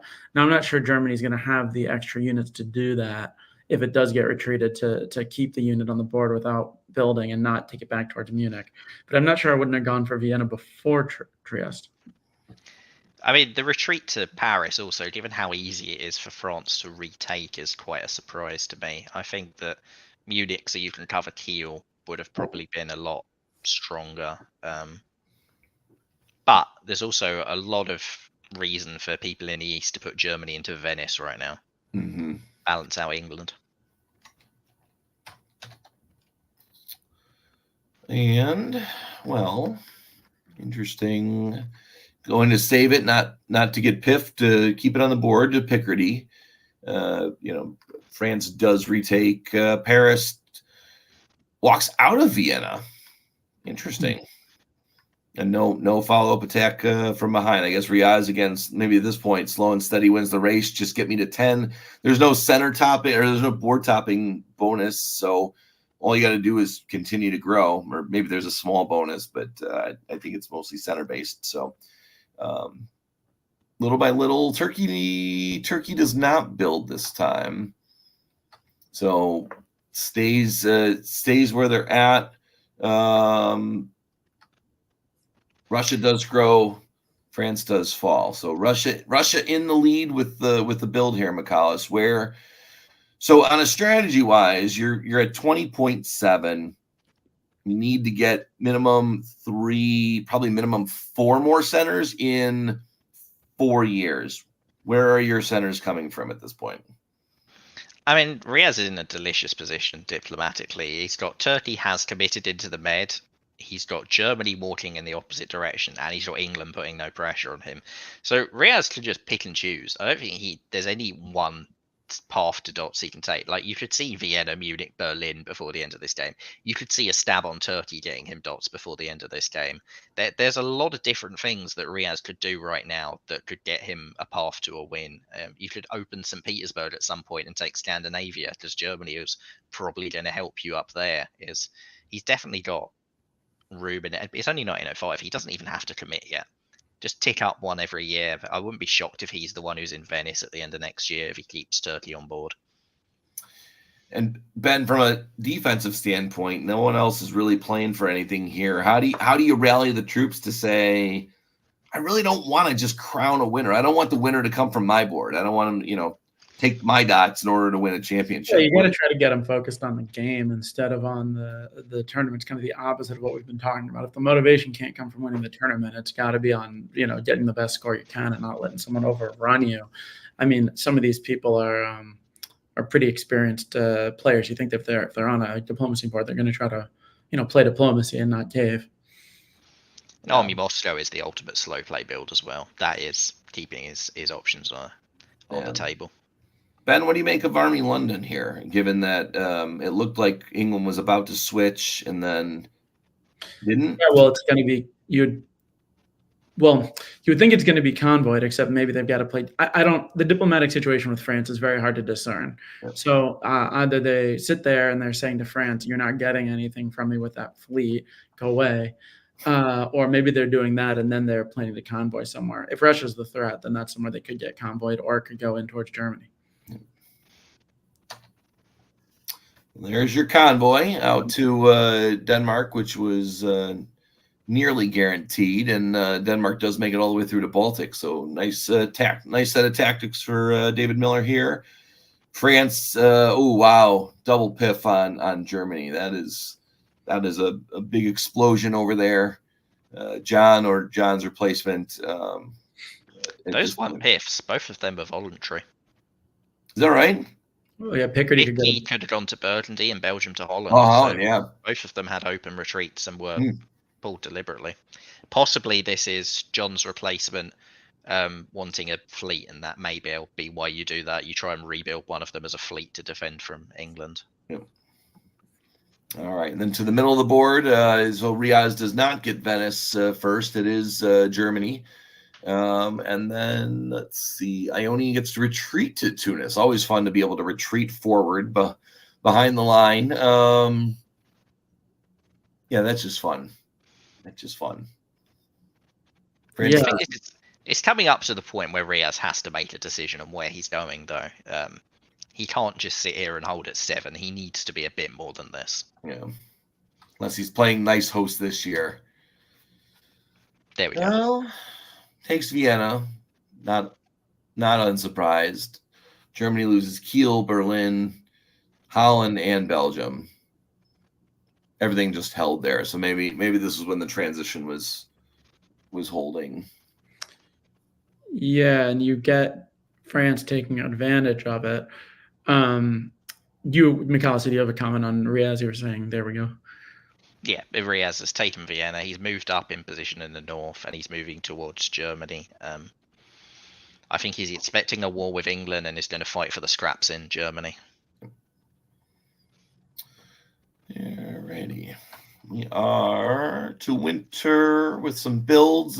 Turkey picks up one from Tunis. Massbomb loses one from losing lost Tunis. Traded Rome for Venice. France chugging along too, and David Miller, my pick to click, will be putting down a fleet and an army. What France does now is going to really, really affect the result of this game. If France goes north against England, it's hard to bet against Riaz. If France comes south, England can really drive Riaz back in the north for sure. Army Paris doesn't seem to suggest that, but maybe cleaning up Germany in the middle first pulls the fleets down south. Let's see it. Yeah, little, half and half. The move to Brest, from Brest to Picardy, is interesting. I'm not sure exactly. I guess maybe you want to be able to defend Belgium. But yeah, definitely moving forward to try to get those German centers in to lock the line against this hard charge Riaz is making towards Munich. Yeah, Riaz has done a fantastic job working with Andrew, or Andrew's done a fantastic job keeping Riaz from attacking. So good juggernaut here. Maybe a year later, maybe 2 years later than you thought, Michalis, Trieste does make it to Venice. Really, with no support in Piedmont, maybe looking to pick up scraps rather than keep Russia behind. But for Russian armies moving forward, the fifth one on the line already. So Munich. Serbia to Albania is a really interesting move there. It's a big win for Riaz diplomatically. I can imagine that the pitch is, I'm going to support you to Apulia right now, convoy over Adriatic. And that's really clever by Riaz if it is. He's giving those Turkish armies somewhere to go that isn't into him and making himself more secure in the process. Yeah. And there you are.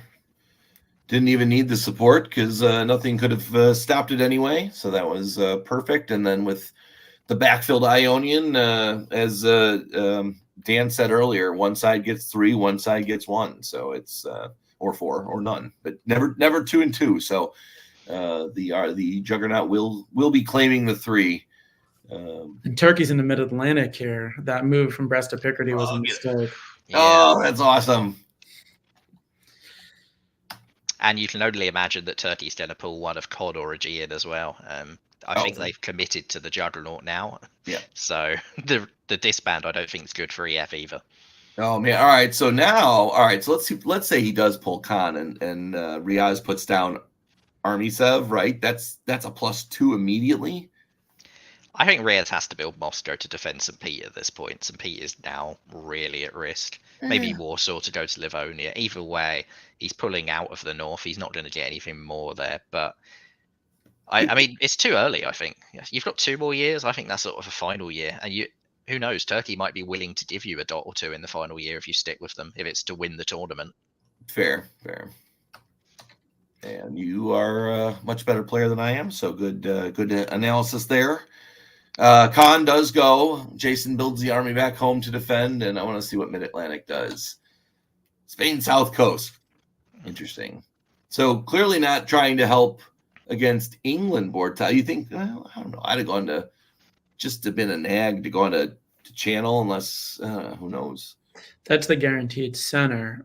They sort of went for the dot rather than for being as annoying as possible. Yeah. It's a mistake, I think, especially... This is about the only time in the game where North Coast is better than South Coast, just that pulling France away from Ghastly would have actually been really valuable as a retreat. You've basically, you had a unit across the line to mess with them, and now you've gone back to the other side of the line by going to South Coast.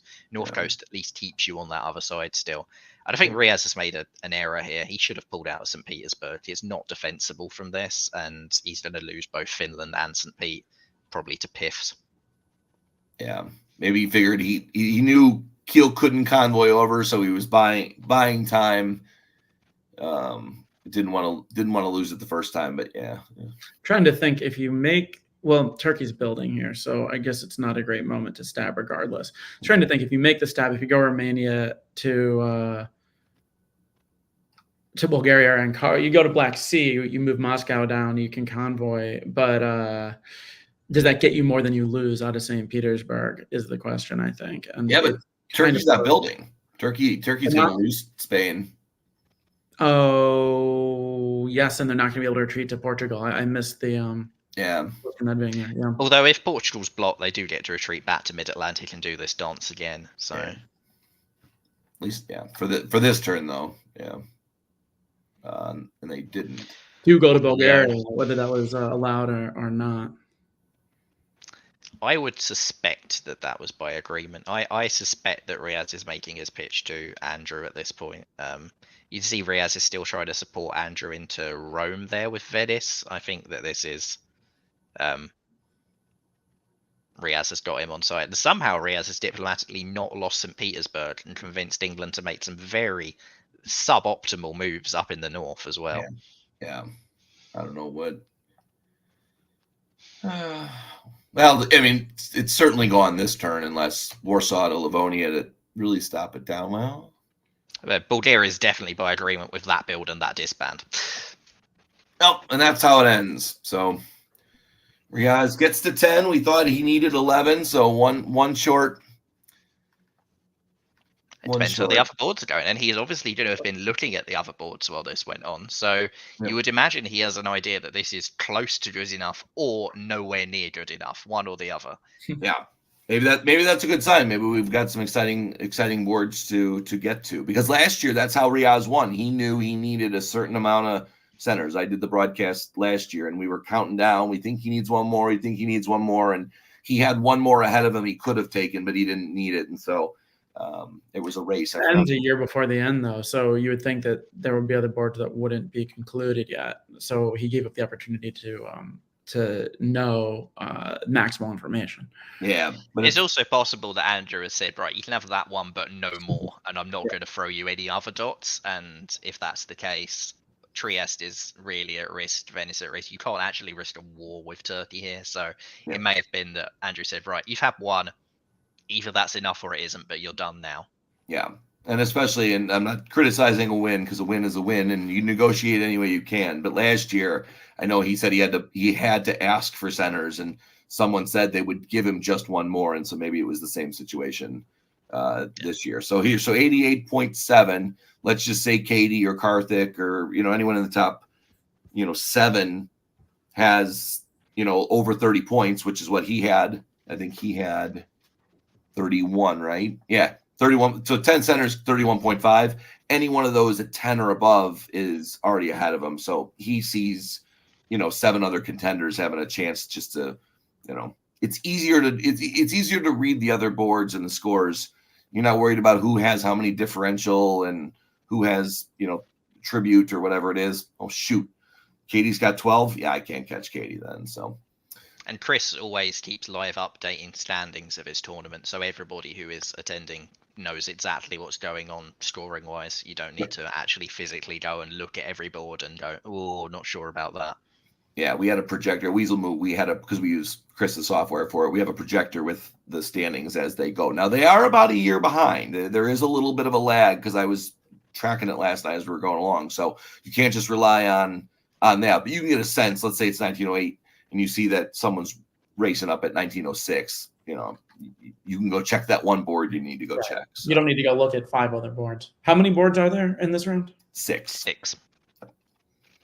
So we will leave board A as is. We will go to board F. We're going to kind of merge our way into the center. There is a board that has a lot of contenders on it in this last round. Here's another board where, one clear contender, Austria's Karthik Koneth, coming in second place, and Andre in Italy with a 10 seed, still not in it, but again 14. Zach Moore had a chance, big number. There are a couple of other big numbers you could have had. You get 14, you could pull your way into a close finish for, if not first, top 3. This is going to be a big tournament. this I will think be the Andre's first. on around 50 points, so just a 45 that we've already seen before, I think would be enough for him to overtake Riaz at least. Excellent. Yeah, and this matters. Some people play for top 7 was always a big thing. Top 3 is a big thing.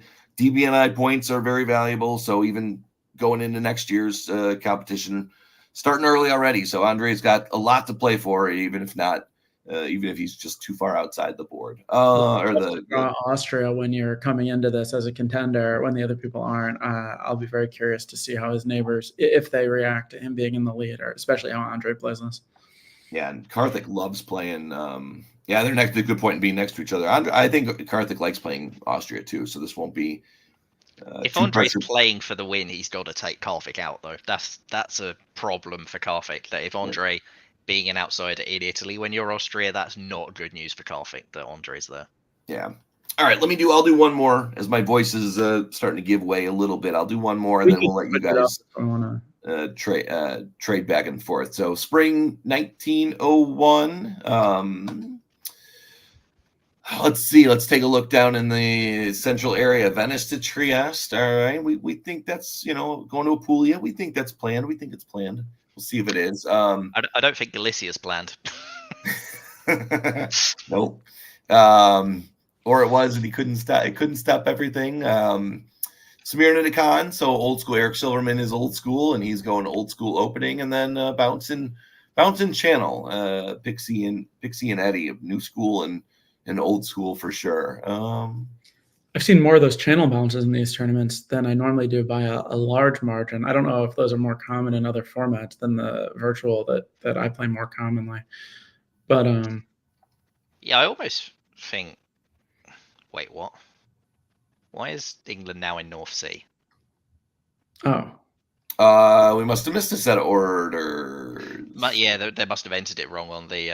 Eddie must have gone to North Sea. Yeah. Yep. Okay. I was just saying that's a really weird opening for Norwegian and Channel, but it makes a lot more sense if that was entered wrong initially on the sandbox and then fixed. Yep. There we go.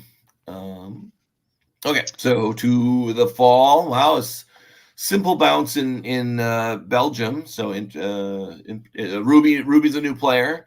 So we'll see some of the moves. I didn't make too many comments in Ruby's round 2 game, but it was interesting to see, like, kind of you remember playing for the first time and someone would attack you, and revenge was more of the primary target. So preventing centers defense might be a strategy for this game. This isn't the worst. I don't think this is a bad set of moves if this is an EG. I mean, they're preventing Russia and France from getting an extra build here. Actually, France is only going to get 1 build.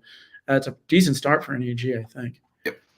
And France is also, Brest is blocked, so the best defense against an EG with a second fleet can only go in Marseille. I'd say this is pretty bad news for Karthik. Yeah. Like, sure, Italy's gone to the Aegean Sea, but I'm not sure what Turkey's doing, supporting Russia into Rum and going to Black. Turkey doesn't seem trusting. This is lining up for an incredibly potent winter green in the south between Italy and Russia here. It's an odd choice, though, isn't it? Trieste is already in. Wait, no, not exactly. Sorry, never mind. I was gonna say that Italy's already in an Austrian dot, but if you support the Russian unit and then you risk Italy not building at all, so I can see why you would do it this way. Yep. It doesn't build Venice. Allows Trieste to build there. Fleet Smyrna, not unsurprising. Fleet Eddie, Fleet Marseille, like you mentioned. Fleet Berlin. Fleet Berlin's triggering Vietnam flashbacks for me, so can we just move swiftly on so I don't have to surprised by Fleet Eddie. It looked like an EG. Yeah. And Vietnam, you don't mean the war. You weren't in the war, correct? Not quite that old. Spring Vietnam last month. It's a beautiful place now. No wars. No, just Vietnam flashbacks. All right. So Denmark to Sweden. Bothnia pulls back with Berlin going to Baltic. So realizing, well, I'll hunker down and hope for the best for as long as I can go up there. Another bounce in the channel. That's fun. We're into Burgundy. So yeah, EG, slower EG, but I kind of like that. You're keeping France in check, trying to swing that fleet around. That's not so bad. What is this? A lot of candy canes over there on the right. Yeah. That's Like- everybody wants Russia in Bulgaria except Russia, who doesn't want to be in Bulgaria.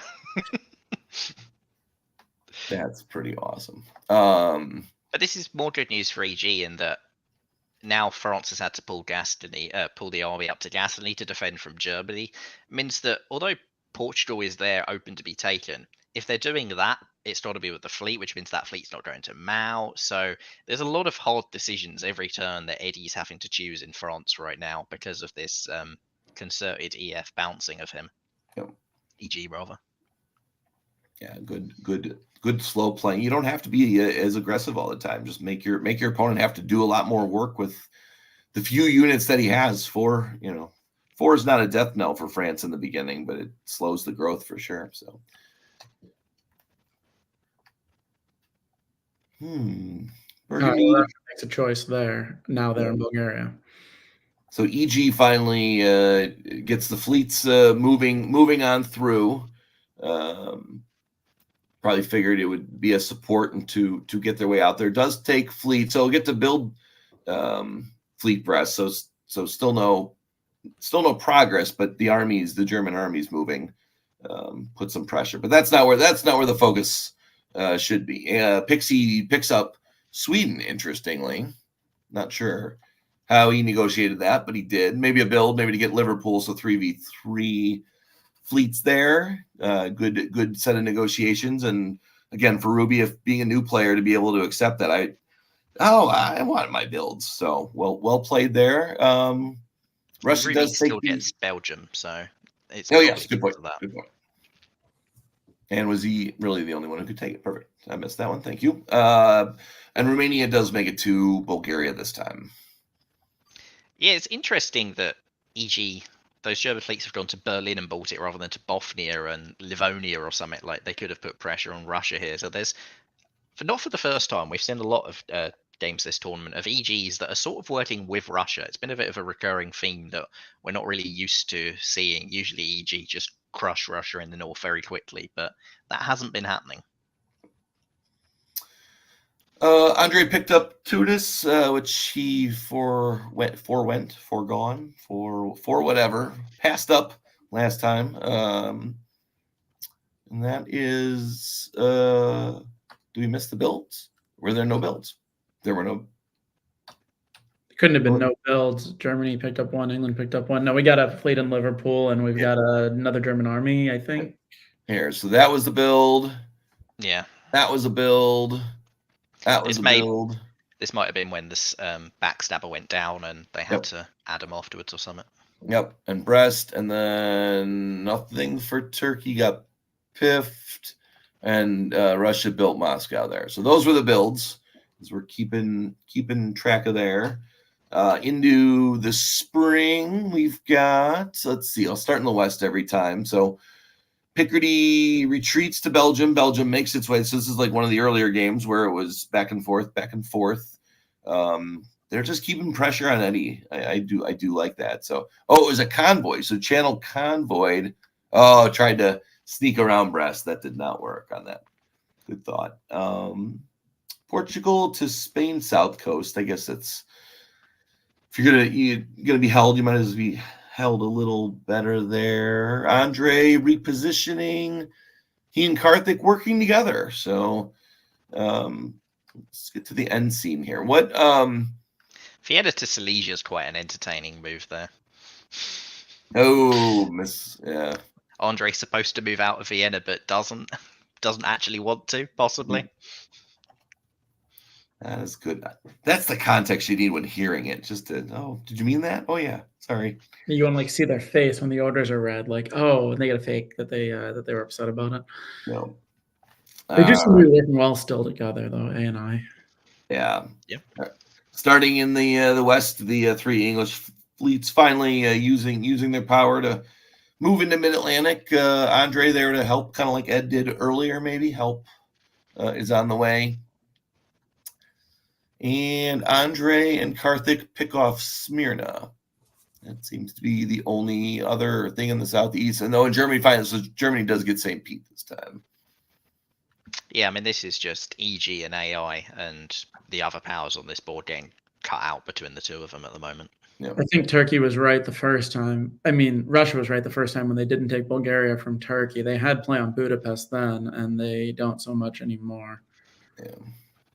I mean, if they get Italy on board, they can still do something against Austria, but there's very little else they can do at this stage.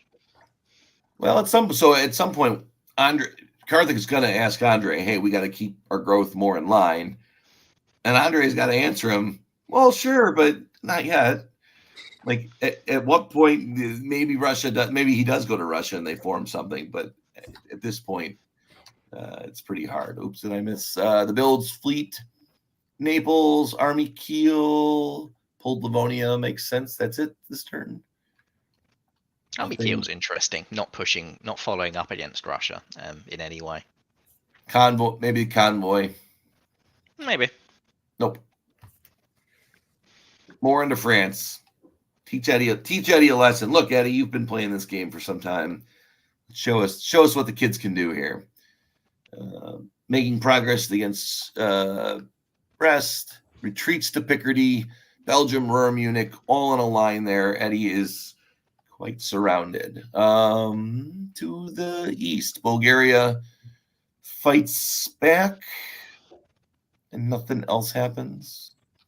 They seem to have joined, rather than getting Italy to join the RT, Turkey seems to have joined the AI, while maybe as a janissary. And it's clever by Karthik because the threat to his position was if Italy and Russia started working together, and this just removes that option from Italy, basically. Fall 1904, back into Burgundy for Germany. So that the theme continues. Burgundy makes it back to Paris, obviously, with not too much effort. Lots of fleets fighting, all not moving. Budapest to Galicia. That's the highlight of the turn. Aegean Sea is interesting, actually. Aegean Sea doesn't seem particularly necessary for finishing Turkey off, so I'm just a there strange now. one. But Karthik gets the build out of it, so it may be unnecessary at this point. But Army Trieste, nah, wouldn't tempt him. Tempt him. All right, 1904. This is when we did our pick last time. Ben, you get to go first this time. Here, let's do the builds here. Now another army to go antagonize with Russia, Paris falls, and Army Budapest. All right. So heading to spring 1905, Germany has been on a straight line up this game with two contenders pretty far behind. Ben, who do you got? I think that you have Andrew and Ruby enjoying a good alliance here and making progress, and neither of them are really in contention. And Ruby, it's their first time playing. I could see this continuing to go well. Everyone loves a first timer. It's great to see new people play. And Andrew not being in contention to win the tournament, I could see him having no problem finishing behind an ally. The East is going to be sharky, and I think things will happen, and the West may stick together better. So I'm going to go with Germany here. I think that's a really good point. I agree. I don't see much reason why Andrew would stab in this position, but I think Andre has the ability that with France collapsing, I can see Andre easily getting at least Marseille, maybe something else out of that. And if he can combine that with a good stab in the East at the same time, I think Andre's got a path to win as well. I was gonna make Ben's exact point, so I'm hoping Ben's right. I gotta put the right keyboard on here so we can go. Western Med makes it in 4v3. Usually does, so that's good. But England gets another army on the mainland, so progress being made there. That's it for the West. And the East, Turkey into Sev with no follow-up. Why no follow-up? Budapest supported Galicia. Looks yeah. like there was Oh, yeah, that's Romania. I thought that was. Oh yeah, it did. Looks like there was some like last minute change of orders, given that AI's orders are pretty different to each other. So maybe Karthik saw something happening, like the attack on Galicia, and went, "Shit, I need to defend that." Yep. Yeah. And Would have then, worked the other way too, though. If Galicia had gone, it would have bounced out still. If if Galicia had gone somewhere else and Budapest had gone to Galicia, it would have still defended Galicia from the Russian attack. yeah. They didn't know what Ukraine was going to do, though, so it could have been a three-way. On to the fall. Keep moving here. IRC Strikes Back. Something was supposed to have been done, but didn't seem to get done. Andre has decided that France has outlived their use to him, so he's into Marseille. England gets Brest, probably by agreement with Germany, I'd think, with Germany getting Paris, so England can build the extra fleet if they needed it to force Mal. But yeah, this is Andre going for his dots now. Yeah, and interesting that Ruby is willing to help him. So maybe a good bit of diplomacy across the board at this point. Oh, I shouldn't have done that so quickly. On the east, we've got Smyrna into Constantinople now, because Khan was not grabbing there, so he moved. Budapest does make Romania. So is this 2-2? No, 2-1. What did he lose? Oh, he lost Khan. So Interesting that Andre forces Khan. He's not only taking Bulgaria if Karthik gets. He's not only taking Khan if Karthik gets Bulgaria. He's taking it no matter what. yep. You better hope that you guess right. That was the that was the way. So Germany didn't get anything out of that for their troubles. I understand Pixie needing the dot for it, but slows up Ruby's growth. But that's all right. 8 centers through 1905, not so bad at this point. Would be an interesting builds. I don't know, Ben. What? Where are Andre's dots coming from, and McCallus, where are Karthik's dots coming from? Ben, you go first. All right, I was looking at England and trying to think about what they should build. I think it's more fleets. I think their growth is in the med if they're not stabbing. But for Italy, I think it depends on the diplomatic situation with Germany. I actually think they need to, if Germany's still coming, they need to build an army in Venice for sure, and maybe 2. But that's they're not going to top the. Then they could use them against Karthik if they ever needed to. Yeah, I think I'd put 2 armies. Is that crazy or what? I'd do that, and I think that Tyrolia is the brilliant excuse you need to build 2 armies, because it's the only way you could ever justify it to Karthik at this stage. Or anything else, or any other time, that's just open hostility. But the fact Germany's in Tyrolia, now you can go to Karthik like, I had no choice. I had to building Venice, and I had no choice. I mean, Karthik, I don't know where his dots come from. I struggle to see a path to a top for him unless someone throws it to him, essentially. I think Bulgaria East Coast is an awkward position. He's not got a good stab on Italy. Sure, he's probably going to be able to take Vienna at some point, but 7 centers isn't the top this game. No. I really struggle to see a path to a top for Karthik here. And maybe, but the top might not be his target at this point. If he can say, hey, Andre, look, we can get to 12-10. Like, I just want 10 centers. That's 30 points for me. That gets me to a top seed at this point. You can race to 14. I'm not going to slow you down, but just let me tag along with you. Get me to 10. So can I get Sev? Can I get, maybe one of the other ones?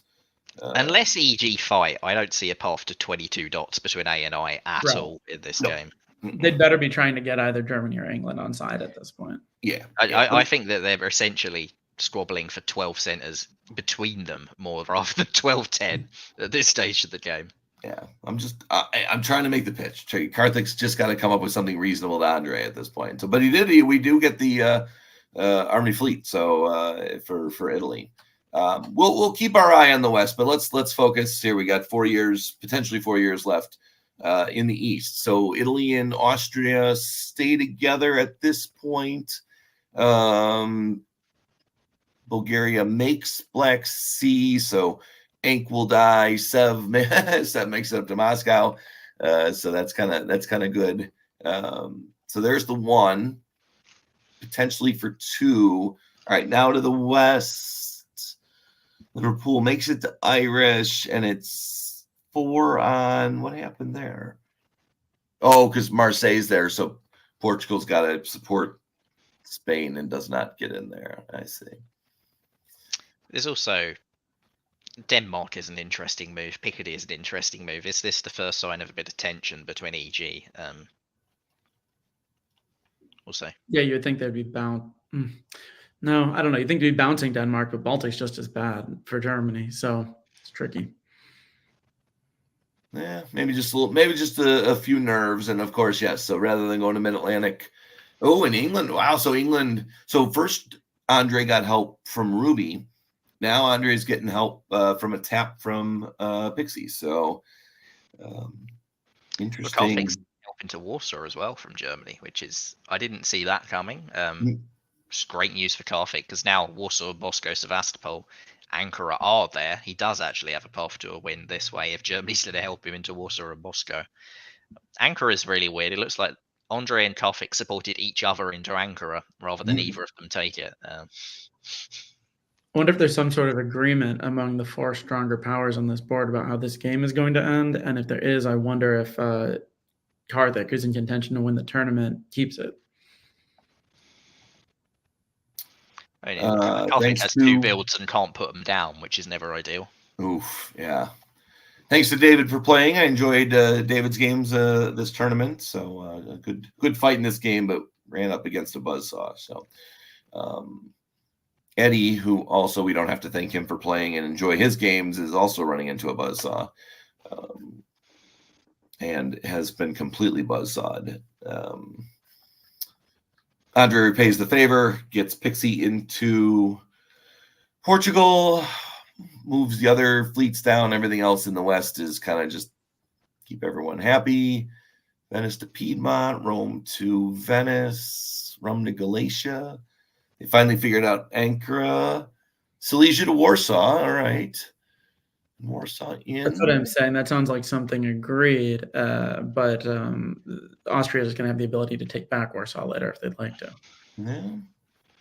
Yeah, if the game doesn't end now, you're going to have to question why, because a lot of people have. I mean, Karthik's open Trieste to actually build in it. Yeah, that's okay. I mean, but he's not gone to Denmark, so it's a really weird stab if that is a stab. Yeah. Yeah. What numbers are we at now? 9988. That's the typical shared top of a old before the Fogel became popular. 9988 was suggested draw for 4 players back in the day. A couple of these went only to 1908. This one does go on. Keep going. Which I can't say I'm hugely surprised by. Like Karthik had Warsaw on the table and he is in contention to win it. Portugal is very interesting. That's a huge diplomatic win for Andre to get Portugal. Yeah. And this might be like I said, Karthik says he needs 10. He doesn't say it. I say he needs 10. So this is the way for him to get it. It seems like they're all being friendly here, and like Andrew's fine with letting the people who are closer to the top get more. Oh, they keep going. All right. So not well, nobody except Andre has moved, so you have to imagine it's Andre that's kept the game going. No orders. So they do draw it. Maybe he thought he could get one more out of it, but the only way that was happening is if England let it happen, and I think England was nice giving them Portugal. So very fun game. Thank you to the players of this game. Ruby, well played. Take out one of the masters of the game. That was great. And the alliance with England was fun to watch. And Karthik Karthik kept Andre below him. So Karthik did his job. And this only gets them 28. So not bad. It's going to be pretty close. 0.6. So this game ended probably around the same time as the other one, because that one ended after or in spring 09. This one was fall 09. So this was not a central clock. So some games were a turn ahead or even a year ahead yesterday. So maybe if some of these moved faster, that's where we're at. So. I'll be right back. All right. let's do. Well, then I hear we'll do you and me here because it is just the three of us for the rest. So maybe we'll all get a little break. I mean, I just was getting my tea. I wasn't there you go. actually going anywhere. I'm getting a little drowsy. I do need to refill my my water bottle, so I will go on mute for about 30 seconds when we get there. But we will announce the players of this game. This was the board of death that I was talking about. I wanted to get through a few of the games to get us started, but look at these places: 3rd, 4th, 8th, 9th, 11th, and number 11 is Matt Krill, who I think in one of the DBNI games, one of those first years, was at Russia with 13. Now he's at Turkey, so he can't get to 13 that quickly.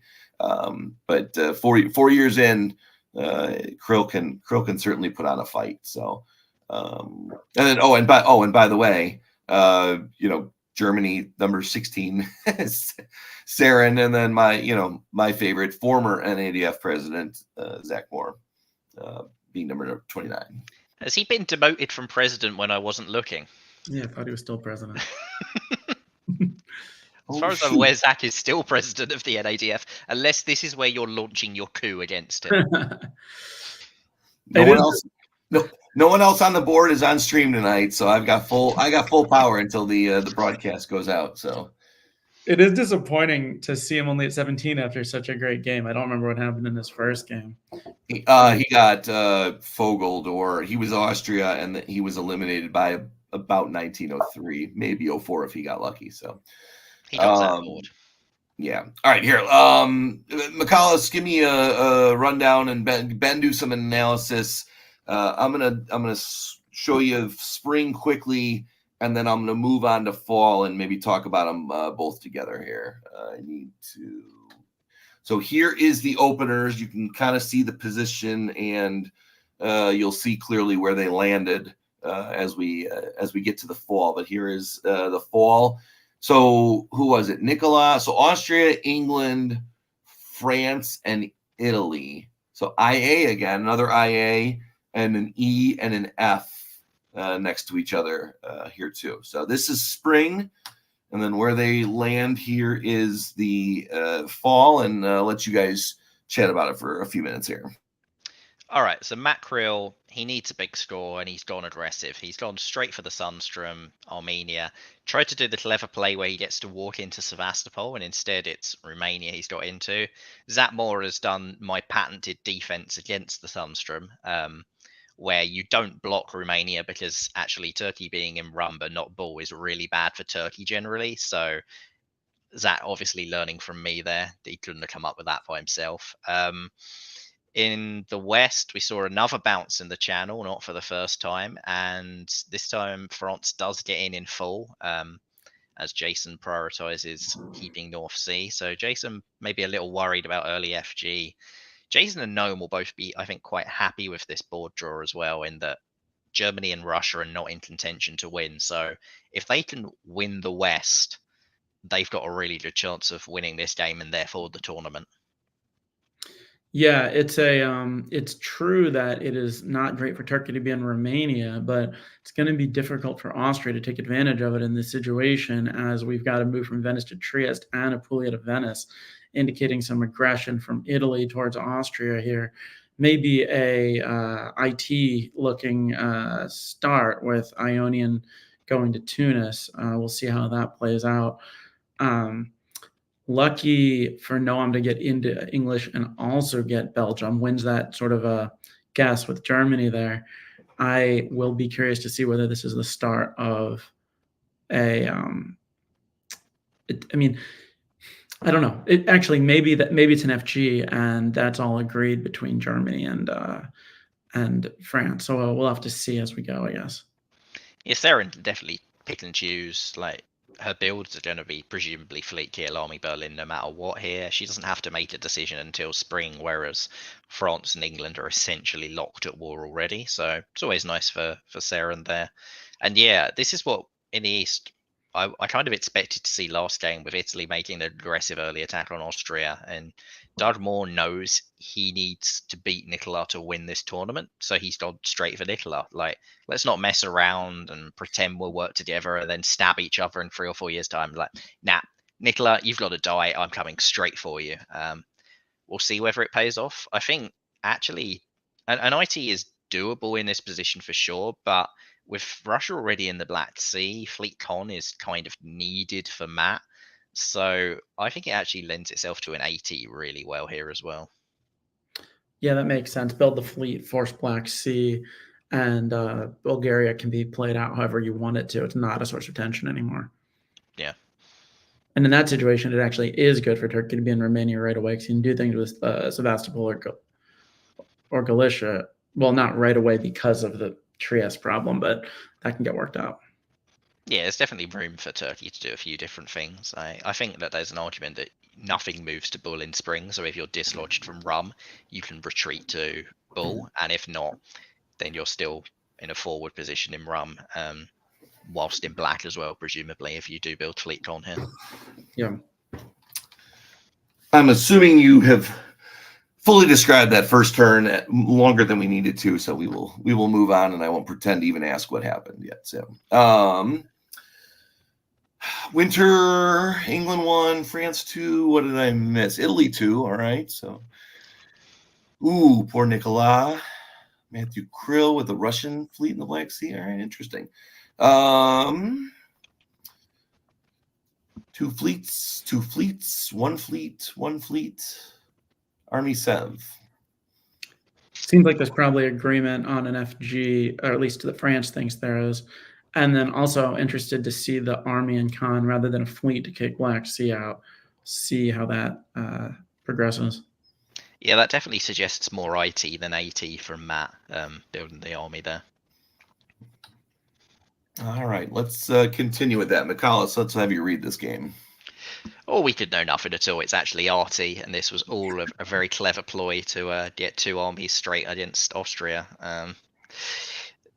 I'd say Nicola's in deep trouble here with the convoy straight into Bulgaria and Russia coming down to Galicia. It doesn't look like Doug expected it either. He's moved west, scared of France possibly, which I think after how 1901 went seems a bit unnecessary. I think it was obvious that France and England were trying to fight. But either way, Doug has gone to fight Nome, who is also a rival for the tournament with him. And Seren has sided with France by the looks of it. So Jason Bennett's in a bit of trouble in the north. Luckily for him, he doesn't necessarily have a hostile Russia, given St. Petersburg was empty. So maybe, even though Russia taps Norway this turn, maybe he can get something working in autumn.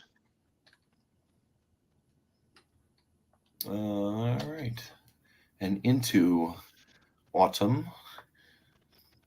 Lots of red. Well, all right, Zach gets a build out of it. So was that a turn? Was that a turn? A ploy of a ploy of a ploy? He does not get a build out of it. Because he's Jason Bennett doesn't want a Russian ally, right? Jason Bennett has decided that actually he just wants St. Petersburg, in which case you have to question Zach's decision to be tapping Norway without anything in St. Petersburg in the first place, because you were sort of asking for this if there wasn't some sort of diplomatic agreement. Yeah. Jason's must just be grasping for as much defensive material as possible, which he'll get here, but it's still not going to be enough. Well, it's actually going to be very difficult to get St. Petersburg taken back for Zach. So I don't know. Maybe it does give Jason a bit of a reprieve, especially with Italy putting pressure on France. I am curious about how that progressed diplomatically in the southeast of the board here. Russia, I guess they got Armenia out of the way. Zach got Armenia out of the way and then got a build out of it. So, Bravo there, I think, dealt with the problem pretty effectively. The question is, what's your path forward now? I mean, I don't necessarily think this was a stab on Turkey. I think that the idea, given that Gal cut Bud, was for Rum to get into Serbia and Rum to be a backfill from Russia. Obviously, that isn't what actually happened, but I don't think this is necessarily hostile. Also, we've now seen like 3 consecutive turns from Dub Moore attacking 3 different people. It was Nicola in fall of 01, Nome in spring of 02, and now it appears to be Matt in fall of 02. So Dub Moore is going in all directions, one after another. Which is funny because see if it pays off. When I think of Doug Moore, I do not think of indecisive. So this must be interesting times around the table here. So make it to fall. Matthew gets the rebuild. Saren picked up. What did Saren pick up? Oh, Belgium. There we go. And obviously the steal of St. Pete. Not necessarily defensive with the fleet, Eddie, but in a game where you need to grow, you don't need to just sit home. We'll take the fleet. He'll need North Sea back at some point, and also he's got the army to defend Liverpool already. So I think I like that choice. Yeah. Russia's also got enough problems in the south that it's unlikely that's actually going to be able to come back and try and threaten St. Petersburg. I can see some sort of reluctant detente forming in the next year or so between England and Russia, where neither is moving against the other, but maybe not. We'll see. Any detente with Zach Moore is reluctant. Yep. Moving back away. Jason moves back away. Sweden still tapping Norway. French fleets north and Italian fleets east. It's too bad for Zach and Jason, or at least for Jason, that he's not able to move back to Norway without needing to support it, because it would have been ideal for him to be able to block North Atlantic. This indicates they're still not on the same page, even though you would have thought St. Petersburg moving back to Norway wouldn't have caused that many problems for Zach. Yeah, I mean, this is all really coming up Nome in the west. Like, Jason's doing a good defense against Saren and against Zach, but Nome is now in position to convoy to Clyde, for example, here, or go for Liverpool. So Gascony is there as the convoying unit that I expect will move in either case. And nice. Liverpool. What does the did army Yorkshire do? Did Yorkshire just hold? It doesn't have H on it. It did something. It must have supported London. Oh, yeah, it's defended London. Okay. I mean, sure. In the east, I think we can say Nicolas Ahuge is not going to win this tournament. Doug has gone back to his initial plan of attack and probably cut a deal with Zach, I'd imagine. Whether it's a deal with Matt or not is probably irrelevant. Matt's stuck in the box at this stage. Yeah. So Doug is going for all the dots right now. Well, Doug has won a few titles in his day. Last time he won DipCon, I think, was 2017 at Carnage. I was there for that one. So England down 1, Russia builds 1. Doug builds 2 is the big one, but Noam's got the best. All right, best position versus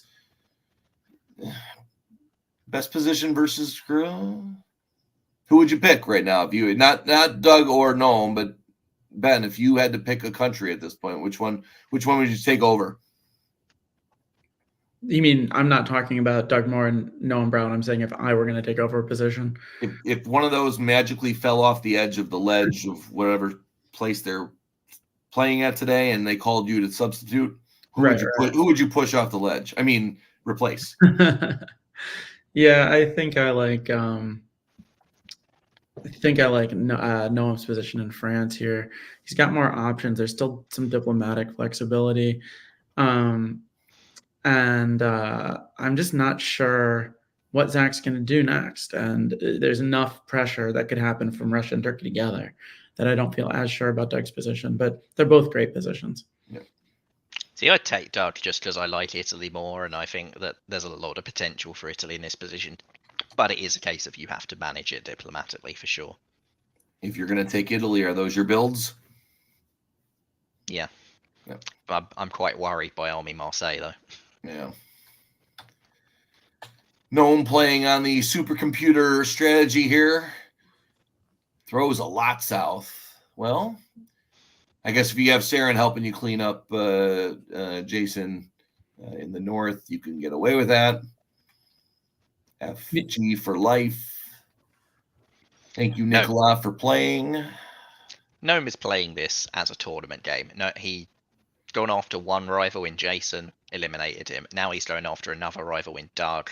We'll see whether not going after Saren pays off or not, but I think that Noam has got a really clear strategy in this game, and that's just to eliminate each of his rivals in this board, which is first Jason, then Doug, and if he can get to, well, Nicola's already out and Matt isn't really a threat, so it's probably no one after that that's a rival for the championship with him.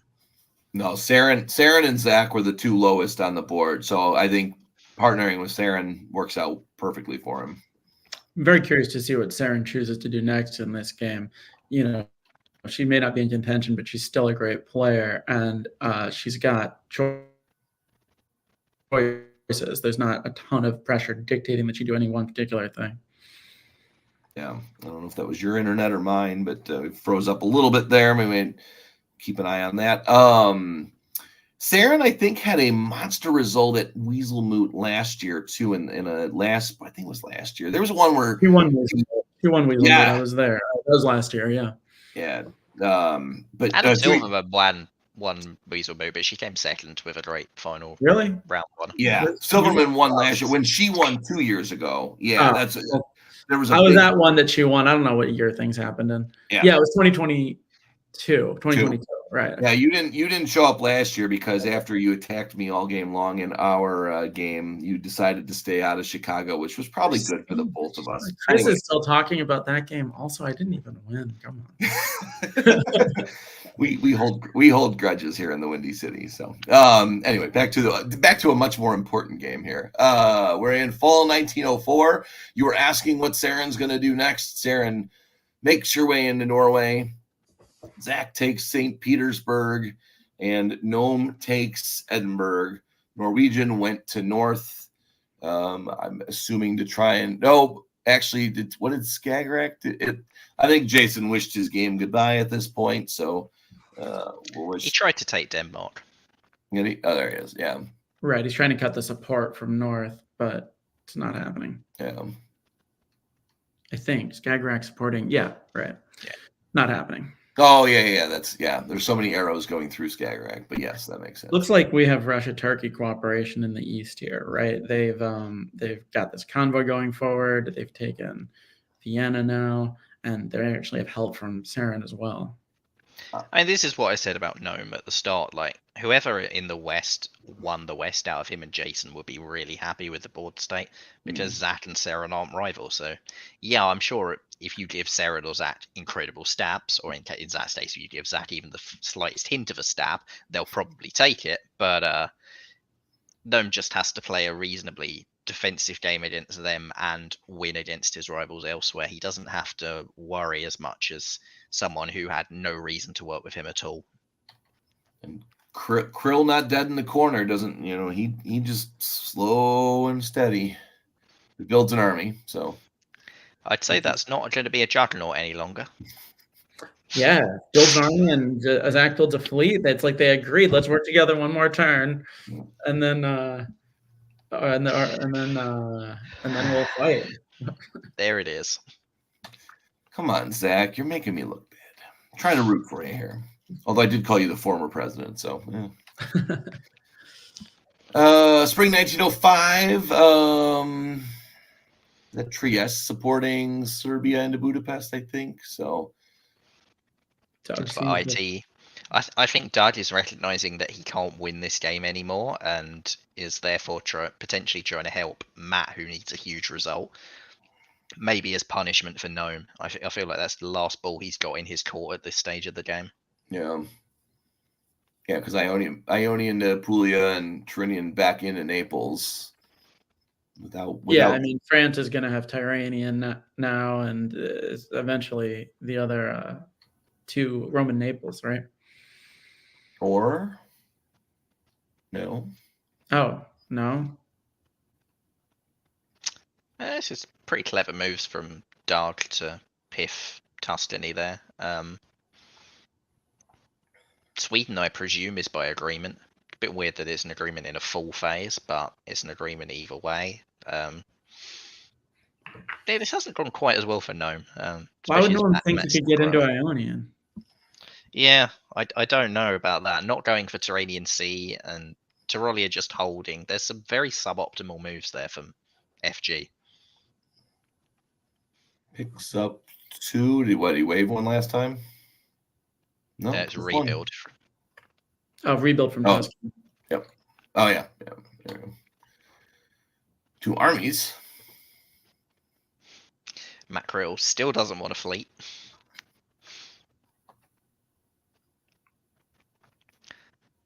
All right, we see a convoy swap on Bulgaria and Com. That's fun. It sort of looks like RT are trying to get back together, which is weird, but sure. Seren is going after Warsaw, which is good news for Gnome. And yeah, FG are actually making the correct moves this turn, but they don't get into Piedmont. So yeah, it's with only 3.5 more years left, they're not guaranteed to actually get Italian dots if Turkey won't help them, especially if Turkey brings that one solitary fleet out to help Italy.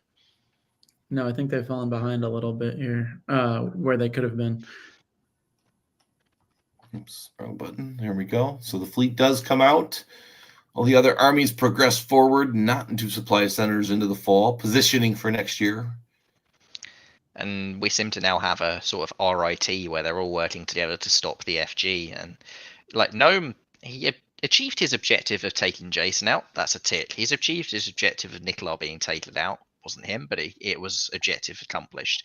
He's taken Doug out of contention to win, but he's not got the probably most important objective, which is to win himself, and that is really not looking particularly plausible. And I really struggle to believe that Seren is going to throw him a bunch of dots to help him win. So he's running out of time to actually start taking stuff. There's not a great stab here on Seren either. Yeah. 10 on 10. I mean, Seren, let's say Seren picks up 2 more. That's 12. I mean, she wasn't that far behind coming in. So I think she was a army way back against Zach's weaknesses of armies in the middle of the board there. And he loses fleet black, which is helpful for Matthew. We'll see what happens. Yeah. I mean, if Matt can hold his nerve and do stuff by agreement, like it looks like Bull is going there to be piffed, I would imagine. And if Trieste is either with agreement or with the friendliness of I and R, Matt can make a late push for a top here for sure. Yeah. This is awkward. Oh wait, no, sorry, still working with Italy. The retreat to Vienna is a little awkward. I'm not sure exactly whether that's part of their plans, but maybe Turkey just stays in. I presume Trieste goes to Venice and Vienna to Trieste or something is probably what he sells it as. Yeah. Interesting. So he doesn't actually piff Bulgaria. That's just some sort of swap instead. Maybe they've prioritized that to hold Ionian Sea and move up to Budapest. Okay. I really think Gnome is running out of time to win this game. I think he's seen the forest but not the trees. He's managed to identify everyone that he needs to lose and make sure they lose, but forgotten to win himself.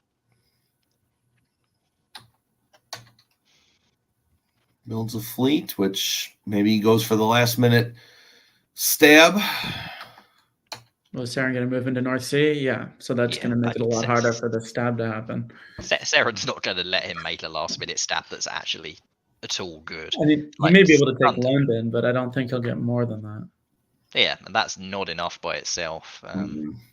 This whole war in the Med has not gone how Gnome needed it to go. And like, if anyone's going to rival Seren, I still think it's Matt walking into a bunch at the end. Like, Bull came off the board, so given that there's no longer a threat to Ionian Sea, you could easily see Greece, Rum. Matthew Krill could take a lot of dots right now if he chooses.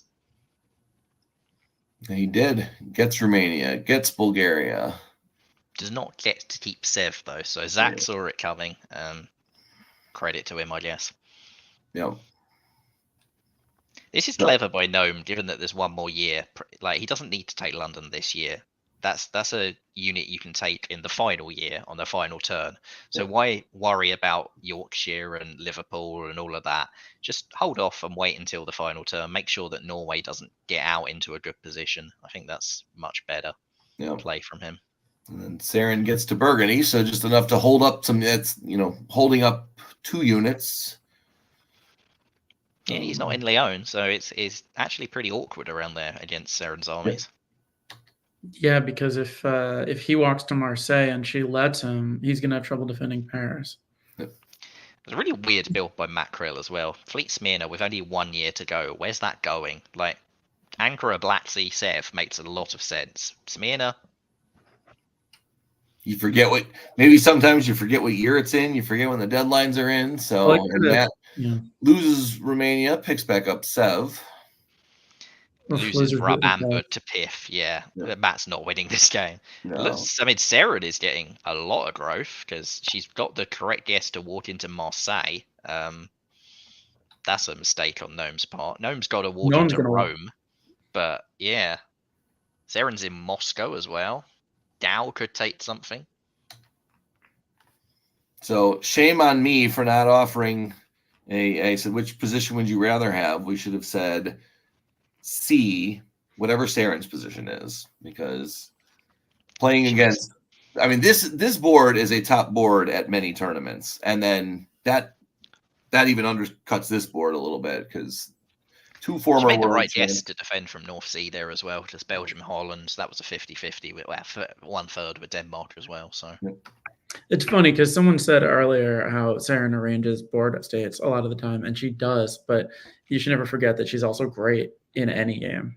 This is a great. I mean, I don't recall how the whole tournament went for her, but this is a great finish. Yeah. This would have been Seren's plan throughout. Like, Gnome, maybe he took it for granted that Seren would help him win, but I would have expected this sort of play from Seren throughout. And Gnome, yeah, he eventually got Rome from his med adventures, but he paid the price for targeting the other players more than targeting winning. Yep. And Saren picked up a good amount of points there, but had a long hill to climb. So just finished behind Gnome. So keeping us where we're at this point, Riaz took the pole position, and now we've got 3 games left to go to see if anyone will catch him. Let's see. Let's do 3D. Nicholas, if you need a break, definitely just hop off when you need it. Ben, same way. Players, here we go. All right, kit. I'm assuming this is the Knight Industries 2000 because I don't know of any other kits, but this one I'm familiar with. And to rev your engine on this board, going into it, the highest seed is number 20, Mike Moore. So I'm not going to cast this one off as a don't matter game, but I've played in a few games at a final round of a big tournament where they don't matter, but they were still very fun games. So we're going to give it our best. We got Adam Silverman, current Weasel Moot champion, Kira Olson, who's had some fun this weekend, Mikey Hall, Chris Mazza, Mike Moore, who had a nice board as Austria last time, Johnny Gillum, and Yarmir Soldier. Let's get to the map. I mean, this is a sort of game that the only way any of them have tournament potential is if one of them solos, but who knows? 1909 with players who haven't got anything to play for is how solos can happen. There used to be a long standing play by email tournament. I forget what it was called, like the Masters or something like that. But they did have a 1909 deadline, I think a final year. And there were a lot of people who got to 17 and didn't want a solo to be the target going into like the next round or whatever. And I was like, show offs. Kevin, are you going to do this the same way, or should we change up the format this time? You read this time. We'll let McCallus chip in some commentary. Sure. So we see the Armenia fist bump here, which allows Turkey to move Ankara out to Constantinople to start the game. We also see no bouncing Galicia, and Vienna doesn't cover Trieste either, which will make things interesting with regards to Romania. We've seen that more that Vienna to Budapest more this tournament than I'm used to as well. We are seeing a bounce in Tyrolia, and the Western moves are relatively standard. Yeah. Yeah, I mean, we've seen a lot of airs this tournament. I don't know whether I take some responsibility for that. I remember 2-3 years ago when Morgante Pale won VDC with a Turkish board top by playing Turkey on the top board and winning. And then the next year, there was a huge backlash against Turkey. There was airs. So in 2021 was the year of the air. And maybe I'm tooting my own horn, but we have just seen another tournament won by Turkey on the top board, and maybe this is the same thing with people reacting to that. And Turkey's had a really strong year. Maybe we're going to see the sort of resurgence of the air as a result. There was also a game, not to play up my own importance, but there was a game, I think it was early in 2021, right after Morgante won that, with me, Morgante again, and Jason Massbaum, where we were AIR. And we did a very fast, aggressive AIR, and I think Chris Brand and David Hood were commentating. They got real excited about how aggressive it was. And, you know, it's interesting. We're seeing a lot, and then I think people kind of caught on to that also. But it's interesting. We're not seeing a ton of aggression from the airs today. We're seeing a lot of attacks on Turkey, but we're not seeing dramatic moves to the line in 1902.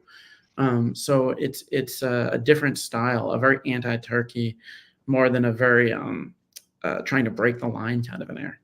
Which is, I think what we have seen is that when the airs have moved to the line early, we've seen a Western triple form in response. So people, it's not that long ago where they were dealing with airs all the time. People know how to defend from airs. So it looks like it's just a air, kill Turkey, then we'll see what happens, rather than back in 2021 where there were a lot of people who just carried on fighting in the West and the air just steamrolled the board. And we saw a lot of 11-11s where all of air just crossed straight over and we're taking like Liverpool and Norway by the end of the game.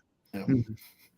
some of those were fun, but all right, we've got who's someone's doing commentary. I'll wait for this year. I'll read it out again if that makes sense. Then we can switch or something. We got to move straight from Mid Atlantic to Irish Sea. Very aggressive, interesting choice. The problem is that they're blocked out of Belgium, so Mike will only get one build here, and also Edinburgh is still there to give them problems with taking Liverpool. We have a bounce in Romania. We have Turkey going to Armenia. This is an aggressive northern Turkey opening. And Italy is also being aggressive, taking Tunis and Trieste. And Germany doesn't get bounced out of Tyrolia this time. Yeah, I've said before that the Armenian fist bump, the risk is all on Russia in that opening. We've rarely seen it punished, but here Turkey has decided, actually, I want to AT, and Russia is being punished. St. Petersburg hold is also a really weird order. It's true. Why go north if you're not going to make trouble for England? Yep. Yeah. Diplomatic win for Kira. 2 builds, we'll just see them. We don't need to guess them at this point. Fleets in the west, armies in the middle. Second time I think we've seen that today. It's been more Typical. than that. What's that? I think we've seen a few times where Germany's just built armies. I think it's more than 2. It's All right. definitely been a bit of a weirdly recurring pattern. All right. Oh, super support. So am I still? Yeah. So Well, this game will be you. You'll be the reader of this game, and I'll finish right. the last 2. So we've got Armenia going to Romania in what looks like the start of a juggernaut, a reversal in course from Turkey. Smyrna also goes to Aegean, and Italy is moving west pretty rapidly. We'll see who that's in conjunction with. Germany is also moving west against France, while France and England are locked in a series of equal bounces here. Yeah, I mean, this is pretty painful for France. I feel like you probably should have seen this coming from Germany after the 2 army builds. Not bouncing Burgundy is a big error, I think. Like, Belgium, if they want to force it, they're going to force it. Burgundy, you can't allow that to fall in spring there. You can't necessarily do anything about Piedmont, but Burgundy definitely could and should, I think, have been stopped here. To the fall. So Oof. France now reverses out of Irish Sea, takes Portugal, but loses Marseille. Brest is sitting there, which indicates France thinks that they are made up with England, which they have now that I look over there. England is taking Denmark with the help of Russia, and we've got a bold move away from Norway by England, which indicates some partnership with Russia here. Russia's pushing south into Romania, and Austria loses Greece, but takes Trieste back. Interesting. That's the second game in a row we've seen a convoy from Armenia to Romania, which is then taken back by Russia. Yeah, I mean, after how badly the sort of spring had gone, or the fall of last year had gone for Johnny, he's really turned it around quickly here. Like, he's got England on board, he's got Turkey have been convoyed away, and now he's got his pick in the east. Like, Romania could well still work with Turkey after that. It doesn't necessarily have to be hostile. It's a much nicer diplomatic position than he was in this time last season, for sure.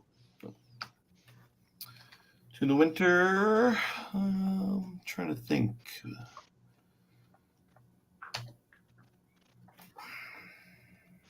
We've got a fleet army from Turkey, army in Moscow from Russia, another army from Germany, and a fleet in London from England. I want to know what Mikey said, because that's a lot of German armies, and now England's coming back down. That's pretty impressive from Chris to convince England not to follow up on that. Yeah, well done. He's the build's a big part of that diplomacy, I guess, right? Building an army, you're saying I'm defending, but I have no ability to attack you. Why would you be attacking me? They do not support Skagerrak to Sweden, but it was not needed. They don't get in the way of it either. Otherwise, Germany pushes into Picardy, into Gascony. Good position for the EG that seems to exist now. And armies coming back towards Spain from Portugal. We've got Russian moves continue to go south towards Austria while they're helping Turkey move against Serbia. Germany trying to interfere with Russia gets into Silesia, where they'll occupy at least one unit. Interesting, actually, now that I think about it, that Skagerrak went to Sweden and not Denmark. They may have been too much trust, but I'll be interested to see in the next turn whether Germany is willing to convoy against Russia. Boom. You called it. All right, so Kiel goes to Livonia and Denmark moves out. So this is turning into a great EG. Paris falls to Germany, and Marseille is protected by Germany. I don't think losing Gascony hurts them too much, though. Vienna goes to Italy, or Vienna goes to Italy. Italy goes to Vienna, which will become Italian. And we've got the Turkish units moving forward in concert with the Russians, I think. I don't know, Michaelis, what do you... I mean, the problem with Turkey is that fleet in Bulgaria is really awkward. You want it as an army that can threaten Serbia. RT have got Italy on board for Vienna, which is huge because they were getting nowhere against Austria without that. But another clever move, I'd say, in the north is Norway supported Bothnia to St. Petersburg. In case Johnny did a self-bounce there, he made sure that Bothnia did get back to St. Petersburg. Oh, she made sure that Johnny did get back to St. Petersburg, and that's pretty smart play just in case Russia tried anything tricksy. Yeah, this EG has been fun to watch. All right, Winner 03, we'll do one more year, and then we'll do a who do you got? Let's just see where we're at. Fleet Liverpool, that's fun. Army Berlin, that's fun. Fleet Naples, Albania and Sevastopol go off the board. All right, Ben, where are we at? Spring 1904. So England takes St. Petersburg with a fleet south coast. They could have chosen either coast, but I guess they didn't really have a choice of an army to put in there. Russia moves into Budapest, but Austria moves behind them to Romania. That may cause them a little bit of inconvenience. Turkey moves up to Serbia, but Austria is really going down here, losing Trieste as well as Budapest and Serbia. We get the convoy switch, just like Michaelis, you were saying last turn. You would rather have an army in Bulgaria, and that happens. Interestingly, East goes back to Smyrna. I'm not really sure why that happens. I mean, this looks like trying to set up for an IT possibly. Johnny is in a pretty bad position, so the Juggernaut isn't particularly good. Why not IT between the two of you if you can? It's not going to be easy to disengage, but this is the first step to doing it. You could then see like Aegean goes to Con this turn, Turkey goes after Rum, Italy after Bud, stuff like that. Which I think makes a lot of sense. Like Johnny is on the ropes and pretty much out, and you don't want to keep fighting whilst this EG cruises across the stalemate line. So if there's going to be any partnership in the East, it sort of has to be IT right now. So now we see England trying to break into Mid-Atlantic, but they're not going to, with only the 2 fleets. Germany taking Warsaw. So Russia's going to go down. Well, they're going to go down 2 here. Italy doesn't do that much at all. They hold Trieste and they support Albania to Greece. Turkey is moving away, but not into Black Sea. So I agree they're trying to be friendly with Italy, but they're not being as aggressive towards Russia as they could be either. And Italy's not being very receptive looking at Greece. Right, exactly. Right. It's hard, right? I mean, IT with 3 fleets is not an IT. Yeah, pretty difficult. They would have had to try to engineer some way to pop one. I mean, one of them has to be in Black Sea, to be fair. Right. All right, so Chris pulls off a couple of good builds. +2. England gets 1 more. I'm assuming Fleet Liverpool for the 3 fleets to contain them, which will be nice. Italy picks. What did Italy pick up? Italy picked up Trieste. There we go. All right. I will say, if this did be a solo, then a way for a game to be tournament affecting. Germany on 9 by the end of 04 in this sort of position. This is how it could happen. If the East keeps all fighting each other and Germany just cruises down and takes a bunch of Eastern dots, that's how German solos can happen for sure. Yeah. Couple more armies in the middle of the board. Italy builds 1-2. Finland and Budapest for Russia. Oh wait, no, shoot. All right, so are we at the predictions? Hopefully no one just saw that real quick. 5 seconds or less. McCall's first. I mean, I want to be Germany. Like, this is a potentially soloable position for Germany, so I want to be Germany. All right, well, let's pretend you're not Germany, and these players are their players. Who are you picking this round? Germany. Still Germany, yeah. I don't know all these players that well, but I do. If it's not Germany, England's the other one in the dominant alliance. The East is squabbling too much. I do think Germany's the most likely, but if this alliance sticks together, England breaks into the Med, something could happen there. All right, I'm going Italy just to be on the other side. The Italian position is good if they can make a friend in Turkey, but they just don't seem to be able to. Yeah. I'm rooting for it. So Germany's coming across the line further into Bohemia. They're protecting Warsaw. They're supporting Italy into Spain, which is interesting. I guess that's just a general move to try to finish off the French. Wait. Yeah. Okay. So England brought the 3rd fleet into play because they brought the 3rd fleet into play because Italy was holding them up from taking Mid-Atlantic. Turns out they didn't need to because Italy decided to take Spain instead, but they still played it safe and brought the fleet out with support to make sure that they could in the fall instead of sort of taking the guess on Mid-Atlantic and assuming that Italy was going to cooperate with them. Turkey and Italy are bouncing in Aegean, so maybe that's the start of some cooperation. And otherwise, Italy is doing very little. Yeah. And Turkey goes to Black Sea. Holds. Yeah, Turkey's finally in Black Sea, but there's a lot of holds in the East, and Germany's coming. You can't be just sitting there doing nothing. Yeah. So now, speaking of which, Italy's not doing nothing, but they go into Budapest. And they're not in Tyrolia, which allows Germany to come into Tyrolia. Germany also pushes all the way forward to Galicia.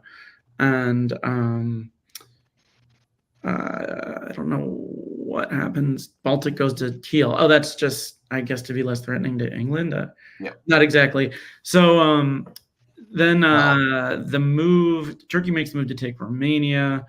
And also France comes into Western Med. Maybe they're trying to live the last part of their life as a janissary here.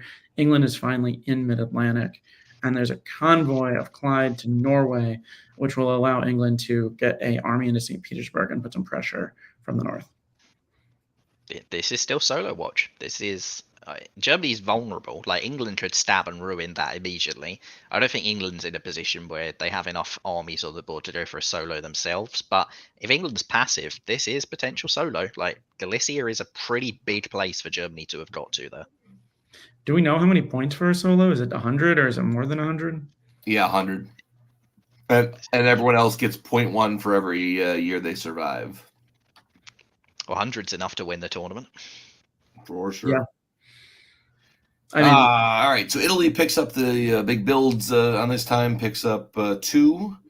Everyone else, pretty much. Turkey 1. France down 1. all right, so Italy puts down an army to contend with the German units coming across, and fleet to contend with the English units that are coming across. Now, the French comes off the board rather than being a sort of a janissary, a fleet janissary. And there is an army in Constantinople. Istanbul. I mean, what? To the future, in spring 1906, and keeping the army on the board was not a good idea for France. No, England chooses to take Portugal. I think if I were them, I might have broken into North Africa, since that would have given them a better chance to break across. But they get themselves the build here, and then we'll see. Actually, they're going to be able to get a fleet into Spain eventually, and then they'll be able to get across that way. So it may have been equal either way. Yeah, I think that's just a mistake by Italy to give England that support at all. I think Right. that is not at all what you wanted. Yeah, you don't want to help them forward. Yeah. Italy's going to lose Spain before too long, though. So they're trying to make a difference, like keep England from getting across the line with the fleets as fast, I think. But I don't think it's the right move there. Turkey's moving forward with the armies, and Italy's holding everything in the middle of the board. Now, Germany doesn't make any progress right now, but they're going to have a chance to get into Tuscany here. Yeah, and Italy's problem is that they're holding everything, and Turkey is sat there, and all Germany has to do is convince Turkey to make a stab on Italy at this point, which would be a pretty devastating stab, and the Italian position can collapse from here. Like, in 2 years, they could go from 8 down to 3 very, very easily, and again, like, Germany needs it to happen now rather than in 2 years' time for if they don't have a shot to soloing. But yeah, the option is there for Turkey to pull the trigger. Yeah, if you're Turkey, I think you. I was going to say I think you wait a year, but they make the move to Serbia to Budapest, which doesn't get in, but it allows Germany to take Vienna. Meanwhile, England has taken Spain and will go up 2. They are moving St. Petersburg to Livonia to allow the army to come through, which should happen next turn. And Turkey's not taking Greece. They are attempting to get into Ionian unsuccessfully. Well, it looks like Germany and Turkey presumably both expected Austria to take Trieste there. And Adam Silverman is not an idiot. I think he can see exactly where the game can end up if he takes Trieste there, and he's doing no such thing. Boo. Come on, Adam. You could have doubled your centers. 2 more for England. That's what we're all talking about. Germany. We're all talking about Germany, but England, like, creeping into Denmark and Norwegian, like, just far enough away. But I think England has a realistic chance of topping this game. I just don't think they can solo. I think Germany can solo, but they can also lose the top for sure. Yeah, well, we'll see where London goes right now. All right. Oops. On to the finish. So London's going to English Channel, and Spain is pushing forward to Western Med. Wait, hang on a second. Weren't they just in Denmark? Now they're in Skagerrak. All right. So that changes things a little bit, but not too much. Oh, yeah. Well, the move last turn was Skagerrak to Denmark, so that must have just not actually happened at that moment. Yeah. Did anything else change? No, I think that was it. That was the one I noticed. England, interestingly, doesn't put Norway into St. Petersburg here, so Oh, this looks a lot like England setting up to stab to me. yeah. They're not pushing forwards against the line and helping Germany. Yeah. Yeah, and you're in English Channel as well as Brest. It could have been Mid-Atlantic that went forward to Western Med. Yeah, it easily could have been, and instead it's still there. So there's at least 2 dots that can be taken now. Yeah, let's see what they are. We'll move forward with this one a little quicker. England gets Tunis, though. England gets Tunis. England gets North Africa. Spain doesn't move. I guess they're being defensive against Germany. Yeah, that's a big one. So now they're in position to convoy into Belgium with no contention. Germany has been really passive this year as well. Like, if they wouldn't have a hope of soloing, they couldn't afford a year of holding station like this. They needed to be taking guesses. Trieste, Venice. Like, Venice wasn't defended here. Position is hugely improved if you take Venice right now. Yeah, this is beginning to look like England's top to lose. I wouldn't be surprised if there's draw votes happening and Germany's just hoping the game will end, and they won't, and it's not ending. I don't know Chris Mazza. I don't know if that's a very experienced player, or do either of you know him? Yep. There you go. don't. Ben, tell us about the stabs. Yeah. So we've got a stab here. We've got convoy into Belgium, like we were discussing. Brest is taken. Oh, and bad luck for Germany. They try to cover Holland, and Kiel is taken. That's Belgium was the obvious choice there, so that's a tough one. Everything is moving. He was easily retaken, though. I don't think that's actually that big a deal. Good call. That's a good call. It's only the spring turn. We've got Ionian falling to Turkey and a lot of holds in the East. So the first draw was at the beginning of this season. Wow. No draw votes until this season. I mean, I can't imagine England's going to take a draw now. Yeah, I wouldn't imagine. So like you said, McAllis, Kiel gets taken back by Germany, and Italy gets Ionian back. Turkey's into Tyrrhenian. There's a convoy, Constantinople to Sevastopol. So Turkey's in pretty good position to pick up a little more here, but now with that jump, holy cow! England was at 7 in 1905, winter of 1905, jumps to 12 in winter of 1908. At this point, 4 centers. I don't think there's any way to catch, and with no orders in the box, that is how it ends. A 6-way draw was voted on in spring 1909. So, well played, Kira. Fantastic board. Yeah, really, really well played. They got Germany out of position and made a stab at the perfect time. Germany, I think they were just too passive when they went to the East. Like, if you're going to go for that big adventure to try and take stuff in the East, you actually have to try and take stuff. Instead, they just were moved out of England's way without getting the ability to build on top of it. yeah, it was a great game by Chris for the first chunk of the game, but then they sort of seemed like they wanted to be done a little before it was actually done, which, they played 3 games in 2 days, so you can imagine being a little tired. To answer Peter's question in the chat, they can go to the end of 1909. Yes, they can. Thank you. All right, so we are down to our final 2. Here are the standings as we get into these final 2 games. And for anyone who's watched us before, that means you should know that these final 2 games are probably going to decide the title. Riaz was the first board we saw in this round 3, and Riaz has been on top since the first board we've seen in this round 3. So Riaz has been holding tight, and anyone else who had a chance to catch up hasn't had any luck. Katie Gray is the only one on this top board that has stuck through there. So Katie was the favorite points-wise coming in. 2 tops, 100% top share, no eliminations. And our other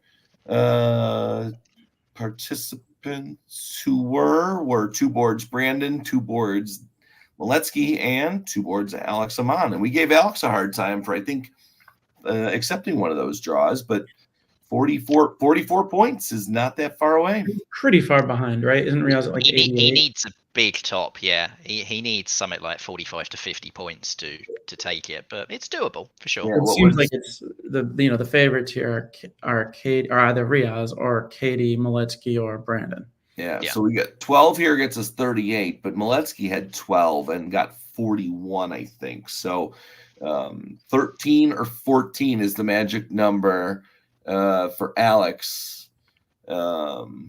And then regular scores for the other guys, 30 points ish, or Katie 25 for Katie. Maybe she's at 64, I think, right? And this is a perfect board for her with no other contenders on it. Yep. Yeah, she only needs 26 points, so she can get there on a decent shared top. Yep. 26.3, so 26.4. That's a Fogel. So let's get a Fogel here. Whoops, wrong one. That is the other board. Wait, which one do we have left? No, that's right. So we got Katie's on this board. Craig Mayer, 19th, Sabi in 30th. So Sabi did play this round. Ed 31st. He had some rough games, but he played 2 boards. I think he got railroaded in both. Ewok back. He's 36th. Alex. All right, so Alex is on this one too. Italy and Russia in the same theater, so you can kind of control your own fate. And then Liam, and I love Liam. I love Liam being the wild card. So we're going to start with this one. We're going to shuffle between the 2 boards. So if you guys don't mind, I'll read out orders. We'll go quick. You interrupt me when you want to speak more about a phase. This one, let's do. I'm going to move you. We'll do Ben. Give me spring setup, and McCallus give me fall. Or not setup, spring reaction. McCallus give me fall. All right, to the moves. We start out with Marseille hold, not too strange. Everything else in the West straightforward, because London to Channel is very straightforward, especially between Ed and Sabi. So that's some fun. Venice tries to get to Trieste. Craig blocks that. They know each other from old school face-to-face, if I remember correctly. Fist bump in Armenia, and Warsaw hold. So Craig and Katie getting off to a good start. Ben, anything? We got another Galicia Open in 1901. Katie's got options. We'll see if this leads to a collaboration with Turkey or Austria. All right. I have a sudden memory of whipping last year where Craig almost won it with an incredible score in the final round, which I believe he was helped to with Katie as his ally. Ooh. I wonder if there's going to be any returning of the favor here. Is that what they call a quid pro quo? All right. Fall 1901, complete turnaround from Sabi. Ed must have spoken some nice Texan to them, and gotten in. And so here we are, where everyone settles in the West. Germany will pick up 3 builds. Good start for Greg. Alex Convoy still tries for Trieste again. Serbia, without support, stays put, and Albania gets to Greece. I don't normally see Austria without any support like that. Still building the 2 that they expect to get. Sev to Romania. Here's another fleet Sev or fleet Romania, and Liam does follow up with the fist bump with an actual follow-up. It's interesting. Oh, sorry. Go ahead. This is your turn. So this is looking very ratty in the east. Like Armenia is there in case I think Russia drops into Black Sea. It's just in case you did that. I've got Summit next to Sev. Trust but verify, as Brandon would say. This smells very ratty to me. There's got to be a lot of trust for Serbia, not a lot of trust with Turkey for Serbia not to support to Greece, because Vienna blocked Trieste and there's nothing on Vienna. So they had Trieste defended without. Yeah, the fact that Vienna didn't just move to Trieste, also they want to build in Trieste. And if you want to build in Trieste, there's only one reason you want to build in Trieste, and that build is also very ratty. Yep. This is like the 3rd or 4th one we've seen in 10, 20 games. So this is fun. Why are you all doing this though? So EF, after the initial, maybe it was theater, they have completely built apart from each other. 2 fleets for Germany. That'll be fun. I'm assuming they go 1 each way, but I'm looking forward to finding out. And then of course, Fleet Trieste, Fleet North Coast too. That'll be fun. Yeah, I mean, we saw games earlier in this tournament where no one was building fleets whatsoever, and we have the complete opposite here with basically every single build that almost could be a fleet was a fleet. Yep. Brest is the one exception. Yeah. So I wonder what Ed and Greg have against each other, other than nothing, except for a shuffling of units out there. The West is pretty standard. Or I shouldn't say standard. The West went about as well as it could have. Bounces and getting into Baltic. It's a little odd to see Brest to Paris, Paris to Picardy. If they wanted to do something to Germany, Paris could have gone to Burgundy and Brest could have gone to Picardy. Mm. And then also, it looks like the Russian fleet has popped. If this is a rat, that will be vacated. And the move to Barents is odd. I'm not quite sure. Would you ever make that move, Michaelis? Is there a reason for that? I mean, it suggests that they were worried Sabine would move there, but yeah. I don't know. I feel like there was probably more room to work with Sabine than to go against Sabine. I was actually a little surprised to see North Coast fleet there. Maybe South Coast even could have been better. I mean, Ed, I don't know what this turn is, but Spain to Marseille, Marseille to Spain. If you're watching at home, don't do it. No convoy there to move them apart. So, all right. Fall 1902. The English fleets are moving. Barents is getting west though, so those are moving. Single bounce in Burgundy, although that was wow. So Greg walked out of Belgium. Okay, Ed gets there, and in his channel in the east, Aegean out to Ionian already. Liam changing this board up. Alex was one of the ones we thought had a chance coming in, but is held quickly and is under pressure. I got to see where Alex and Craig may have played against each other. So full onslaught, and then Austria pops the fleet and does walk out. Yeah, I mean, Italy usually thinks they've got a chance in a game like this because they're not attacked early, but a rat is the one thing that attacks Italy early, and Alex is collapsing here. Norwegian Sea scatter out. There's some really interesting stuff going on between England and Russia here. I can easily see that Russian fleet going to now, and that they basically just swap which color it is. So that fleet acts as a Russian one, while the English one acts. That one acts as English, and the English one acts as Russian. If that's what they're going to do, there's definitely real room for a proper attack on Germany, which they seem to be lining up, at least with Katie's armies. Yeah. Greg's certainly concerned about it. Defend Denmark instead of making a move on Sweden. Well, certainly one of the fleets goes. He built army Brest last time. Fleet this time. We'll see. And then Katie, all 4 home centers open and builds. There's your fleet South Coast. Oh. Yeah. And Greg pulls an army. I mean, anything other than the fleet Brest would be a complete abdication of responsibility on the board with what ER just did. That would be inviting ER to just plow through everything. So even if he's working with anyone, it had to be a fleet Brest. But he's going to be quite stretched.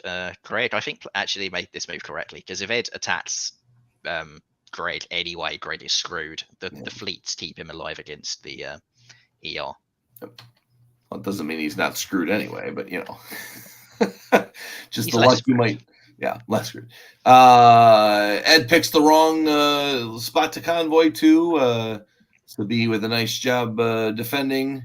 But pulls out to mid-Atlantic and moves the other armies forward. Let's see what else. North Sea into Denmark with a lot of support. And, of course, the Russian fleet now into North Sea, because in spring 1903, we love seeing Russian fleets in North Sea, maybe trying to recreate what Doug did. Doug and Katie were on the same board last turn. Maybe Doug was bragging about getting to Tunis from the north. Katie says, I can do that. So I appreciate this from Katie. Sorry, were you done, Kevin? Just in the south, we actually have a successful convoy from Smyrna to Apulia with support from said built fleet in Adriatic, which is wonderful. and everything else. A lot of black arrows in the armies moving across the board, both sides this time. Right, that is notable there in the South. I appreciate this from Katie. I was going to say she knows she has a chance to win, and she's going for it in a creative way. Also, using the diplomatic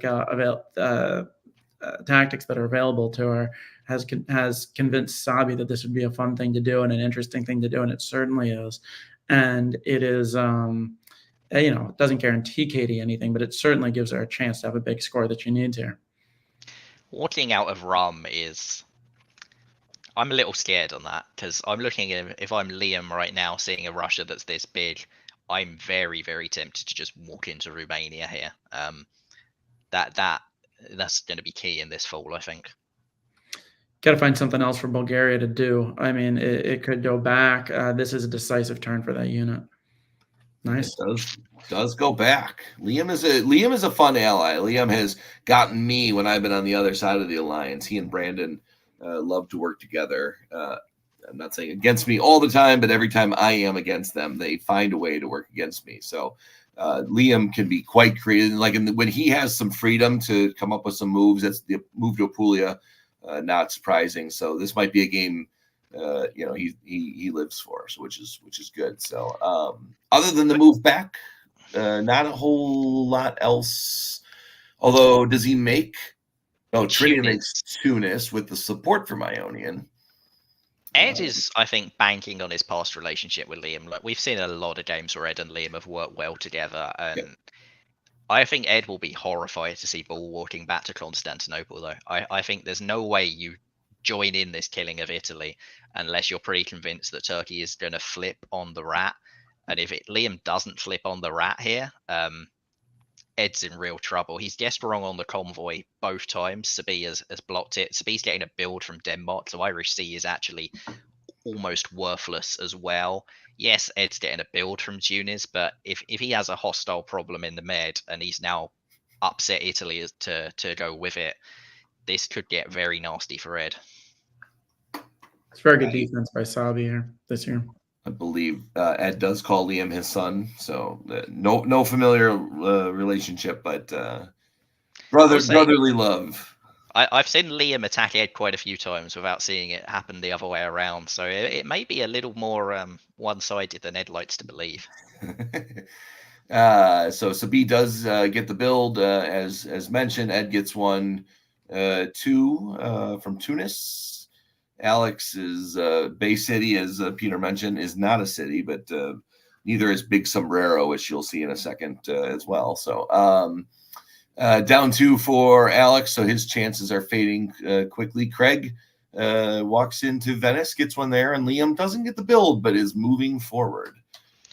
And this is the thing. Like, Ed really needs a fleet in Brest as his build. He's had to build it in Marseille because of that Italian retreat, and Italy has kept that unit.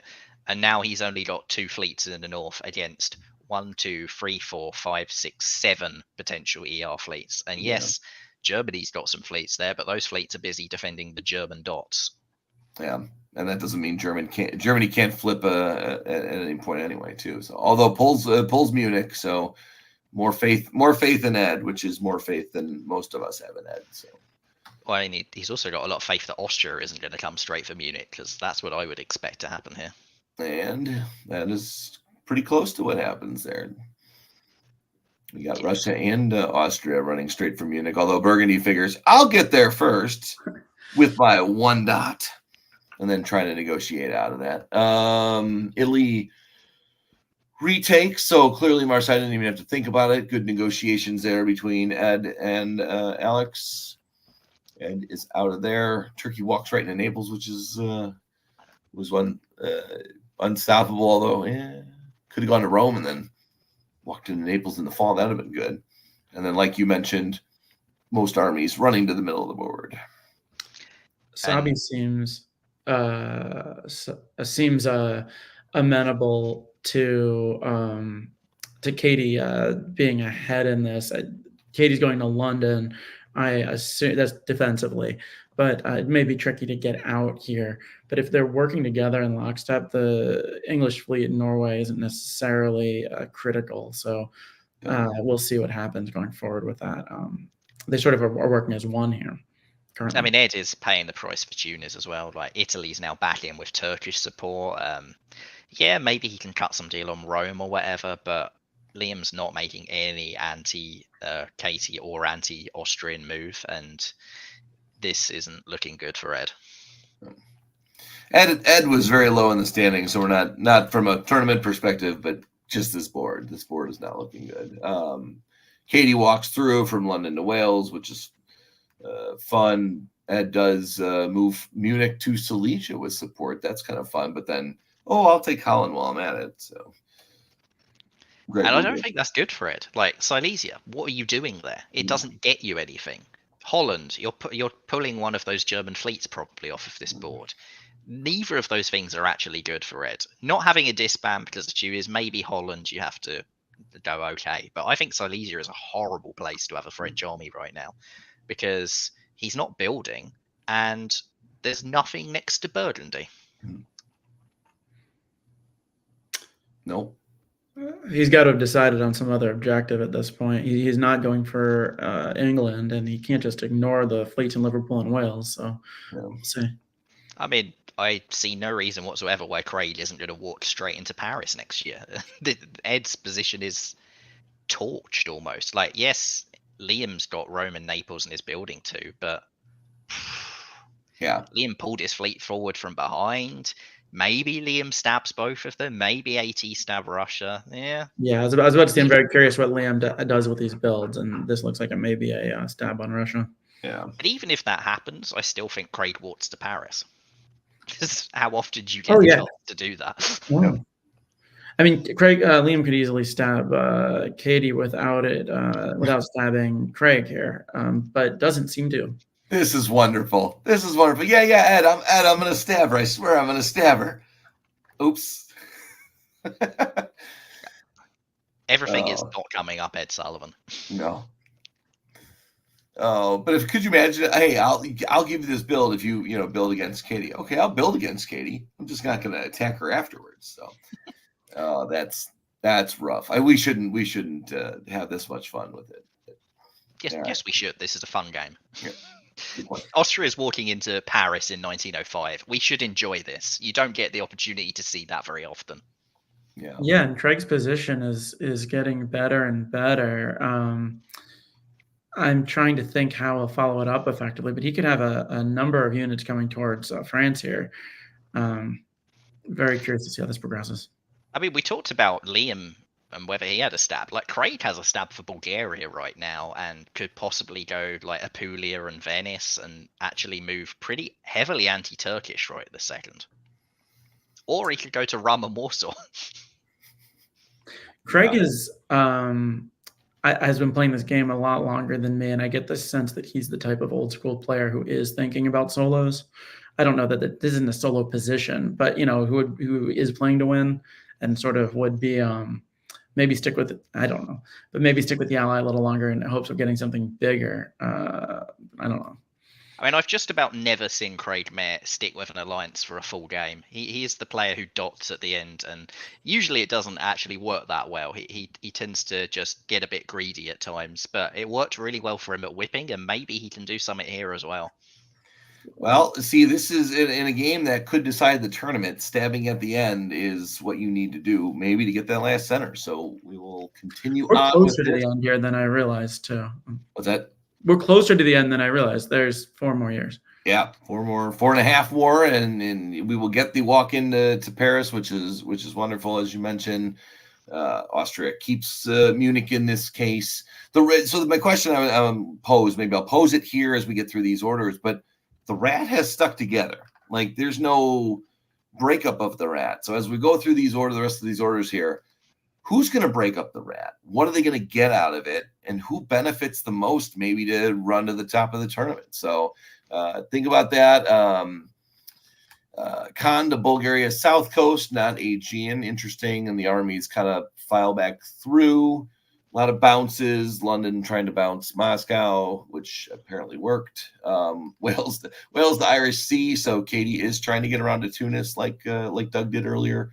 in the tournament, Tyranian into Leon. Like these are some advanced positions, which again, in a game that usually means nothing at the end of a tournament, it's fun to watch. But Katie was the number 1 seed going into this tournament. So we're here and in 1905. Was there anything about fall you want to chat about specifically? Just that she got keel, and that's really important.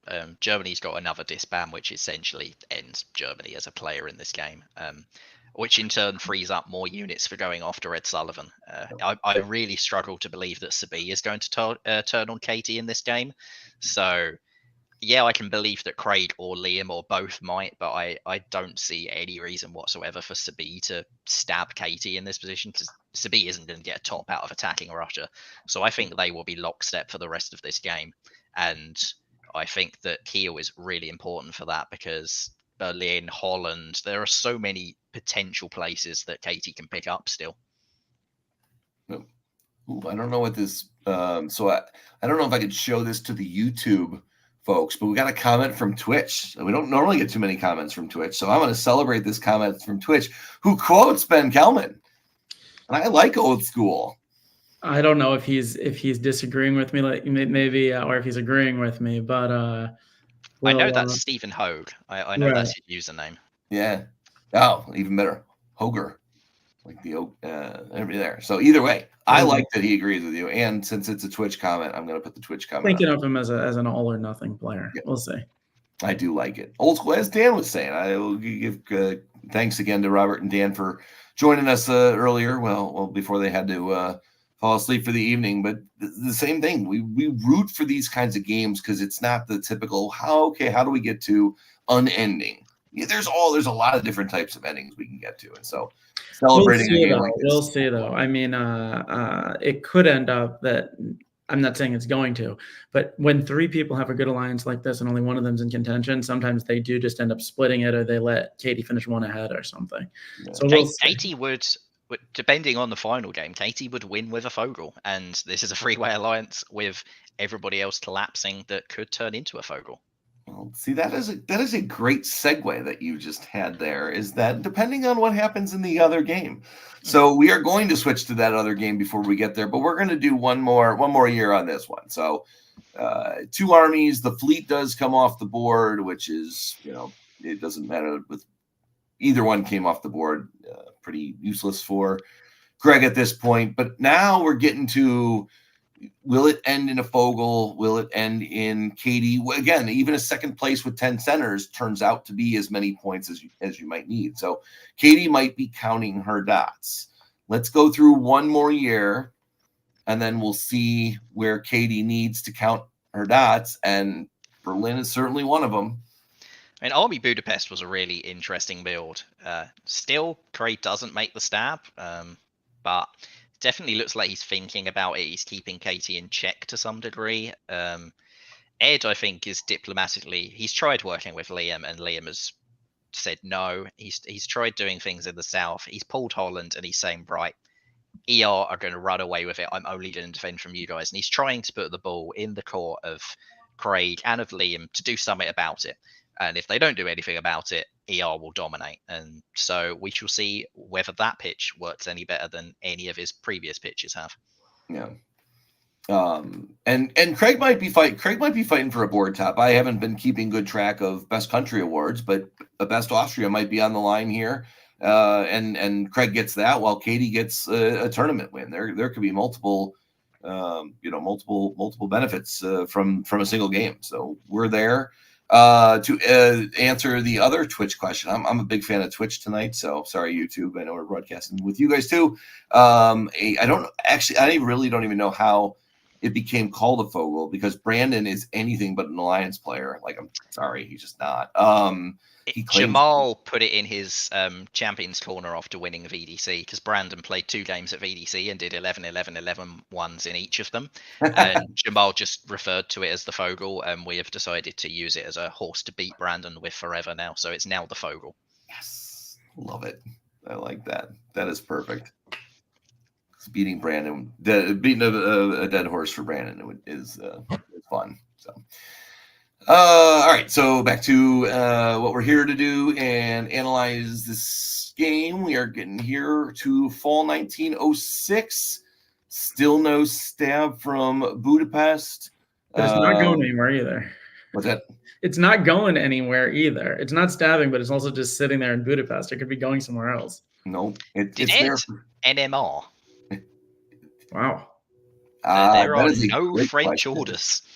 That is a great question. Also, I didn't realize you would all see the Twitch comments. Well, I appreciate it because I don't know anything about Twitch. I need to learn about it. My younger son is playing video games and talking about it, so now I gotta get on. Or my older son, who is younger than me, clearly.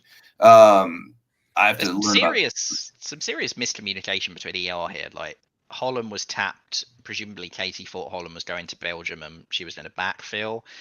Irish it supports England to Mal, but England doesn't move to Mal. Sweden walks into Norway. Whether that's agreed or not, I don't know. But yeah, there were definitely some strange moves that weren't particularly alliancey between ER this turn. And North Atlantic covers Liverpool when it could have gone to Mid-Atlantic. Maybe one of those turns when they don't get enough time to talk, that can happen. But I can't imagine there's tons of people for either of them to be talking to at this point in the game with the diplomatic situation the way it is. There is a little switching of centers in the south, Bulgaria, Greece. I will say, if Ed plays more games than anyone else in this tournament due to double boarding and still gets more eliminations than anyone else, that's quite an achievement. He can wear that one, maybe not with pride. Katie with a big move, +2 on this one, pulls into the lead. Winter 1906, 3 years left to go. As of now, for what we have seen, she's just short because even board tops don't give you a typical amount of points similar to what we get. So it's not about topping. Oops, did I not get that in here? Maybe I got to show the build. Kevin, I'm gonna take a moment here. I'll be right back. Oh, good. Well, we're gonna do a little transition here. So as we show the scores as they are now, Katie does take the lead heading into spring 1907. Riaz got a couple of centers as he was getting into the end of the game. As I think we said, he asked for one and he got one. So at this point, Riaz is chasing Katie, and he knows he's chasing Katie. So maybe that was why he stopped fighting for his. However, what we haven't seen yet are the players of this board. And we got 2 contenders. 1, the DBN Diplomat of the Year. 2, the Big Sombrero, who are both on only their second boards, coming in 5th and 6th. So what they know on the rest of the boards, we've seen 4 finals. We've seen most of the 5th. We're going to catch up here with this one, and we're going to go side by side as we get to the finish, because I've been told, and I have not looked at anything, that this comes down to a photo finish. This is 2.5 contenders. Jamal isn't completely out of it either. A big top in this game would put Jamal up there because he has a Fogel and a decent result. He's in the sort of same position that Alex Amon was in before. Jamal is an outside contender. He's down at 40 points. He needs a big top, but he's not completely out of it. Yeah. And Max, was Max on that list? I don't think so. Oops, come on, players. No, we missed him today. Oh, bummer. Well, good rounds for Max then, or Max missed maybe when he missed one of the earlier rounds then too. So, all right, so we're gonna go into Max Headroom here. We were just transitioning as we got through the standings. Ben, Katie did pull into the lead in Winter 1906. This board we haven't seen any of yet. So we've got Brandon and Doc, former world champ, David Miletsky in France, 3-time world champ, Andrew Goff in Germany, Keith Warstall, who's been playing some good diplomacy, will be joining us for the DBNI. He's on the border. I forget, did he get drawn? I gotta remember now. Matt Shields, who's a fantastic player, and of course the reigning virtual champion and face-to-face champion from WDC last year. And Keith is in the chat right now as Superstition as well. So yeah, excellent. 10-minute turns were insane. Oh, that's right. So they were 15-minute turns. And this might explain some of the orders. Thank you, Keith. This might explain some of the orders too. There were 15-minute turns all throughout the tournament, but today they shortened them because of flight schedules and the like. They did 15 for I think a couple of turns and then 10 minutes down the stretch. So if you see some wonky orders down the stretch, it could just be nerves, fatigue, or all of the above. So we'll do the same. McCallus, get me spring on these, and then Ben, follow up where we miss, do the fall and where we miss otherwise. So Alrighty, so spring 01, we see another Russia opening north. So popular turn today in terms of game rounds.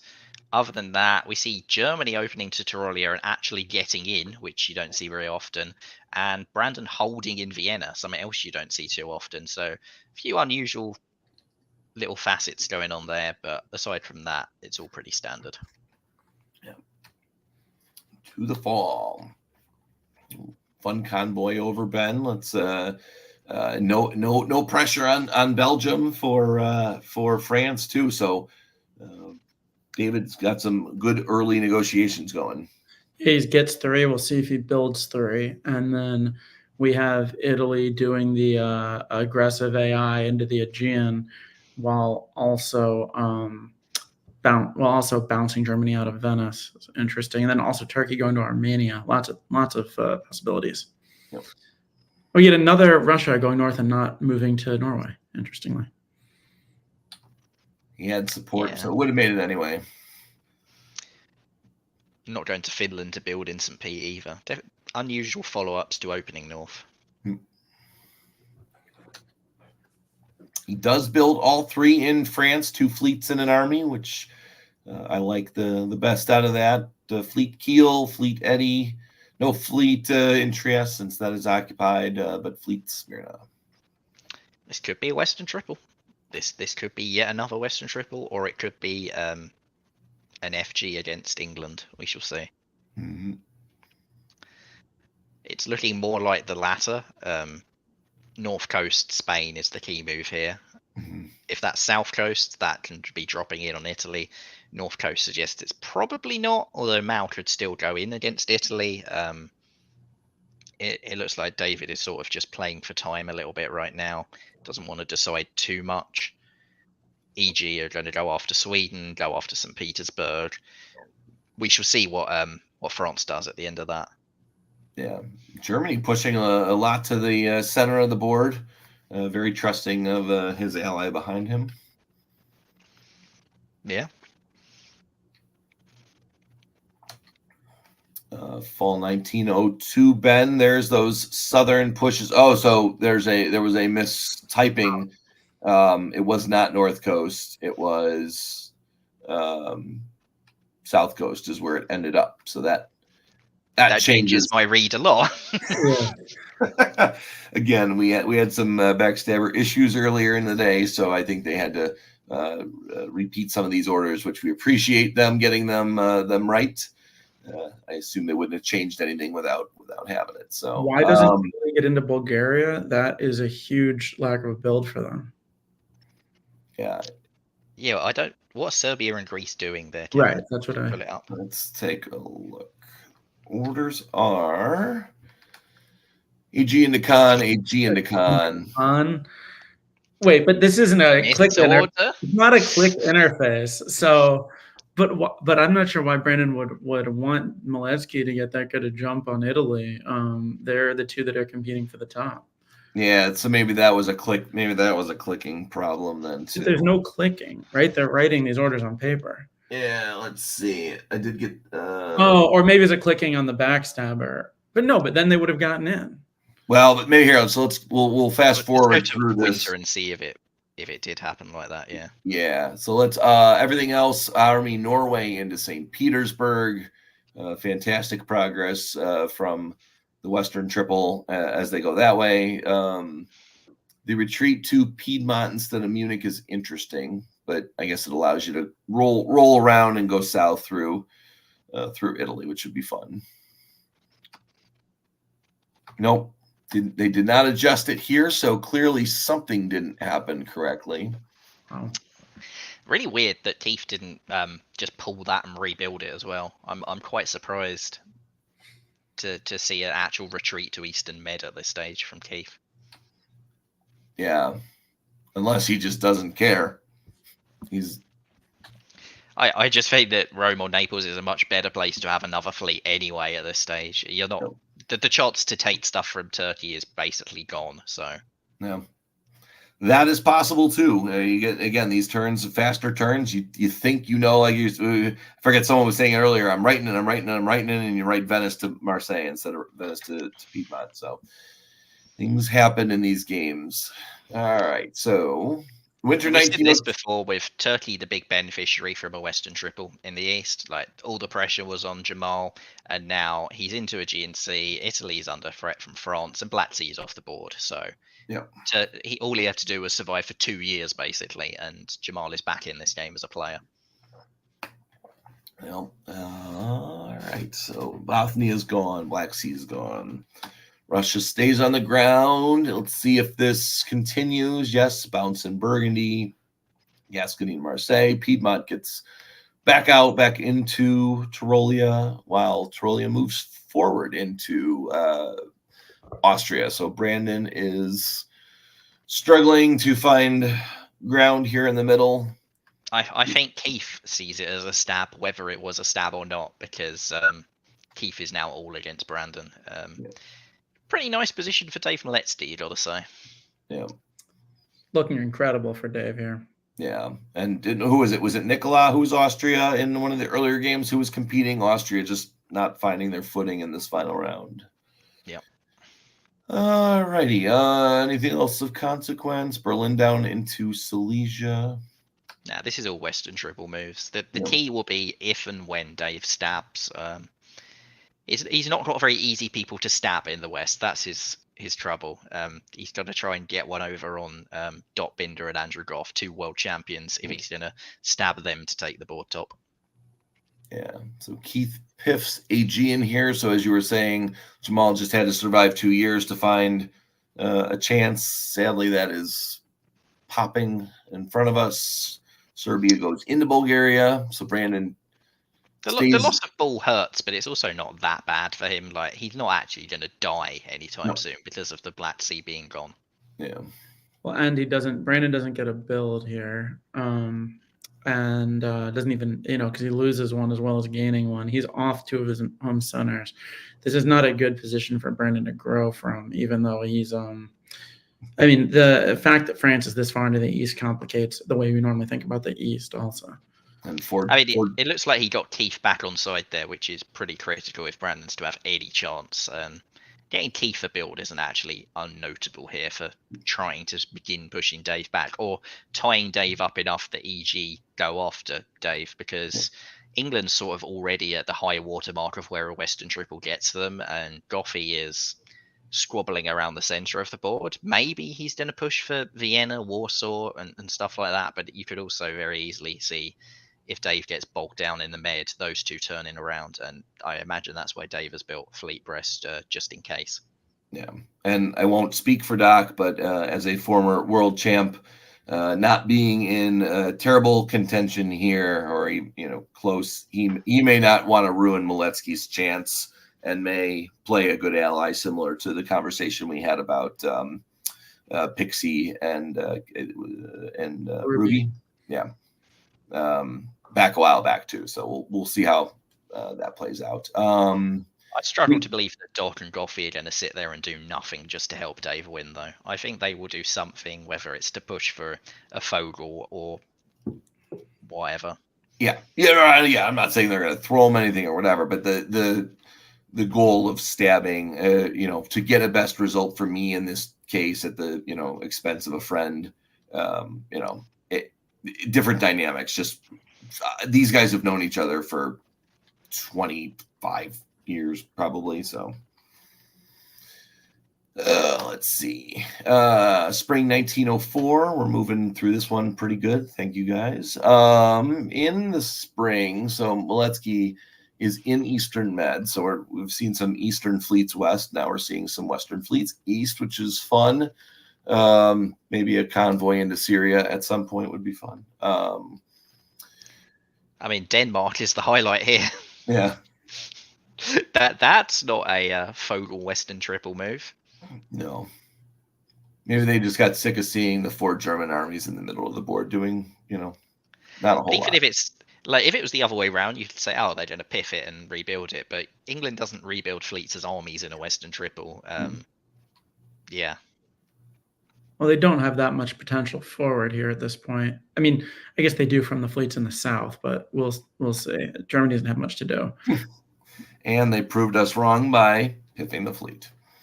Wait. Oh, I'm sorry. I forgot Italy was doing what they're doing. Yep. Because they kind of held that turn. Everything's moving east. Nope. Germany, Italy. Maybe mean, yeah, R80 are trying to make some last-minute defensive moves, but it's all a little bit too little too late. I think in this position, I don't hate what Italy's doing, actually. I think unbalancing it in favour of Germany, so Germany builds, hopefully might get Germany into moving against someone in the West. And Italy's problem is France. And if nobody moves on France, Italy is basically living on borrowed time. But if they can get Germany or England or both to move on France, then there's actually room for Italy to get a pretty decent result from this game still if France has to pull away.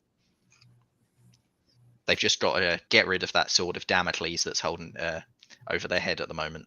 It would take quite a bit of reversal to move on France, though. It would take more than the build, right? Germany would have to bring some of these armies back. I mean, you could see EG, like this could be Fleet Liverpool pushing down. They both England and Germany have a build and France doesn't, which is always a moment of potential danger in a Western triple. If 2 have a build, the 3rd does not. But it's an army from England. And another German army in the middle of the board, and an Italian army. Good for defense. 2 spring 1905. Keith is still punishing Brandon. So he's putting France into the Aegean Sea. Jamal has gone up to Black Sea, which is actually kind of necessary at this stage to defend what's left of Russia. EG keep moving forwards. England is convoying to Denmark, but given what we saw last turn, I wouldn't be shocked if that now convoys to Prussia. Yeah. More Western triple. More good news for Dave. Oops. Oh, we'll have to fix that there. All right. Sorry, I'm doing some tech stuff as you guys are going through here. He's not moving mid-Atlantic south, though, so that's sitting there. And if you need Liverpool later, that might be what that's for. I Or for mean, defense. yeah, the moving mid-Atlantic south is completely unnecessary, and you're inviting the snap that way. I think mid-Atlantic is there as a strong defensive. No, you can't do that, England. Yeah. We're just hoping for the convoy to Syria. I think that was it. Fall. Whole lot of bounces over that way. North Sea clears. That is positive for Dave. Denmark convoys through, which is fun. I don't know what Brandon's done to people in this game, but Turkey attacking Bulgaria there is... I can't imagine why Jamal thinks Brandon going down is good for him at this stage. Like, this isn't 1908 where you don't have to fear these French fleets. These French fleets can do damage to you by the end of this game, and this convoy to Syria could well happen with Naples to Syria next turn right now. I think Jamal is in a bit of a bind right now. Yeah. It's notable that nobody is attacking Dave, and he's not even fighting the he's not even fighting to try to take the Italian centers, meaning that he really thinks Italy's position is beneficial to him, which it seems to be currently. So great positioning for him, but also notable Germany is keeping up. Yeah. It's Dave isn't actually, like, the fact he's not taking any Italian dots, and that sword of Damocles isn't really hanging over Italy anymore, and maybe Italy convoys to Syria, puts Dave into Smyrna or whatever. But yeah, in a race, Dave isn't actually in a great position unless Andrew lets him have it. Like, Andrew actually has huge growth potential in the Balkans, given that Italy, Austria, Russia are not all united in defense against him. Yeah. I'm sad this one is time limited because this one would be fun to watch as it continued to go. 2 more armies and a wave for Dave. So I don't know what else he would need. Another fleet would be fun, but That's a diplomatic tribute to Goffey, as Goffey is known for being the master of waving. So I'll wave to keep Goffey on side. Another bounce. Belgium trying to support Munich into Burgundy. That's kind of fun. And there is your convoy from Naples to Syria. Well called. He sees Jamal. Does he see? Yeah, he probably sees it coming. This is the best defense for it. As you mentioned, Goffey has growth potential down in the Balkans and is progressing. Doc is also progressing from Moscow down to Ukraine. Yeah, I mean, what happened? Oh, it bounced. That's why. Yeah.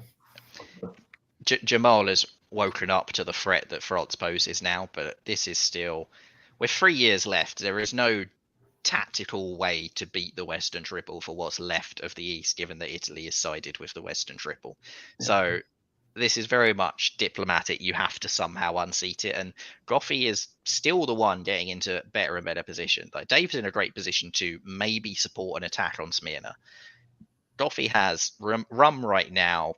Oh look, right, Goffey's got Sev right now, even more. I wasn't expecting that, but yes, it's a trade with Warsaw, but Warsaw's much more easily taken later. It's all coming up Andrew on this board. There's too much time left. Also, that moving to North Sea is big, but there's too much time left for the 4 powers that are working together to only fight against other powers. There's going to be time left on the board with choices that people have to make. Yep. All right, so that gets us to me clicking in the right spot. We are on spring 1907. Were there no builds that time? No, it was a trade, Warsaw and Sev, and I think Russia was pulled off the board. Yep.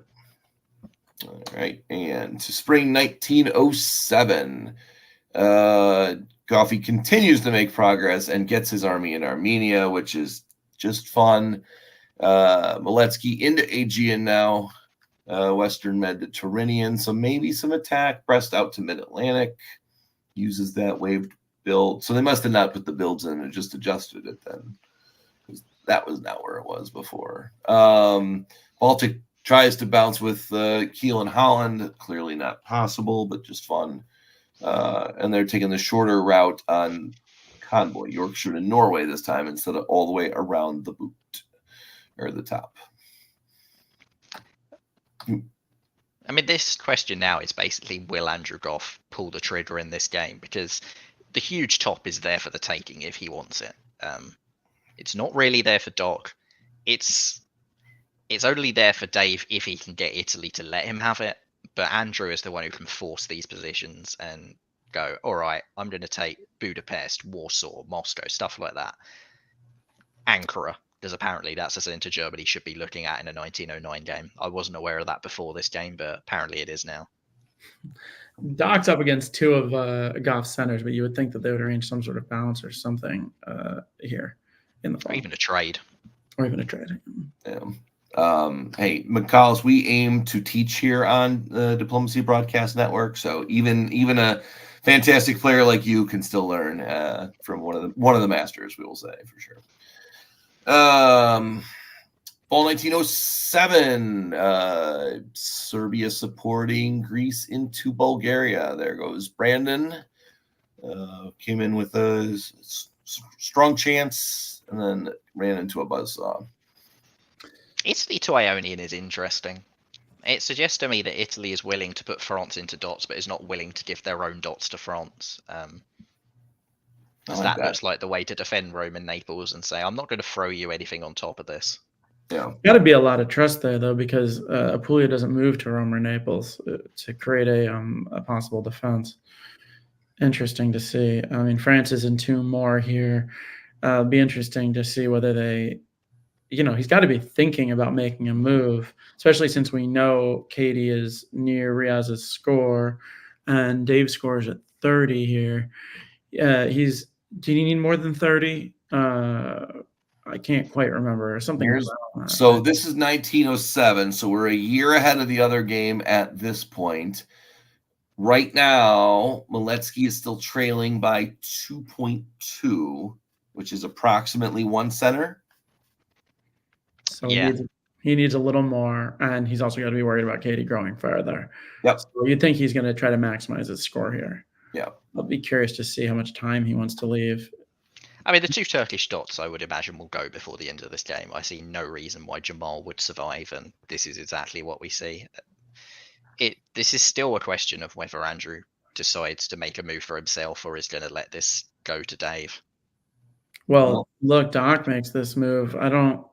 You would have hoped they'd arrange. Even this isn't particularly convincing, though. Like, it's more of a trying to prevent a stab, right, than it is trying to take things.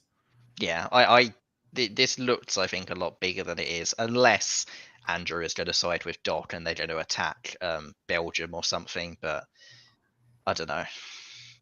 I kind of think that if that was the case, that Andrew would have been taking Budapest and stuff like that to get rid of France's ally in the east.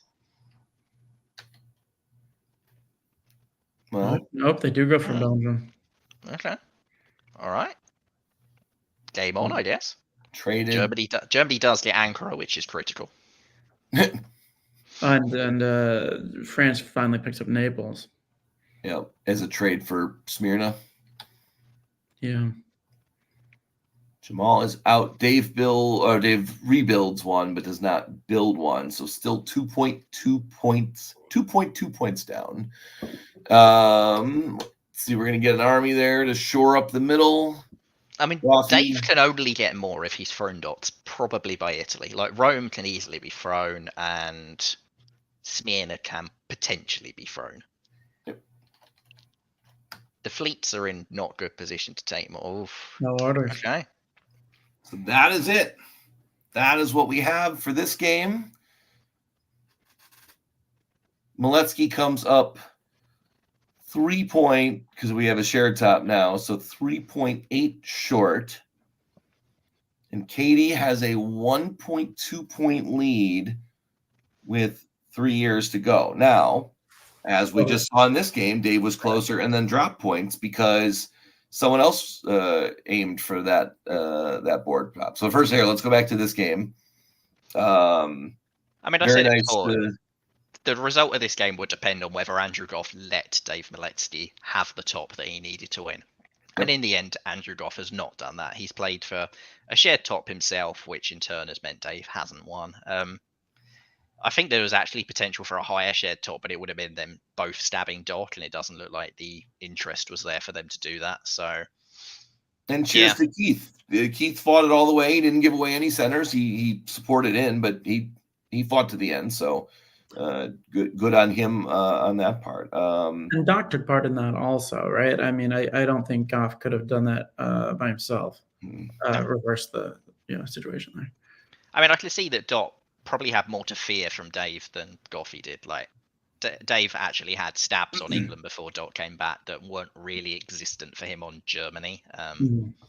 So I can see that Doc was probably maybe 60-40 in I'll do whatever Goffy wants favor because my game will live or die on Goffy's word.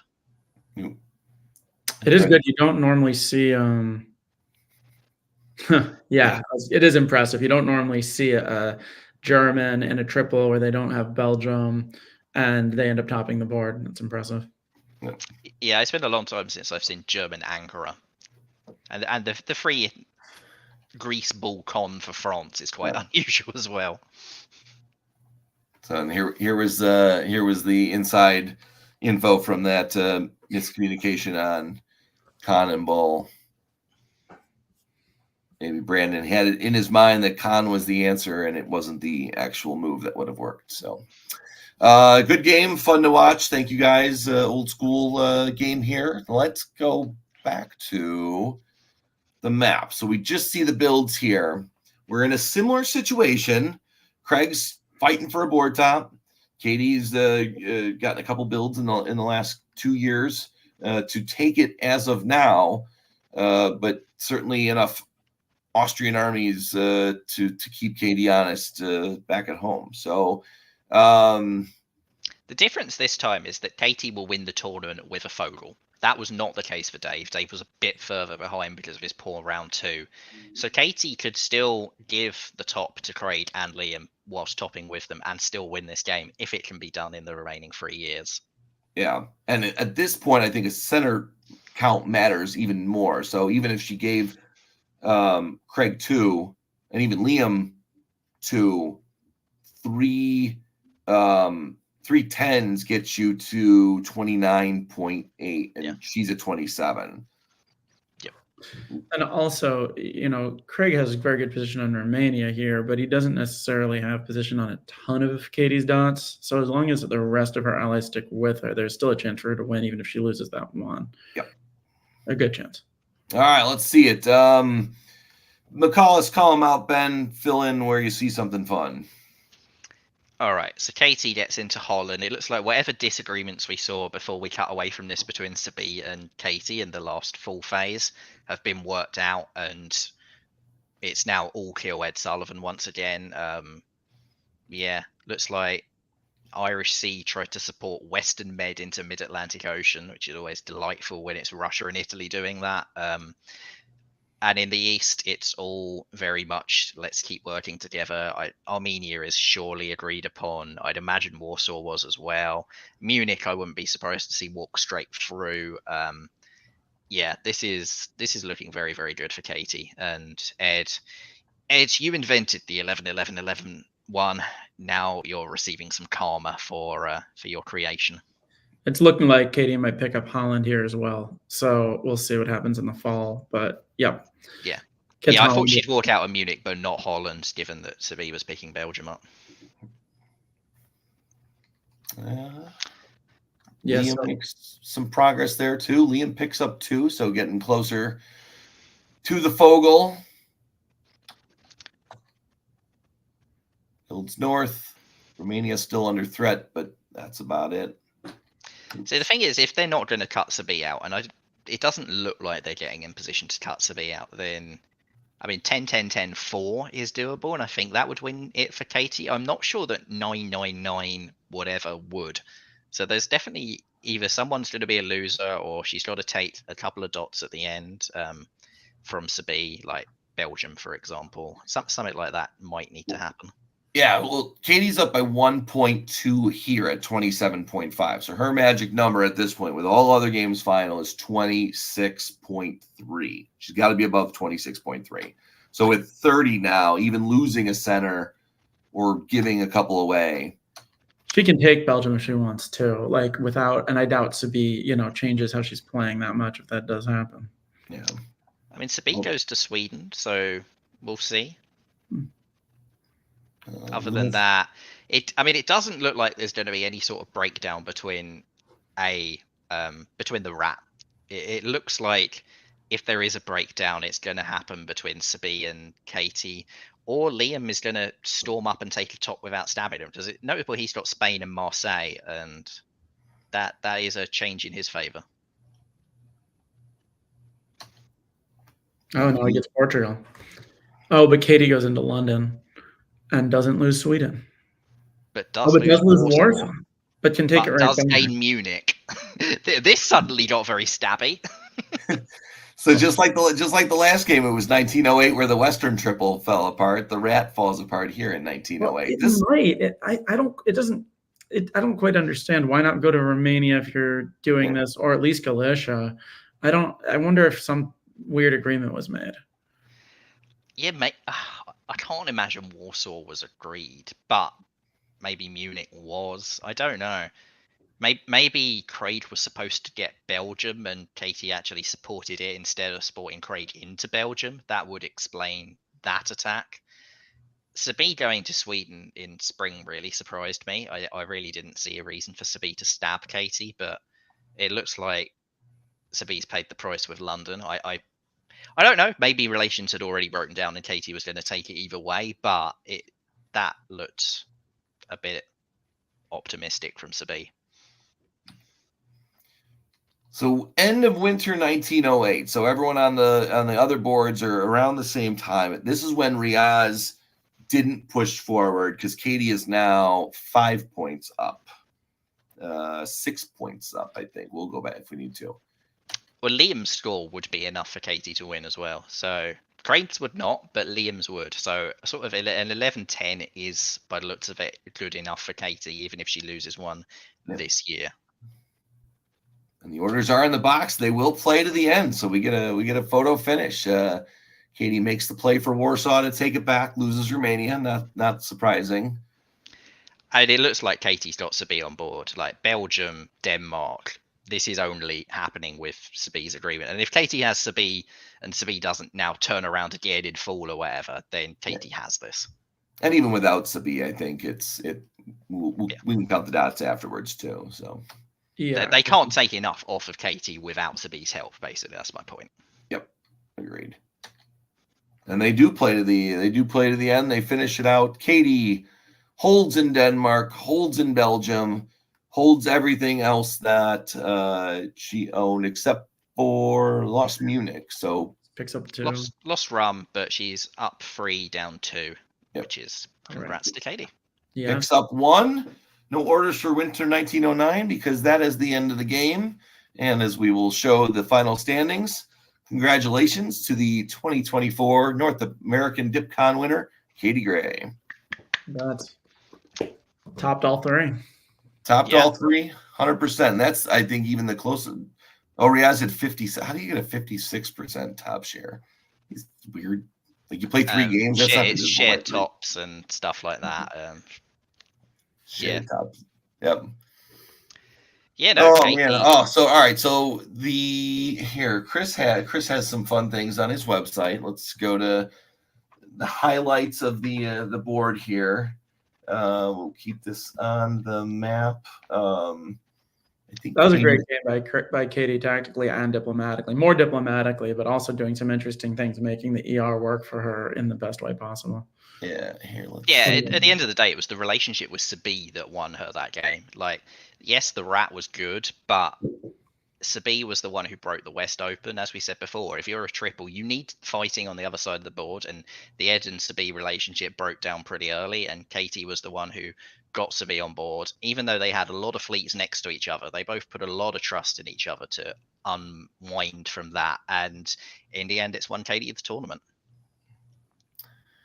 Well, as I'm looking for some fun facts here, we have an interview with Katie that Brandon was able to take after the broadcast. So let's hear from Katie. Let's see if I can get this.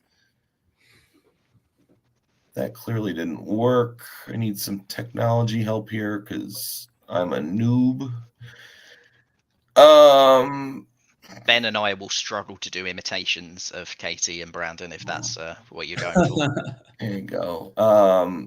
Oops, let's go back. That clearly didn't work. Well, I've got it on my screen. All right, we'll figure this out here. We don't want to wait. We want to hear from the champ, but I don't want to. Team WebDip has now won the last 3 North American DipCons because it was Tanya and then me and now Katie. And all of us came in from WebDip. So, woohoo! Go WebDip. Go WebDip. You guys, isn't Karthik from WebDip too? Yeah, but we don't talk about him. As I mentioned on the first board, to try and razz Katie a little bit, we were trying to pump up Karthik at the start, but and I did not know Katie won at the time, but we did know how much trouble Karthik had in that first game, so it was pretty fun. It's interesting thinking about. Oh, if you're still waiting a moment for that. I am still waiting a moment. I don't know what. Interesting, just thinking. I mean, Dan coming into this was saying that somebody's going to get to 100, and that's the number you should be thinking about. And it's not like these are all like new age players at these things, right? That are arranging things based on a new understanding of the game. I don't know if I would be interested to look back, but if they used to be higher scores, then something's changed a little bit in how people are playing, and there's more, not just shared tops, but people being willing to accept a top when they're at a lower number. Yeah, the meta for this was very alliance heavy. Like yes, Katie topped all 3 of her games, but none of it was from stabbing allies left, right, and center to take huge tops. It wasn't. None of her games looked like those 2 big scores we saw in round 1 from Dave Miletsky and Noam Brown, where they just got much bigger, where Zatmore could have done it in round 2 before that game was ended early. Katie's games were, I'm working with an ally to the end, and I will just slightly nip ahead of you at the end, which is sort of style of play I like, and it's worked really well for her here. It's also, I mean, Carfeet actually only just came up short. Like, we can give him as much smack talk as we want, but that first game between Carfeet and Katie, if he's got a shared top in that game, how much does that affect the standings at the end? He was that 1 dot behind because he got all those guesses wrong against Ruby, the noob. And in the end, that gave Katie a 1 center top in that game that got Katie 3 or 4 points ahead. It definitely would have put Karthik ahead of Riaz. It may well have been enough to therefore keep Karthik in contention to win and give him the tournament. Yep. Yeah. All right. I finally figured out the technology. Let's hear from Brandon and Katie. Get us off the screen. We'll figure out how we do this. There we go. All right. I'm here with the brand new North American champion, Katie Gray. Katie, congratulations. Thanks, Brandon. So you just minutes ago won the DipCon, the Cascadia 2023. How does it feel? Great. It's amazing. This is my first face-to-face championship. And I don't know, I had a good feeling going into this weekend. I really wanted this one. I looked at the scoring system ahead of time for the first time ever. It's great. I'm really happy, really excited. So what, was there something about the scoring system that you thought would work well for you? No, I just was interested in it. No, I didn't. I don't even know if it mattered much. I just mean I cared enough to look, which is unusual. Okay, so talk us through the tournament. Was there anything notable in your first and second round games before we get to the big one in round 3? My first round game, I worked with Karthik, which I think is pretty notable, pretty unusual. Yeah. We worked well. It was great. It was a lot of fun. My second round game. What was the result? Was it a share top? No, I had 12. He had 11. Oh, okay. That's the best way to work with Karthik, honestly. It is the best way to work with Karthik. My second game was a little more, things changed a little bit more often. I think things changed up a lot in 02, but I don't know. I found a good ally in Johnny, and I made some enemies, got some points, made some friends. I don't know. It was rough. So you were in first place going into round 3, which didn't go so well for the people who were in the lead last year. You managed to avoid at DipCon last year, but you managed to avoid that this year. What did you do in round 3 to avoid that? I really didn't feel like I had a target on my back. I don't think anybody else in my game was really going for, was really in contention to win. I think they would have had to have a massive score. And I think that always helps. I think I'm usually a pretty reliable player. And I think people thought, well, if she can get her points, she's probably trustworthy. And I think that actually helped quite a bit. So what was the key in the round 3 game? Because I don't think you just made an alliance and got along the whole time. No, I had options in the round 3 game. I had 2 plans, and it came down to picking between one of them. And I just made the decision for myself. I took the game into my own hands and just decided to go for it, and it worked out. So making the decision yourself sounds like a euphemism for stab. Am I reading that right? I did stab. I mean, I had an agreement for a 3-way end game with Italy and with Liam in Italy. Liam in Turkey and Craig in Austria. And I also had Sibi in the north, who was trying to stay alive. And you guys were planning on doing a Fogel. We were planning on doing the Fogel, okay. The 11-11. Yep. And I was looking around the other boards, and I didn't know that would be enough. And I was like, well, I'm in this position. How many times am I going to be in this position? I got to go for it.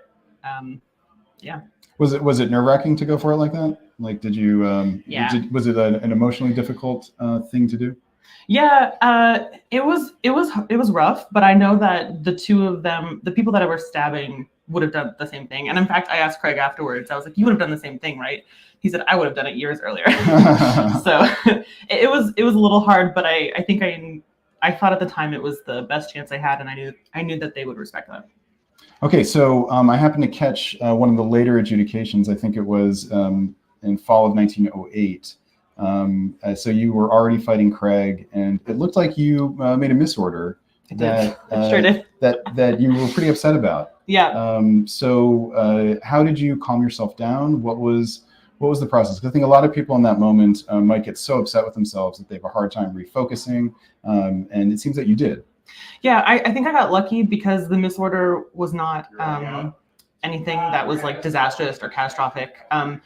I took a step in the board, I cursed a little bit, took some deep breaths, and I realized that it was salvageable, and it wasn't going to make or break the game. So it just wasn't catastrophic. I think it was more about that than about how I responded to it. Okay. Well, you kept your composure and you navigated a difficult final year. And is there any advice you want to give people who wish they were in your position right now? Well, if you're watching from home, you can't win from home. So come to tournaments if you can. Yeah, I don't know. I think try to play your best game. Don't leave dots on the table. I worked real hard in rounds 1 and 2 to get the most I could out of each board, and that put me in a good spot going into round 3. And I don't know how close it is, but I think it was pretty close. I think every point matters.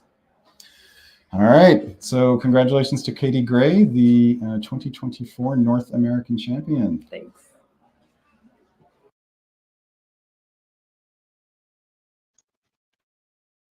Everyone, so I will unmute. Oh, good, you guys all unmuted too. We all laughed. We all laughed when she said a couple of those things in the background. Ben, thoughts about the interview? Yeah, well, first of all, somebody hold the camera for them. Was that a selfie interview? But more importantly, it's great to see someone win and be that excited about it. Oftentimes people win and they're like, oh, it was a fluke. I never win these things. Don't worry about me. It's like, how often do you win something big and like get super excited like that, right? Like I have something you get super excited about that. It's great to see. And, Katie's a very deserving champion, great player, great to be around at these type of things. And she's right. Everyone should come out and do these things, and you have a chance to win. You know something about that, McAllis? I do, yes. What's she feeling right now? You've won something recently. You won something last year. She took your crown. What's it like to be on the winning side? I passed my metaphorical medal over to her now as she has taken that championship. Yeah, for me, I mean, I've been playing this game 14 years now, and I hadn't actually won anything before Dixie last year. So I went there, and yeah, I was really, really excited to win. But it actually took me 3 or 4 days, I think, to fully sink in. Like at the time, I was stoked. Yeah, that's great. I got the plaque, I got the medal, great. Celebrated afterwards. But it definitely took me a few days to get home and actually go, you know what? That's an accomplishment, and that's something I will be proud of probably for the rest of my life. And it didn't take me quite as long after winning VDL to get to that state. Wasn't the first time. So, and Katie has won online tournaments before, so maybe she is already at that state. But yeah, as she said, it's not often that these chances come up, and you don't want to let them just slip away. And like, I've got top board regrets from games that have slipped away. I don't know if Katie's come close to winning without winning before. Possibly she has. But either way, this is a big, big championship. And as she said, it's her first face-to-face event. And like before the pandemic, myself and Katie, we weren't involved in the face-to-face community really. Like we both played on WebDip, and we were brought into this community through Discord during the pandemic, and the crossover was great. Like we met really cool people, and it's great to meet them in person. It's great to go to events, and then it's great to win those events. Like the list of players who played at this tournament is someone that she will be looking at and going, I beat them. I beat reigning double world champion in formats Jamal Blakhali. I beat Brandon Fogel, who won everything last year. I beat Riaz, who won this tournament last year and almost won it again. These are big, big names. There's so many world champions at this event. Dard, Nicola, Goffey, Jason Massbomb, previous DBNI champion. Like this is not just, oh, I beat a few people. It's nothing. I sort of lucked my way to it. This was a crowd of vipers, and she came out on top, and she is the well-deserving Queen of America now.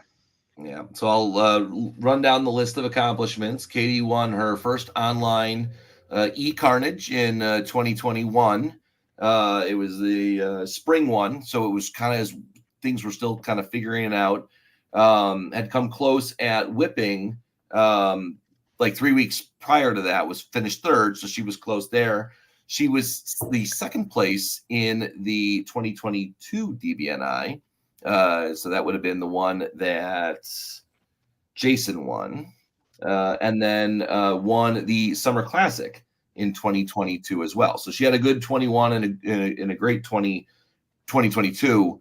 So it was Saren, Katie, Saren in the order of summer champs. And she's played in person. She was at whipping. She's played face to face. But I love the way that she said it. The only way you can win these is to show up. And your statements, you got to be the excitement of the events. Like, you can't sell it any better for what you get out of it. And I didn't do a great job of sharing some of the photos. Thanks to Zach Moore, he took a lot of the board call videos, and I would love to hear the reaction to those board calls this morning. Because when you hear, "Oh, I'm second seeded, ranked with a whole bunch of 20 somethings," you're thinking, "Oh man, this is my chance to clean up." I'm sure when Katie heard that board, she's like, "Oh, I got to deal with Craig, I got to deal with Liam," and the reactions in the room as you go to the board, you're already stressed out as you're walking to the board. So, congrats. She threw it out. She didn't know Dan was going to be saying go for every center that you can, but she must have been listening subconsciously as Dan was promoting go for the scores, because every dot matters. And she didn't Fogel in any of the boards. She topped, against Doug. She topped against Karthik. So we said that she would have got across. She would have got across the line with Fogel in the final game, but only because Riaz ended a year early. So that game, if she'd Fogeled, Riaz probably would have played the final year, and it could have changed. So the centers definitely mattered in the end. Yep. Yeah, he's really great at going for every center without always having to stab everyone. I wish we'd done the interview her, but I'd be really curious about that second game where she and Johnny worked together the whole game, and she finished on 9. Johnny finished on 6. They had some centers they could have exchanged at the end if they'd have wanted to. Obviously, Johnny was happy to let her finish 1 ahead of Doug, who was on 8 in that one, and that's just such an important. It's a different way of going for all the dots. You got to make that ask, and you got to be persuasive enough to get your ally to be happy ending the game below where you are. And that's another. I think it's more overlooked than the skill of stabbing for dots. 100%. Yeah, I need to ask her advice on how to do a game long alliance with Johnny without being stabbed, because it's not worked for me. You got to be in person, I guess. Virtual, it just doesn't work. So. As our countdown timer for the live stream just rolled over 7 hours. First of all, thank you guys for sticking with us for the whole way. Ben, I know we kicked you off for round 1 because we had the Europeans come and help us. So thank you for patiently waiting to get in. McCallis, thanks so much for being here with me the whole time. We had a blast. Ben, give me final thoughts. Whole tournament, good memories, fun play you saw. Yeah, I mean, great tournament, some new trends. I'll be interested to see whether English Channel bounces and Galicia being open, and if those things are trends this year. Exciting start to the season. I'm very excited to play some this year. Got to get to more tournaments than I got to last year. I'll definitely be at Dixie. I'm not sure if I'm going to go out to whipping, but I hope to. I'm all excited about playing more. And just very excited when you see players of this caliber all playing. See the interesting things they do, and congratulations to Katie. McCall, same thing. Good moments. You were on the whole time with me. What sticks out? Yeah, I'm always curious to see what shifts in meta happen, and every tournament we've covered, there's been a certain move that has been sort of the move of that tournament. And this tournament, we saw a lot of channel bounces and a lot of Germany building 2 armies in 1901. And I'm really curious to see whether this sort of really strong EG cooperation continues on into the regular season, because France has been doing too well in virtual for too long, and I'd love to see more EGs. So if this is the start of some trending there, love to see it. And yeah, some really well played games. Katie won by being an alliance player, but also coming out ahead in every alliance she was in. And that is as good as you can get in a game of diplomacy. This is a game of relationships. And if you're always the one who negotiates your way ahead, sure, anyone can stab and take a top at the end of a game. But I think that negotiating your way to come out on top in an alliance in a way that your partner is okay with it takes a little bit more skill, and it was really, really well done by Katie for sure. Yeah, absolutely. So I'll say mine, first of all, congratulations, Katie. Excellent tournament, 100% top share. That's kind of similar to what Adam Silverman did at Carnage, I think 2 years ago. He similar performance and was runaway, top, and you certainly did that this weekend. Great play. To the administrative side, you can see the banner at the bottom of the screen. We've got a lot of upcoming events, the biggest of which starts in 2 weeks, the DBNI semifinals. We're going to have broadcasts on Saturday, February 17th, Sunday, February 18th. That will lock in our top 7 for the final board on Saturday, February 24th. Subscribe to us on the channels here, and let me get the banner off here so we can see the items. All that'll be on here. Diplomacy doesn't stop. Like, there might be some big tournaments coming up, but there is tournaments going on all the time. The Nexus Leagues, they've got 3 different styles of play. They still do speedboat and gunboat and extended deadline. There's a whole bunch of others that are on the DiploBN.com website. Go and check it out. Those are virtual. Those are the extended deadline, longer term deadlines. And then face-to-face, the next face-to-face that Ben mentioned is in the Bay Area. It's March 22nd through 24th. Details are on that way. I could point it that way. Ben, point up. That way, yeah. So that QR code will get you to the online games. The QR code for face-to-face play will get you here. Local club groups. If you're in North America, we've got a Google Map thing you can sign up for if you want to play house games. Denver has done a good job at it. Chicago, we've had a couple of face-to-face games recently, and I'm sure there's more around that I've not. I'm going to get those virtual house games going again, too. I hadn't been doing them as much, especially now that you all took the Wednesday night games in person.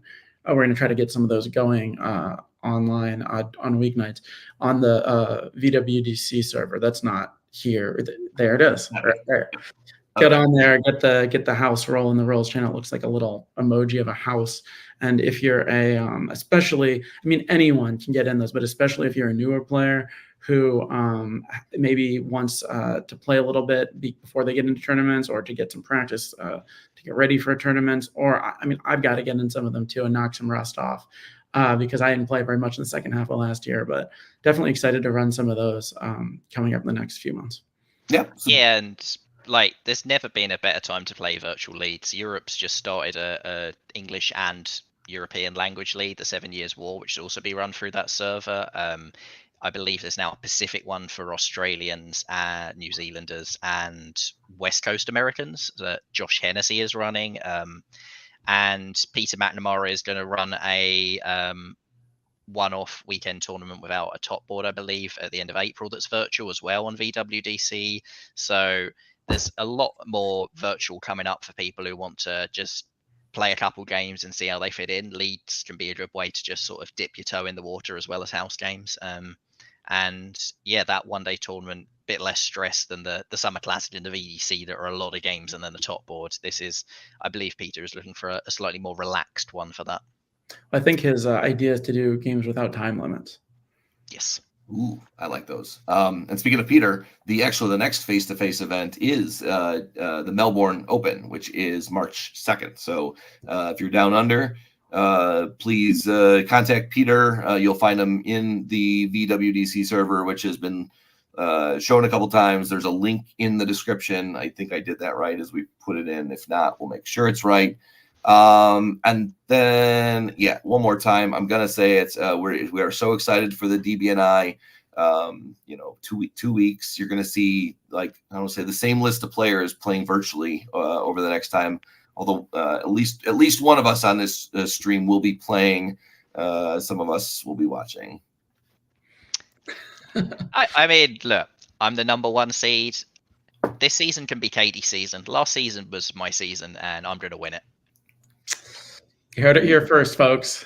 Yep, I love it. All right. So on that note, again, thanks guys for doing this, and we will see you in 2 weeks.